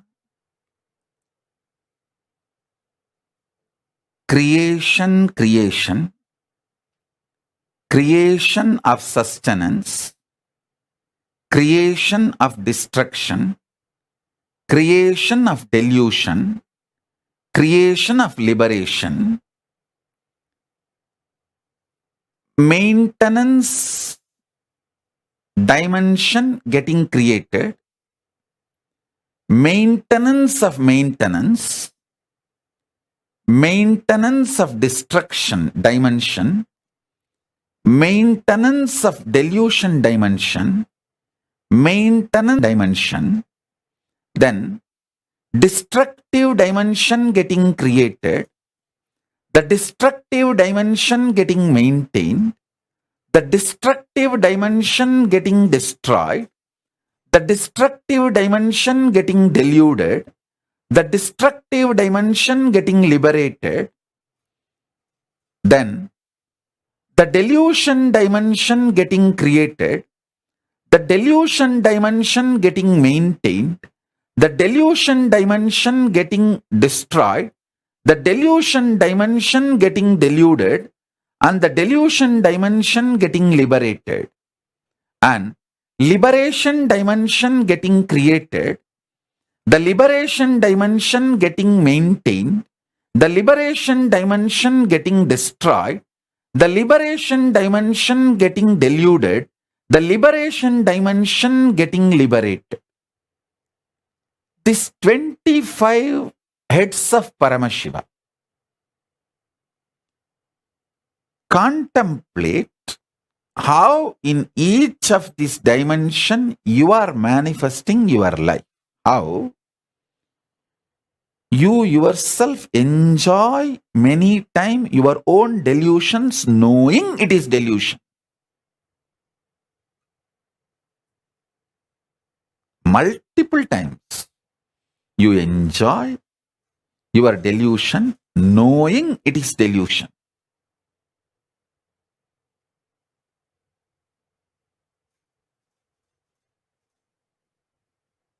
I am not saying don't enjoy your delusion. I am not saying enjoy your delusion.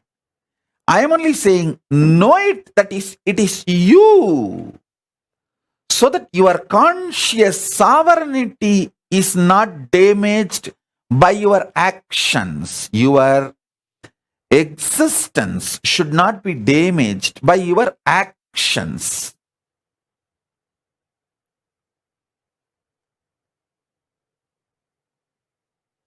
You may be eating, does not mean you are an eater.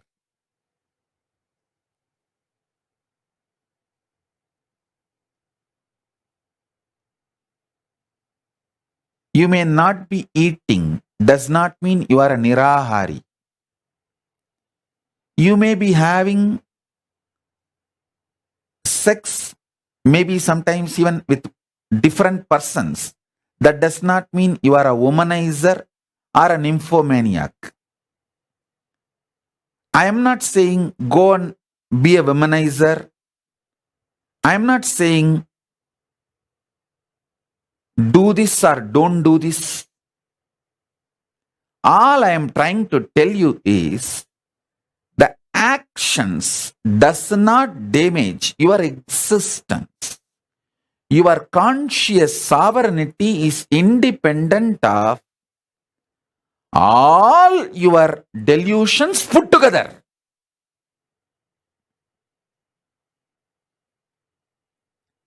Because your unmanifest is more powerful than all the five manifest put together. Your creation, maintenance, delusion, destruction, liberation, all five put together is only 25% of you. 75% of you is your unmanifest. I am giving you kind of this percentage for you to understand. In reality, 99.999999% of you is unmanifest. Only the 0.0000001% is the manifest. In that manifest is a five manifestation. Like if in your cell, even if your cell, if you thoroughly analyze, 99.99999% is vacuum, unmanifest. Only the 0.0000001% is the manifest. In that manifest, 1/5 is creation, 1/5 is sustenance, 1/5 is destruction, 1/5 is delusion, 1/5 is liberation. So,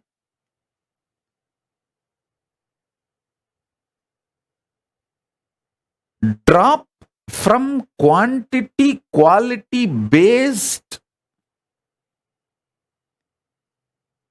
irritative, stressful, kind of a drugged thought flow, life current. That's the right word, I'll call it. Drugged life current.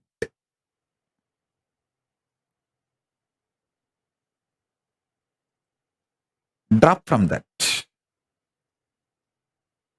Come to this conscious sovereignty. And you don't need to expect you should experience conscious sovereignty within this 1 hour of satsang. I will make that happen. You don't get stressed.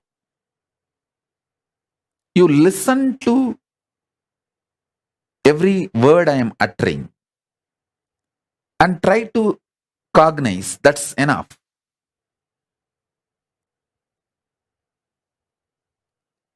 Mind is a drug.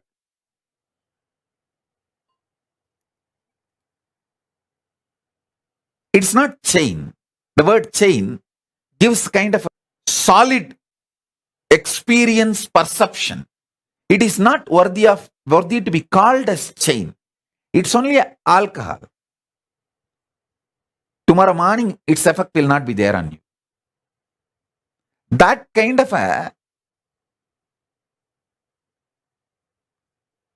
moodiness of your mood is a drug. Drugs impact on you is moodiness of your mood. So the moodiness of your mood is mind, which is like a drug. See, the fear. Fear is the substance out of which your mind is formed. That substance, fear itself, is moodiness of your mood. It is not even the permanent mood. When the lust comes, the fear just disappears because it is only moodiness of your moods. As I said, delusion is only one dimension of the 5 dimensions. So the fear is just a moodiness of your mood.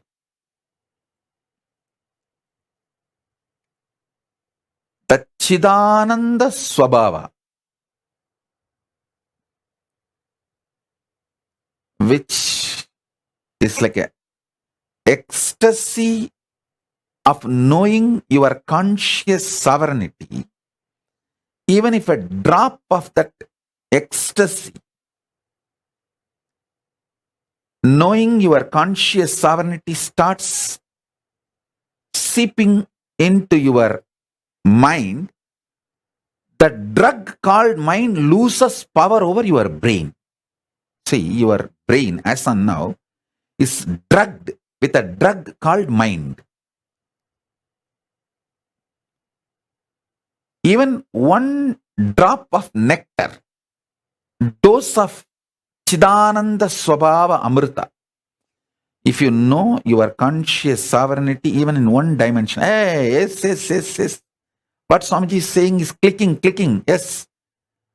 Other words I don't understand, but this one word I understand what he is telling. Even if one click starts happening and clicking, that nectar starts getting you out of the drug called mind. So listen. Now I am giving you multiple nectar drops. Anyone works on you is enough. You will start cherishing the conscious sovereignty, which I sincerely want all of you to manifest by Guru Purnima. By Guru Purnima, I want all of you to have the conscious sovereignty, because by this whole Chaturmasya, I want all of you to enjoy this conscious sovereignty and manifest powers. Powers of the unmanifest, Paramashiva, the source of you. Listen.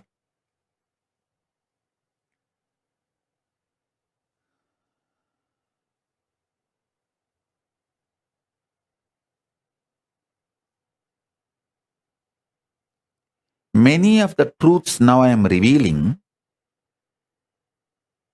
I uttered in last 27 years of my public life, documented multiple times in multiple places, in multiple words. I am just now putting all of it together with this focus and presenting it to you. See, whatever I am sharing is basically from the revelations Paramashiva revealed in Vedas and Agamas. Last 27 years of my public life, whatever I was sharing, from what I inherited from my gurus, now I am compiling with the focus of you experiencing conscious sovereignty. I want you to catch the glimpse of conscious sovereignty. Vishoka, tell your mom to attend the session. Vishoka, get your mom to attend the session.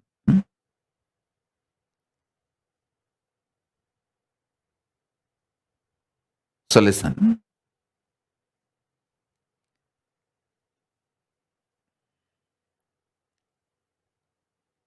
First, stop hating. Stop getting powerless about anything in your life. Do not get powerless. Do not hate. There were so many assassination attempts on me. Even those things, I neither care nor hate nor enjoy. I don't enjoy the assassination attempts on me, and I don't hate the assassination attempts on me. I don't care about it. So first thing, stop forming rigid attitudes. Stop appreciating rigid attitudes as your wisdom. That is not wisdom. Rigid attitudes are informations frozen in your brain, not wisdom radiating in your brain. Informations frozen in your brain can only be the brain blockage.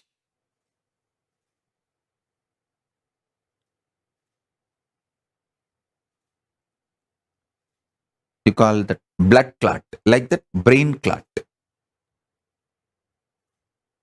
It's only the brain clot.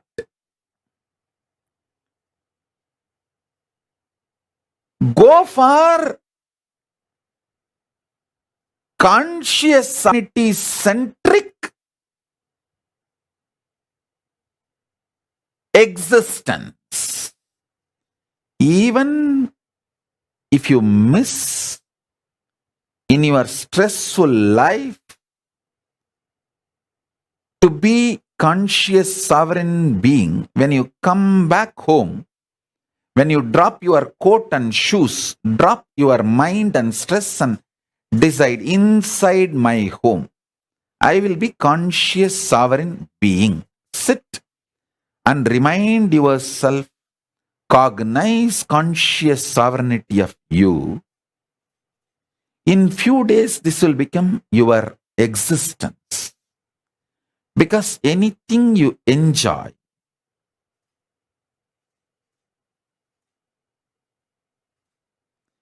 anything you entertain, you become that becomes you. See, throughout your life, if you enjoy being a clerk, you will retire as a clerk. If you enjoy being a manager, you will retire as a manager. If you enjoy being a king, you will retire as a king. What you enjoy, you will manifest. Do not tell me, oh, I enjoy being a king, but I am not getting opportunity. No, life is too big. And even if you are struggling, no, I really want to be a king, but I am not getting opportunity, then okay, entertain with that. You are engaging with that. Engage with that delusion. It's okay. But know it, you are engaging with that delusion. Listen.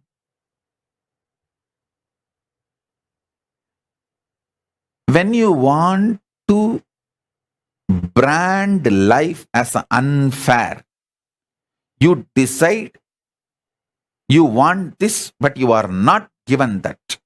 That is why life is unfair. The conclusions you want to come due to your non-involvement with the life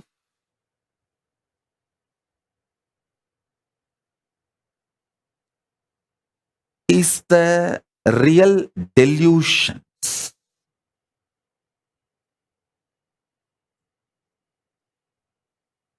But as I said, it's not that delusions are wrong, because when the delusion becomes thick, it becomes nightmare and you wake up.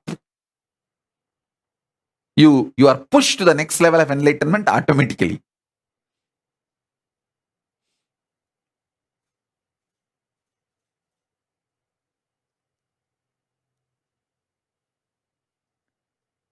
engaging.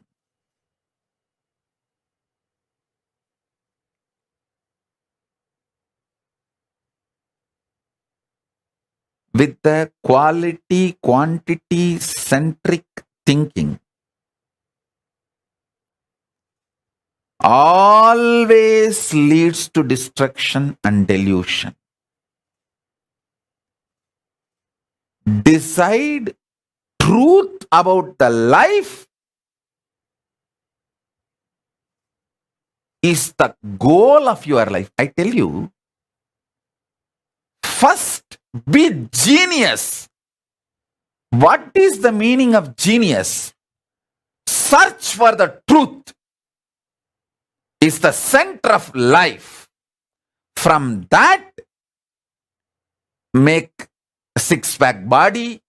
From that, make billions of dollars. From that, make all the relationships you want. From that, manifest all the powers you want. You want, create what you want, enjoy what you want, celebrate what you want, destroy what you don't want. Be deluded when you want, be liberated when you want, but centered on your conscious sovereignty. Listen, people who search for the truth in the field they have chosen in their life, they become genius.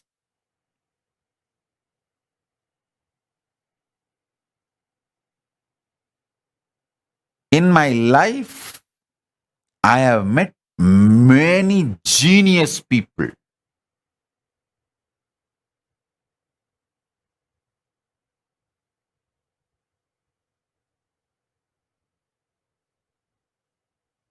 In Tiruvannamalai alone, I have met at least 50 genius people. Genius means extraordinary genius because their whole focus is about the truth of life. From the truth, whatever they want to manifest, they can manifest, and they manifested that what they need and lived it. I tell you, Annamalai Swamigal had only 2 loin cloth and 2 towel his whole life. But I have not seen a more richer person than him. In my life, I have not seen anybody else richer than Annamalai Swamigal. Because he manifested the 2 kaupin and 2 towel from his conscious sovereignty. His decision to exist on the truth of life is a genius, I tell you.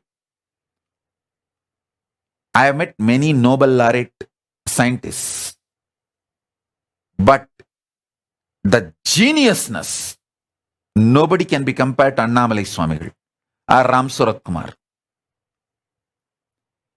A geniusness is not related to what others feel about you. It is related to your strength of cognizing the truth of life. Your brain's capacity to cognize the truths of life and manifest them in your life in a very cohesive, coherent way. That is geniusness. That's what I call geniusness.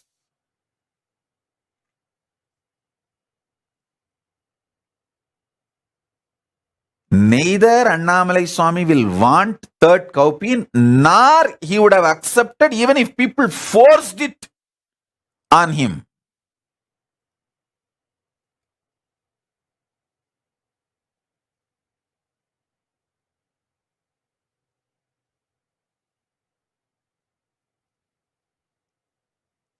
listen. I am not saying you also live with just 2 cowpea and 2 clothes. No. All I am saying is manifest billions and trillions without losing your geniusness. Genius means your capacity to cognize the truth. You have 25 heads, as I explained now. You have 25 heads.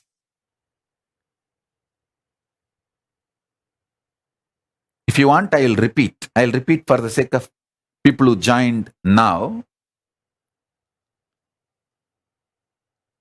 Creating creation. Maintaining creation. Destroying creation. Deluding creation. Liberating creation. Maintenance being created. Maintenance being maintained. Maintenance getting destroyed.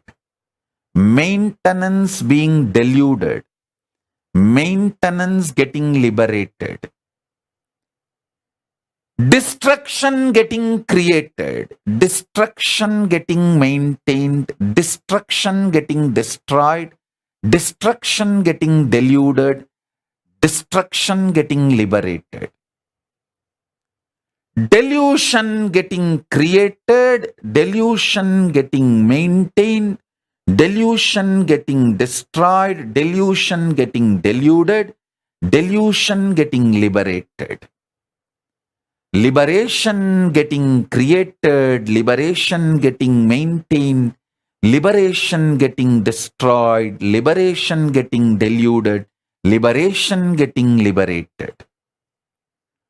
This 25 phase FACE and PHASE pace of Paramashiva, you have it. Recognizing this gives you conscious sovereignty. In your life, you are doing all these 25. When you understand this, you become Ishvara of your life. You become Paramashiva of your life. Then naturally you become Paramashiva of existence, cosmos. If you become Paramashiva of your macrocosm, you become Paramashiva of the microcosm. Because both are one and the same.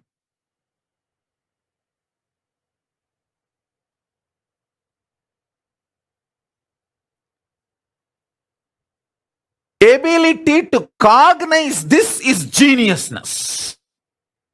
Geniusness is not just stealing some theories here and there. Listen, the so-called modern civilization mostly built on stolen money and stolen theories from Hindus of India. Instead of India, I'll use the word Bharat. Because the Bharat is from Himalayas to Malaysia, from Gandhar to Gadaram. The whole thing is Bharat. India means you will feel only that small area, but Bharat. The modern day civilization mostly built on stolen wealth and stolen ideas of Himalayas, from Himalayas to Setu and Gandhar to Gadaram, Bharat. From Bharat, the knowledge, ideas, principles and wealth stolen. Out of this only, the modern day civilization is built. Only thing is, they stole parts of it. They did not fully steal. That is why the whole mess. Geniusness is not about stealing some concept, principles and rebranding, rewording in your name. and getting Nobel Prize or this prize, that award, that recognition, this recognition. Geniusness is ability to cognize you are doing this 25 in your life.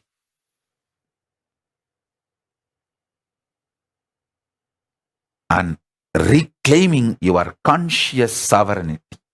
That is geniusness. This is what I call sarvanyatva. So many universities, so many departments. Some of the universities have 200 departments.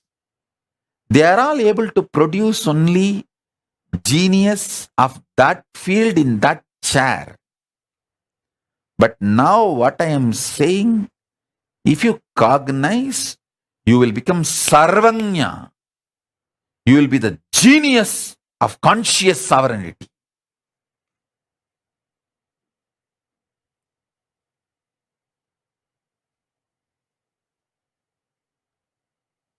Spend little time on cognizing this. Nothing wrong. That will be the best worthy time in your life. See how you are creating creation in your life, how you are maintaining creation in your life, how you manifest a cell,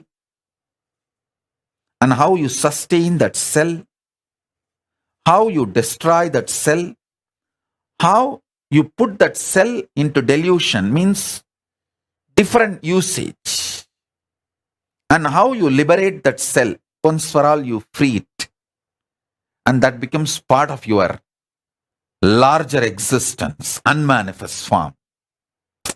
How you are playing all these 25 dimensions of you, cognize these 25 phases and paces.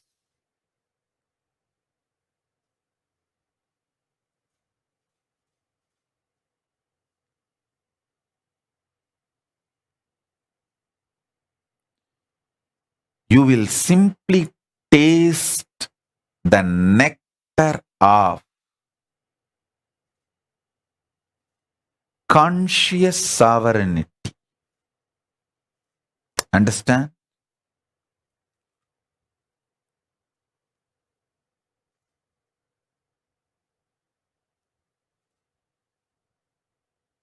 This quantum initiation to happen between Paramashiva, me, you, all three of us. You don't need to do anything. You just need to connect with me as I introduce me to you. I introduce me to you. I am Paramashiva, fully manifesting conscious sovereignty of Paramashiva with all its dimensions. Unmanifest and manifest and more.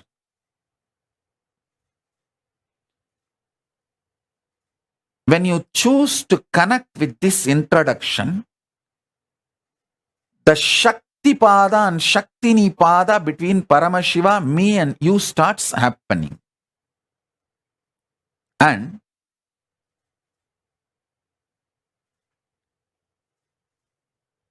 with this mood, relaxed, sit with a cup of coffee,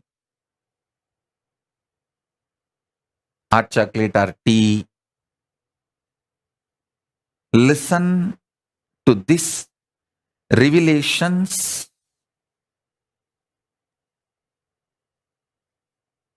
At least till few things click in you. Ma Maheshwara, Bhagavan Reddy is sleeping. Wake him up. His head is already hung.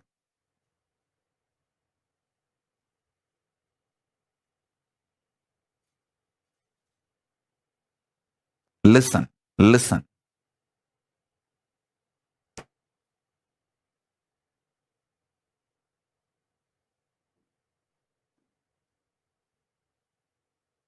I am giving you the essence of everything Paramashiva revealed, the best of everything Paramashiva revealed to all the rishis and to Devi Parashakti, and from her to Vishnu, to all the rishis, that Guru Parampara, the whole thing we inherited from whatever was grown from Himalayas to Setu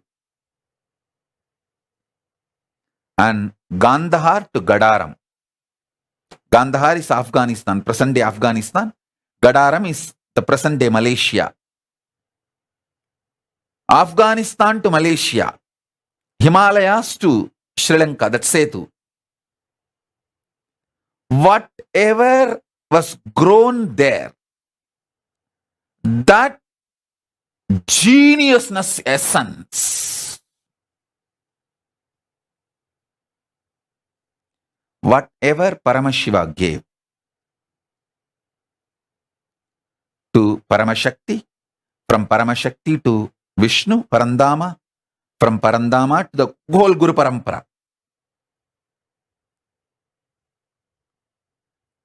Best of the whole thing I am sharing with you all. Listen to this.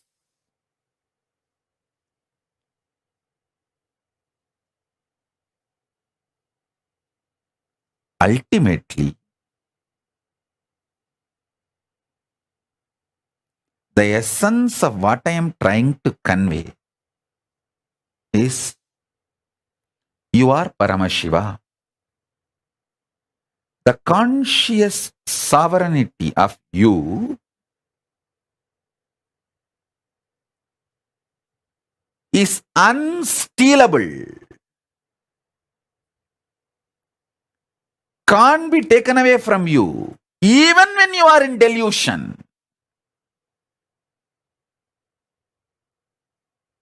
Sit and start cognizing, recognizing, recognizing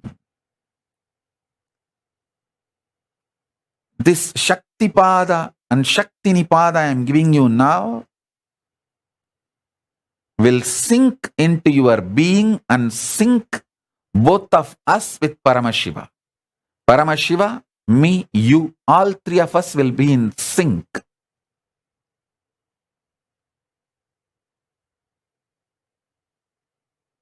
When these truths sink inside you,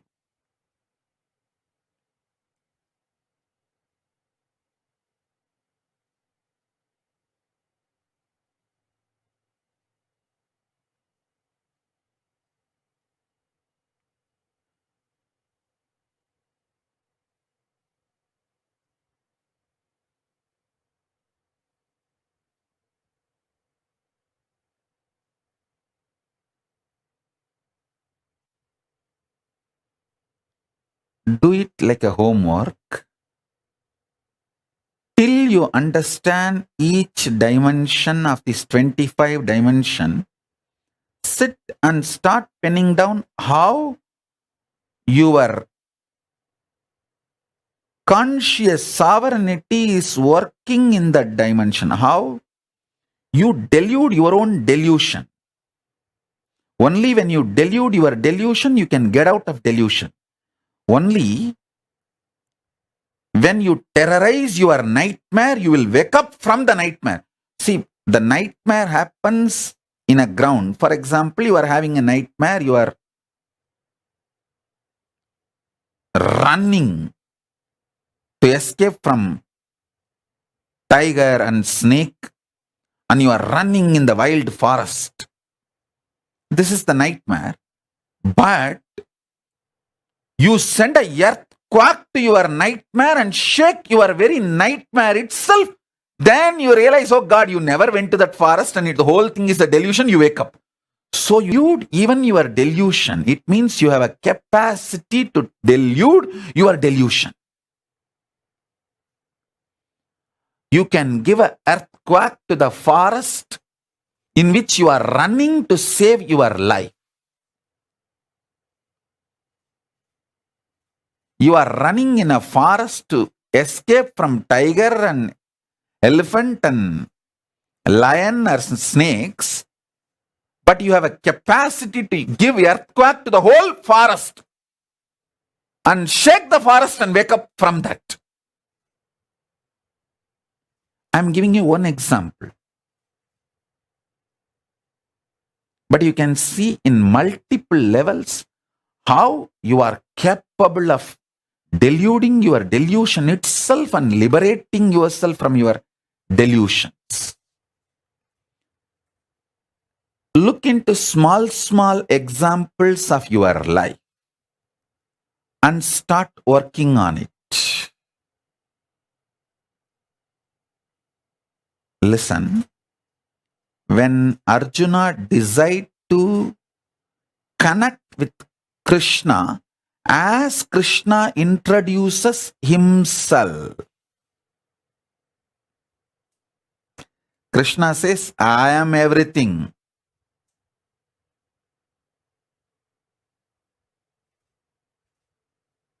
Krishna says, I taught the science to Ikshvaku, Surya. Arjuna was shocked. This is too blatant. Hey, you are my classmate. We both grew up together. You are just few days elder to me. What do you mean by saying you taught this knowledge to Surya, who is there from eternity?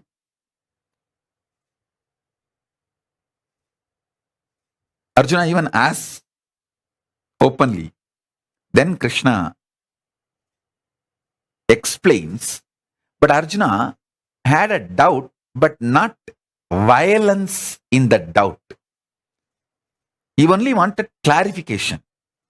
So the moment Krishna clarified, Arjuna decided to connect as Krishna introduces himself, not as the Krishna abusers introduced Krishna, or as he himself has perceived Krishna. See, Krishna and Arjuna grew up together. They were classmates, all mates. They enjoyed life together. It was such a sweet relationship. Arjuna decides not to trust even his own opinion, idea about Krishna, but to connect with what Krishna introduces about himself. Then Arjuna gets the Divya Chakshu and sees the Vishwarupa of Krishna. The Shaktipada and Shaktinipada happens between Paramashiva, Krishna and Arjuna. So understand,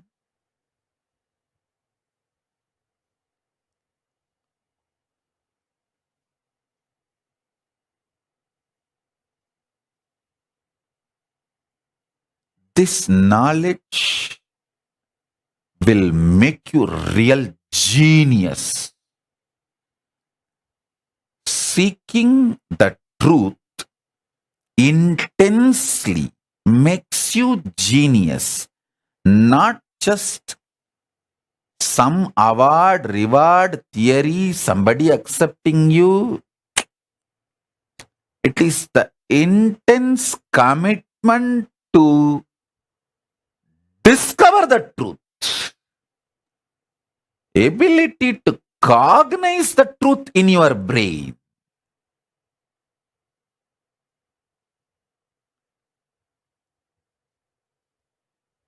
Everything other than this geniusness, others can do for you. Money, others can earn for you. Clothes, others can get for you. Food, others can get for you. Everything others can get for you. But the seeking of the truth, only you have to do for yourself. Becoming genius, only you have to do for yourself. Nobody else can do it for you. I can give you Shaktipada and Shaktinipada. Make this Shaktipada and Shaktinipada happen between Paramashiva, me and you. I can do that. But deciding to cognize that conscious sovereignty, only you can do it for you. decide to be genius.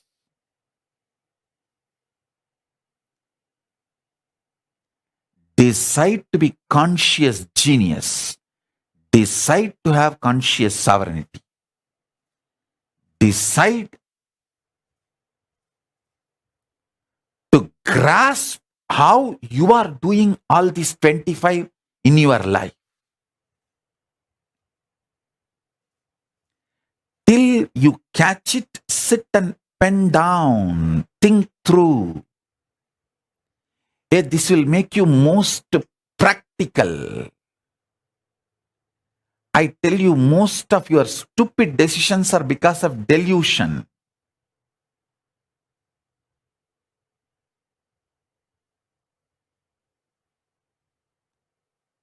When people ask me about divorce, I tell them, hey, marriage itself is a stupid thing which you already did. Why do you want to do one more stupid thing called divorce?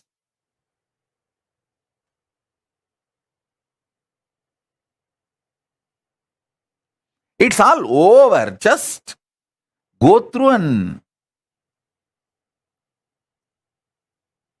work on your conscious sovereignty. So you can make not only your marriage, your whole life work. Doing the marriage out of stupidity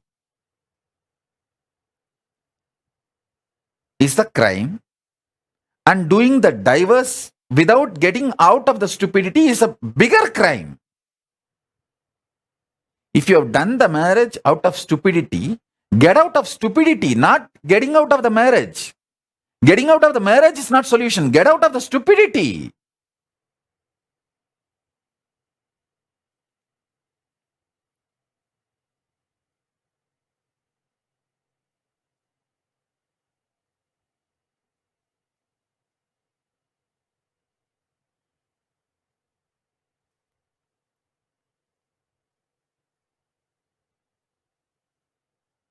Become seeker of truth with a conscious stamina for the truth.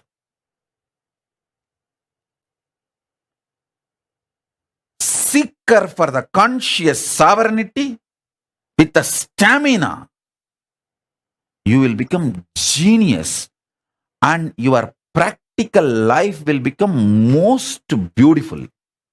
I am not talking some otherworldly.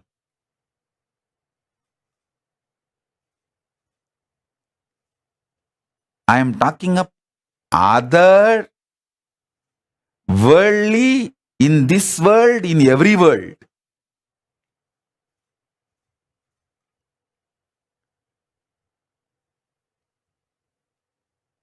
This conscious sovereignty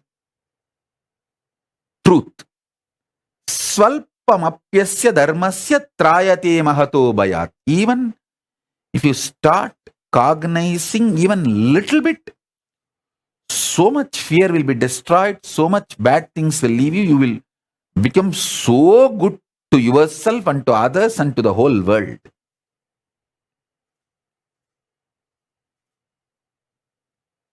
All your suffocation is due to your stupidity, not because of the reality. Get out of stupidity, not from reality.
I'll utter word by word.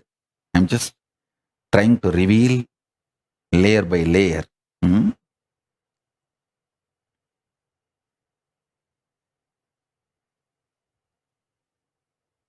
What you call as a easy things of your life, for which you already want to own responsibility, like the good things you created in your life. Look into all of that and understand how you created all of it. Then move to little difficult things. You may not have created it directly, but you created the possibility for it. You did not create your stomach pain directly, but you ate all the shit which you are not supposed to eat and created the possibility for the stomach pain. So move to those kind of things and start understanding.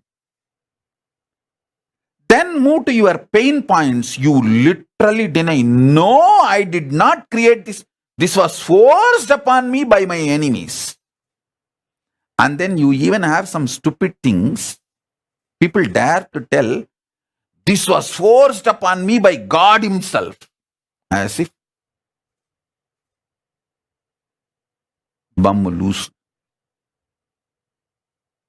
Paityam. Paityam.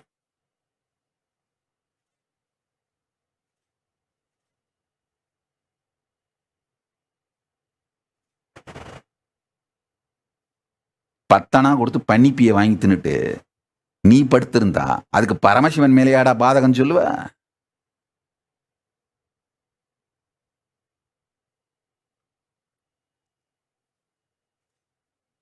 சட்டி என்ன கொதிக்குதுன்னு சத்தமில்லாம நெருப்புல குதிச்சானோ.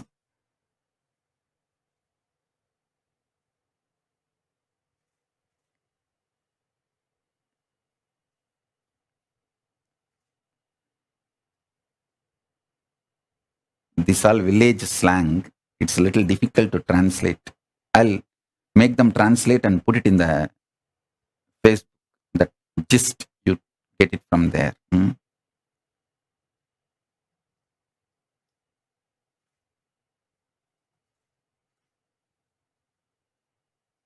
Listen.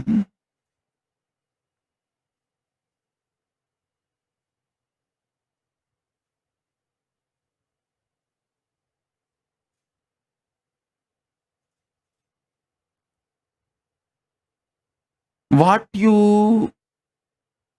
can easily accept, you manifested, list them. What you easily don't accept, you manifest them. You manifested it, list them. What you feel very difficult to accept, that you manifested. What you don't want to accept at all, you manifested. Just see. And how your delusion, destruction, all this is involved in every step.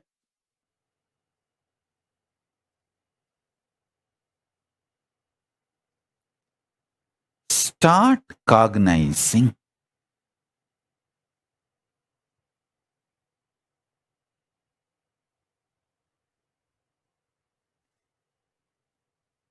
I think I am not yet done. I am going to continue. I know it's already 2 hours satsang, more than 2 hours, but I am going to continue. If it is late night, I think it is 12 o'clock now for India. But anyhow, when I wanted to share, let me continue and do the initiation. So better you guys get one more cup of coffee, tea, hot chocolate, anything you want, and keep yourself awake and listen. Get the initiation, because now the initiation is happening.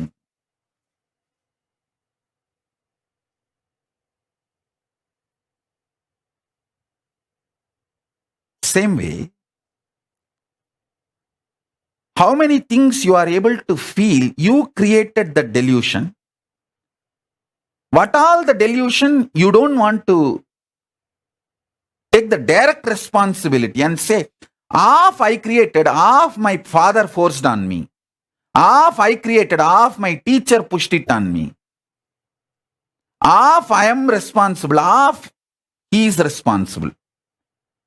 Then there are some things you say, no, absolutely I am not responsible. It was forced on me. It was literally like a rape. And then you say, no, it was not even forced on me by ordinary people. God himself forced this on me, this delusion. So you have various categories. Start listing and understanding. Start listing, understanding.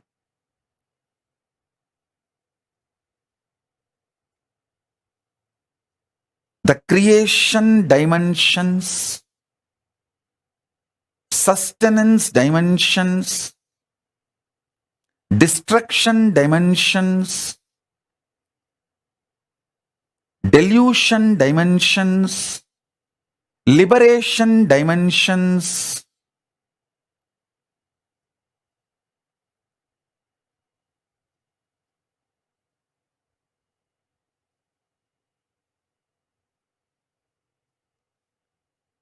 Each of this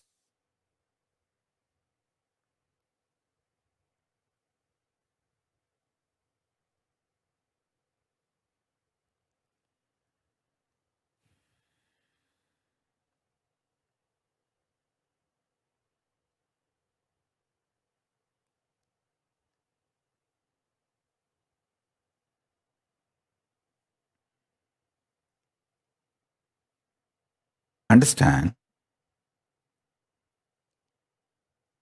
every aspect of you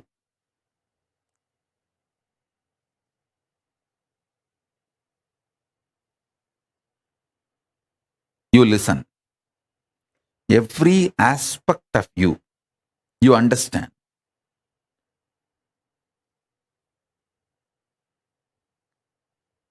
Your capacity to manifest your conscious sovereignty in that field will start like hitting the roof. Peak performance will start happening.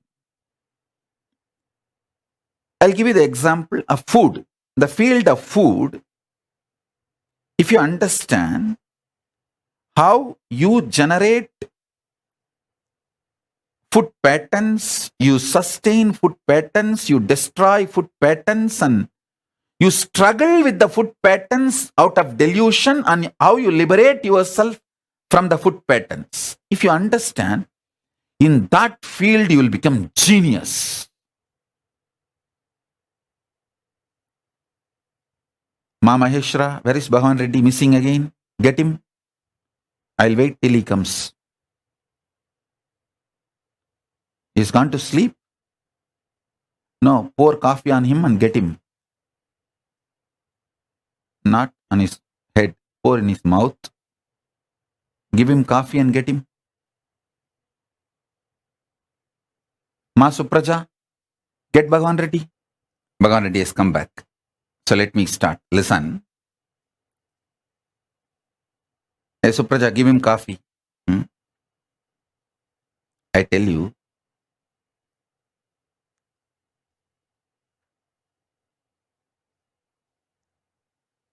in Tiruvannamalai, there will be these tamarind trees.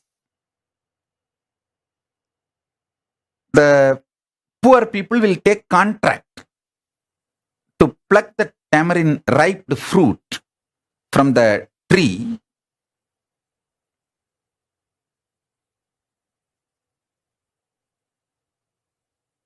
One day, one person who took that contract came to my guru, Raghupati Yogi, and complained that he has to get so much of labor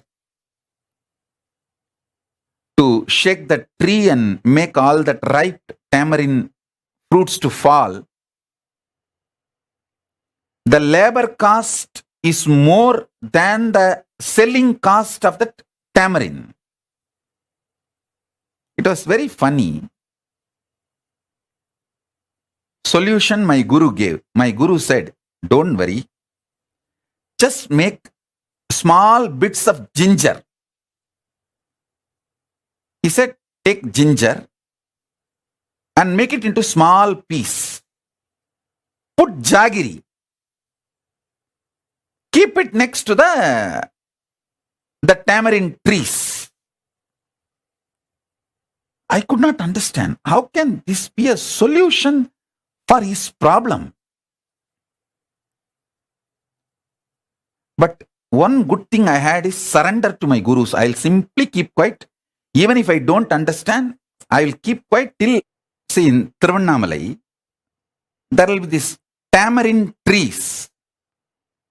Poor people take the leaves of those trees, collect all the ripe fruits and make puli, tamarind out of that fruits and sell. One day, one poor man who took the contract for some of the tamarind trees came to my guru, Raghupati Yogi, and he was telling his problem. Swamiji, that I have to spend so much money for the labor to shake the tree and make that tamarind fruits fall, and then collect and make the tamarind and sell. The labor cost which I have to pay for all the workers is more than the money I gain from selling the tamarind. So the business is going in loss. He was really crying. Very sad situation. My guru, Raghupati Yogi, he gave the solution. See, in India, especially Indian villages, gurus are like a yellow page. Any problem, people will come to gurus only. And they will have to solve everything. And my guru just gave one solution. Hey, get ginger, fully ripe, dry ginger. Make small pieces. Mix jaggery. Keep it near the tamarind tree garden on a stone. I could not understand. How can this be a solution? But I had one good thing in my life. Utter obedience to my gurus. Whether I understand or not, I'll just keep quiet and wait till I understand. And this fellow did it exactly as my guru told. Within 48 hours, he came back and said, with eyes full of bliss tears, he thanked my guru. And he said, Swamiji, I kept this ginger and jaggery. All the local monkeys came and ate. Once the monkeys eat the ginger, what will happen? That's all. Very pudichi. They jumped on all the trees and ulkified all the trees. Inchi tinna korangu enna agum? He said, Swamiji, not only all the ripe tamarind fruits fell from the tree, these monkeys jumped on all the mango trees and shook even all the mangoes I collected. Almost 90% of the tamarind, 90% of the mango, I collected it. Only the remaining 10%, I have to get workers. Kinji tinna korangu very pudichi. Puliya maratta ulki, maamaratta ulki, athane clear vanirchi. The tamarind tree and mango tree, everything is cleared. He was so happy. I had a doubt. I asked, okay, the monkeys came. In Tiruvannamalai village, they come like a 300, 400. Like a real Sena, they come. They came and they ate and they shook the trees and tamarind fell and mango fell. All this is okay. Did they not eat all this and damage it and make a loss for you? He laughed and said, that is what I am also surprised, Swamiji. Not a single monkey ate the tamarind or mango. Very few, one or two they picked up, but not more than one or two. I looked at my guru and said, he laughed and told, hey, when you take ginger and jaggery together, you will not feel hunger. You will feel fully alive. You will not feel hunger. Those monkeys, after eating ginger and jaggery, he kept it good quantity for all of them. After eating, they did all the work because they did not feel hungry. They did not eat the mango or the tamarind. Actually, I went personally and saw the place. It was true.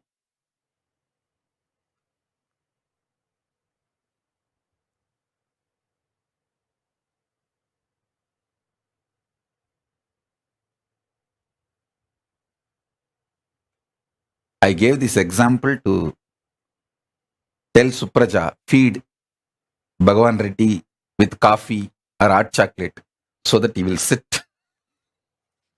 Even ginger tea is good.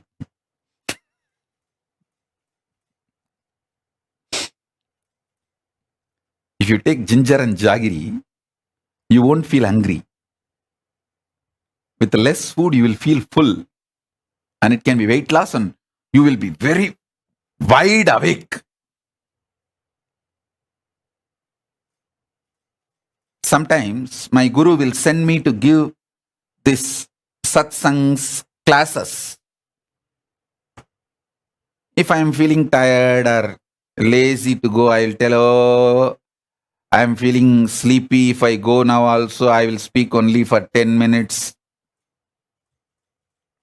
Can I go tomorrow? Can we make the class tomorrow? All he will do is only one thing. He will just take little karslangani and apply it on my upper palate. And all that pitta and kapha will come out. I'll go and sit and talk for 3 hours, 4 hours. Because no tiredness. Pitta and kapha in the body is responsible for tiredness. Once he will put that and send me, I am also like a monkey fed with ginger and sugar. And I will go on and on and on and explain everything I am supposed to explain and come back after 3 hours or 4 hours giving satsang. I think my karslangani on the upper palate is working. All the pitta and kapha has gone, so I am sitting and going on and on and on. It's already 12:20 in India. Indian time 12:20 and I started 9:20 and it is going on. And still I have so many things to share.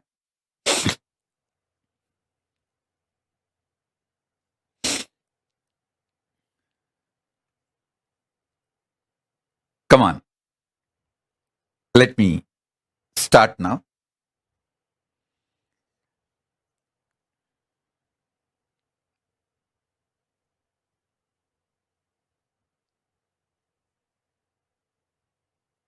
The happenings of your life, which you are not able to convince that you are responsible directly or indirectly, that part is called delusion. And delusion is not always bad. Delusion is nothing but some part of you which you just want to keep it aside to be stress-free.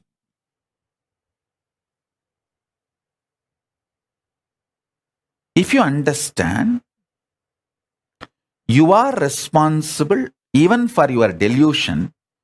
you will not feel bad to take responsibility for your delusion. Listen.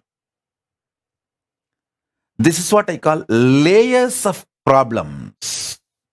See, when you don't want to take responsibility for your delusion, you start calling them bad, or when you start thinking they are bad, you don't want to take responsibility for them. Either you stop calling them bad or take responsibility. Anyone will start solving this puzzle called delusion. If you take responsibility, you won't call them bad anymore. If you stop calling them bad, you will start taking responsibility. Anyone is okay, and you will start breaking that deadlock, catch-20 situation. You will start liberating yourself from your delusions. Your delusion is nothing but the part of you which you did not attend for quite a long time. That's it.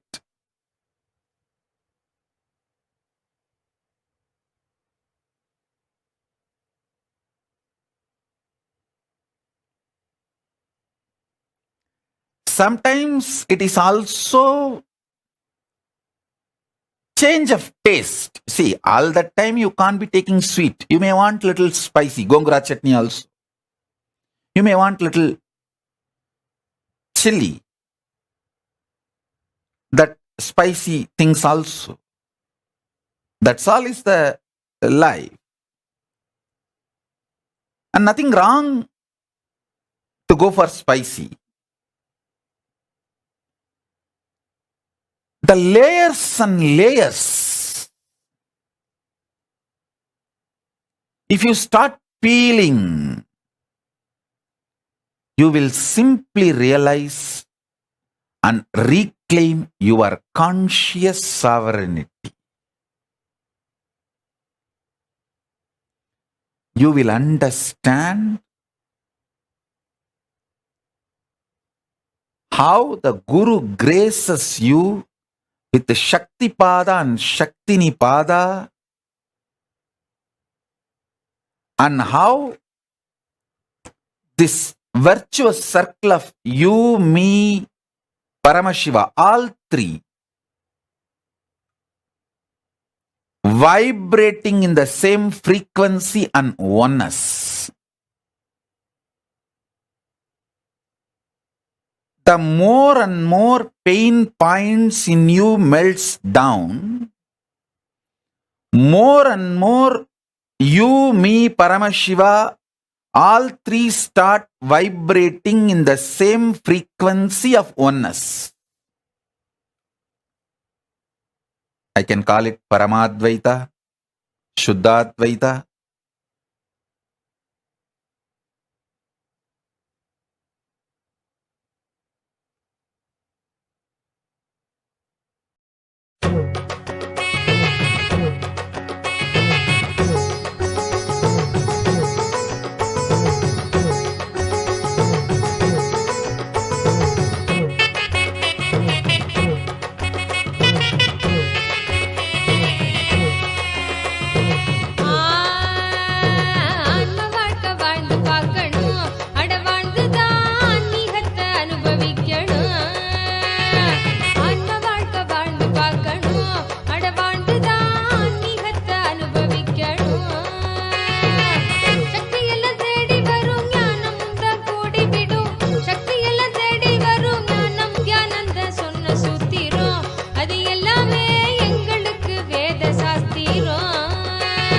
Nityananda சொன்ன சூத்திரம் அது எல்லாமே எங்களுக்கு வேத சாஸ்திரம்.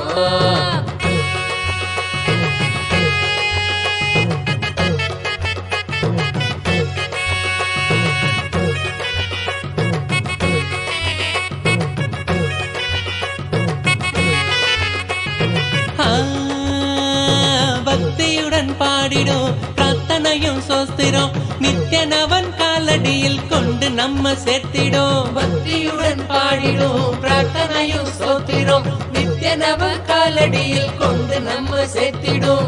செய்யும் அந்த தியானம் அது சித்தம் தெளிவாக்கிடும். சித்தம் தெளிவாக அது தெய்வீகத்தை கூட்டிடும். செய்யும் அந்த தியானம் அது சித்தம் தெளிவாக்கிடும். சித்தம் தெளிவாக அது தெய்வீகத்தை கூட்டிடும்.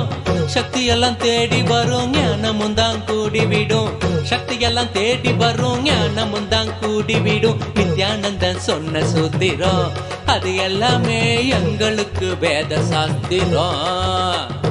நித்யானந்த சொன்ன சூத்திரம் அது எல்லாமே எங்களுக்கு வேத சாஸ்திரம்.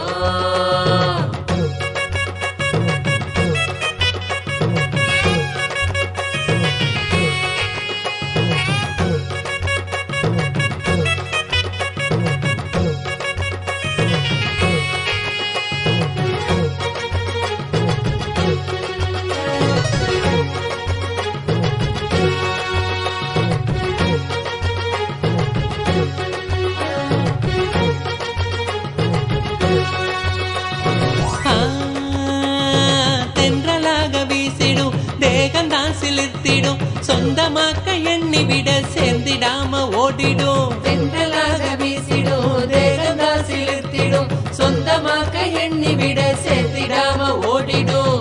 கைகளும் துறக்க அது கனிவுடனே நிறைஞ்சிடும். இதயத்துக்குள்ள இனிதாக வரும் ஆனந்தம். கைகளும் துறக்க அது கனிவுடனே நிறைஞ்சிடும். இதயத்துக்குள்ள இனிதாக வரும் ஆனந்தம். சக்தி எல்லாம் தேடி வரும் ஞானமும் தான் கூடிவிடும். சக்தி எல்லாம் தேடி வரும் ஞானமும் தான் கூடிவிடும். நித்யானந்த சொன்ன சூத்திரம் அது எல்லாமே எங்களுக்கு வேத சாஸ்திரம். நித்யானந்த சொன்ன சூத்திரம் அது எல்லாமே எங்களுக்கு வேத சாஸ்திரம்.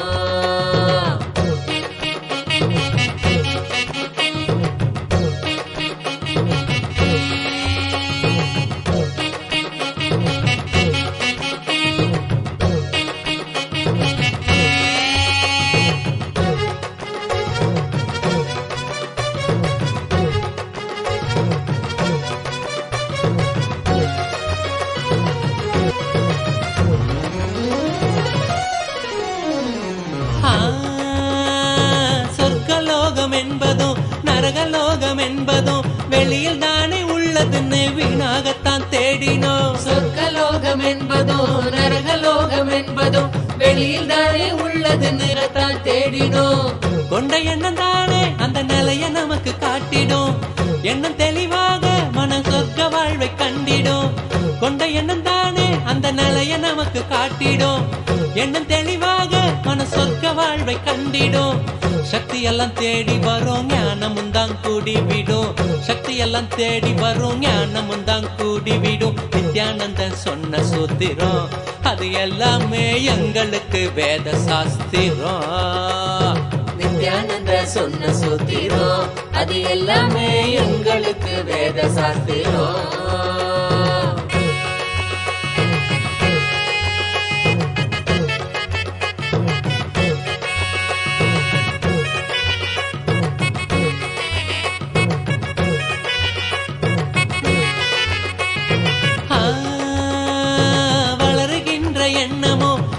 சோகமாக்கிடும். செயல் செய்ய அது மாயமா மறைஞ்சிடும். வளருகின்ற எண்ணமோ வாழ்வ சோகமாக்கிடும். ஆழ்ந்து செயல் செய்ய அது மாயமா மறைஞ்சிடும். மீண்டும் உருவாகும் அந்த சக்தி தன்னை தீர்த்திடும். எண்ணம் மறைந்தோட அது ஆன்மீகத்தில் சேர்த்திடும். மீண்டும் உருவாகும் அந்த சக்தி தன்னை தீர்த்திடும். எண்ணம் மறைந்தோட அது ஆன்மீகத்தில் சேர்த்திடும். சக்தி எல்லாம் தேடி வரும் ஞானமும் தான் கூடிவிடும். சக்தி எல்லாம் தேடி வரும் ஞானமும் தான் கூடிவிடும். நித்யானந்தன் சொன்ன சூத்திரம் அது எல்லாமே எங்களுக்கு வேத சாஸ்திரம். நித்யானந்த சொன்ன சூத்திரம் அது எல்லாமே எங்களுக்கு வேத சாஸ்திரம்.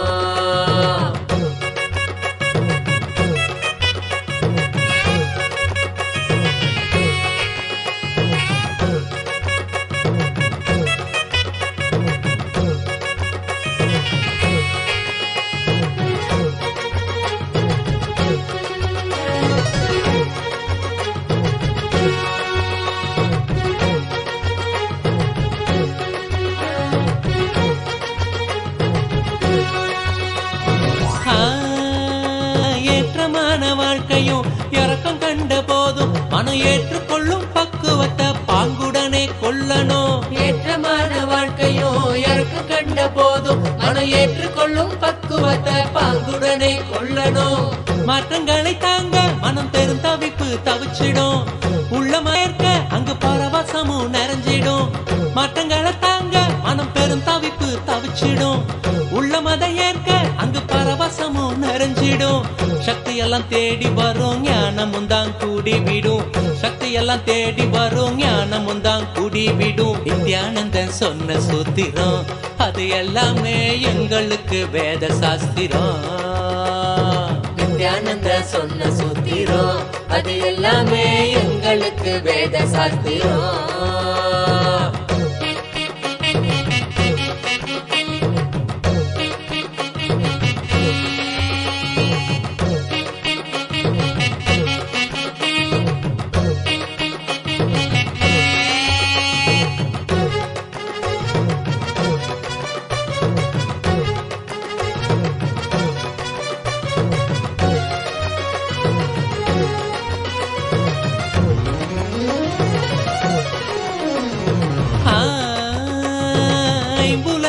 ஆளுமை துன்பத்தையே சேர்க்கும். குரு நித்யனி நம்பு அது ஆனந்தத்தை ஈர்க்கும். ஐம்புலனின் ஆளுமை துன்பத்தையே சேர்க்கும். குரு நித்யனி நம்பு அது ஆனந்தத்தை ஈர்க்கும். அன்பு வழி மலரும் அகங்காரம் அது நீங்கிடும். சத்குருவின் பாதம் சரணாகதியா சேர்ந்திடும். அன்பு வழி மலரும் அகங்காரம் அது நீங்கிடும். சத்குருவின் பாதம் சரணாகதியா சேர்ந்திடும். சக்தி எல்லாம் தேடி வரும் ஞானமும் தான் கூடி விடும். சக்தி எல்லாம் தேடி வரும் ஞானமும் தான் கூடி விடும். நித்யானந்தன் சொன்ன சூத்திரம் அது எல்லாமே எங்களுக்கு வேத சாஸ்திரம். நித்யானந்தன் சொன்ன சூத்திரம் அது எல்லாமே எங்களுக்கு வேத சாஸ்திரம்.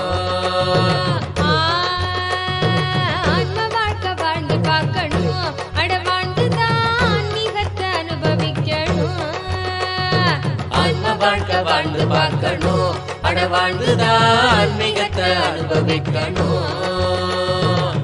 சக்தி எல்லாம் தேடி வரும் ஞானமும் தான் கூடி விடும். சக்தி எல்லாம் தேடி வரும் ஞானமும் தான் கூடி விடும். நித்யானந்த சொன்ன சூத்திரம் அது எல்லாமே எங்களுக்கு வேத சாஸ்திரம். நித்யானந்த சொன்ன சூத்திரம் அது எல்லாமே எங்களுக்கு வேத சாஸ்திரம்.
மன்னன் இங்கே வந்தாச்சு நல்ல தியானம் தர நித்யன் என்று ஆயாச்சு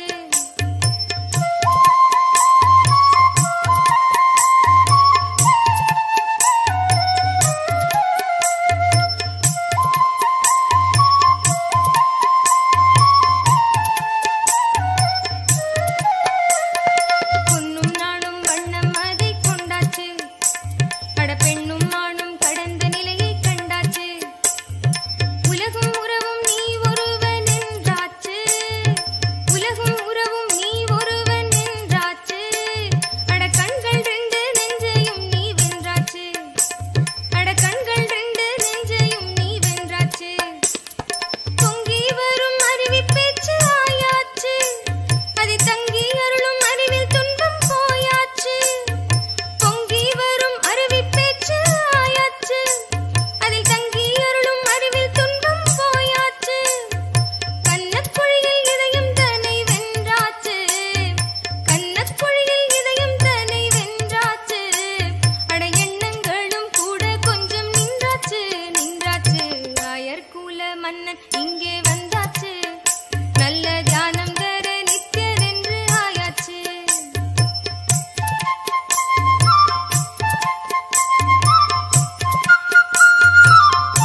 ಪಾವನವಾಯಿತು ನನ್ನೀ ಜನುಮವು ನಿನ್ನಯ ದರ್ಶನದಿ ನಿತ್ಯಾನಂದ.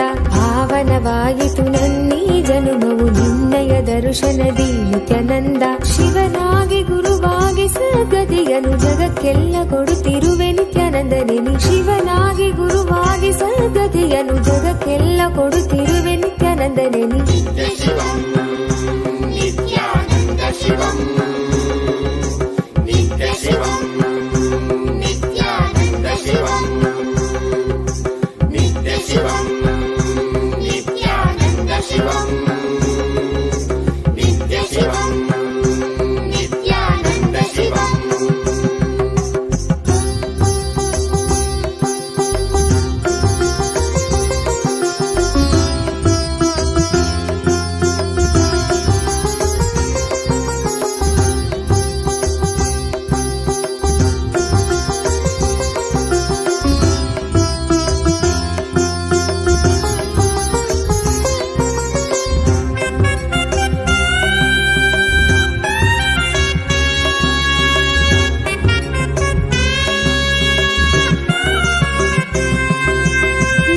ಶಿವನಾಗಿ ನೀ ದೇವಿಗೆ ಎಂದಿದ್ದೆ ಜ್ಞಾನವ.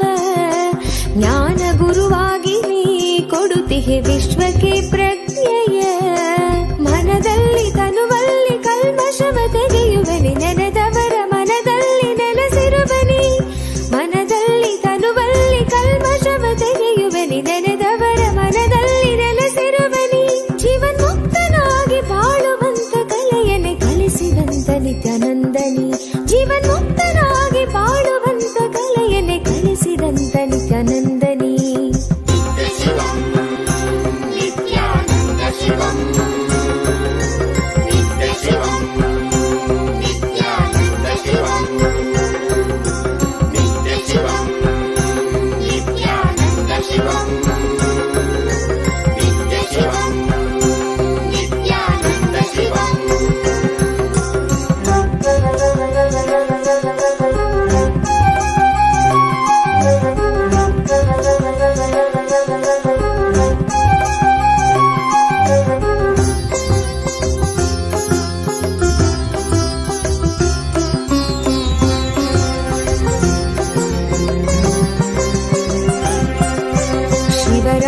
ಕಾಲವೇ ನಿತ್ಯ ಜಪವನ್ನು ಮಾಡಲು ವರವನ್ನು ನೀಡಿ ನೀನು ಅನುಗ್ರಹ ಸುರಿವೆ ನಿತ್ಯನೇ ನೀ. ಭವರೋಗವ ತಡೆದು ಭಾವದ ಚಿಂತೆಯೆಲ್ಲ ತೊಳೆದು ಕರ್ಮ ಸಂಸ್ಕಾರಗಳೆಲ್ಲ ಅಳಿಸಿ ಹೊಸ ಜೀವನ ಕೊಡುವೆ. ಪಾವನವೇ ನಾಡಿದು ನಿನ್ನ ಪಾದಗಳ ಸ್ಪರ್ಶದಿ. ಪಾವನವೇ ಬೀಡಿದು ನಿನ್ನ ಕಲ್ಪತರು ದರ್ಶನದಿ. ಶರಣಂಬನು ನಿತ್ಯೇಶನೇ ನಿನ್ನ ಶರಣಂಬನು ಆನಂದನೇ. ಶರಣಂಬನು ನಿತ್ಯೇಶನೇ ನಿನ್ನ ಶರಣಂಬನು ಆನಂದನೇ.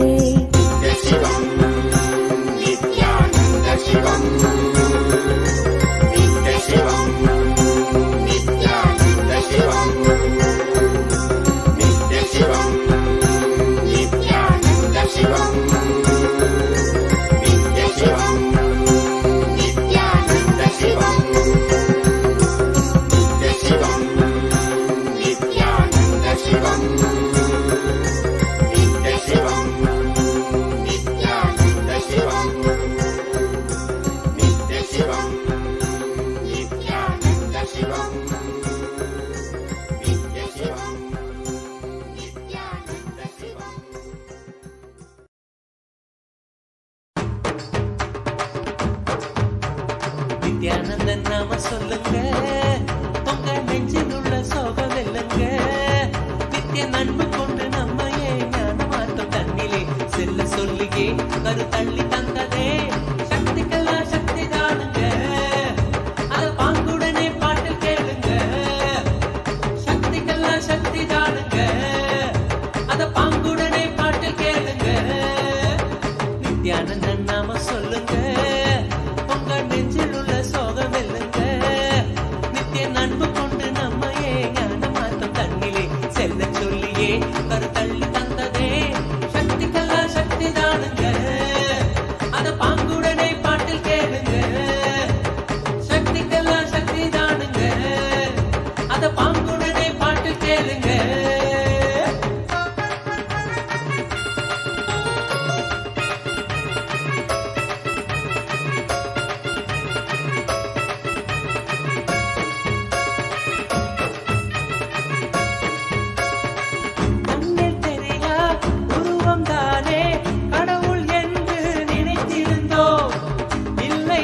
இல்லை உலகில் உள்ள ஒவ்வொரு உயிரும் கடவுளன்றோ கண்ணில் தெரியா உருவம் தானே கடவுள் என்று நினைத்திருந்தோம் இல்லை இல்லை உலகில் உள்ள ஒவ்வொரு உயிரும் கடவுளன்றோ இது நித்தியன் சொன்ன உண்மைதான் நம்பிவிட்டால் நன்மைதான் நித்தியன் சொன்ன உண்மைதான் நம்பிவிட்டால் நன்மைதான் நித்யானந்தன் நாம சொல்லுங்க உங்க நெஞ்சில் உள்ள சோகம் என்னங்க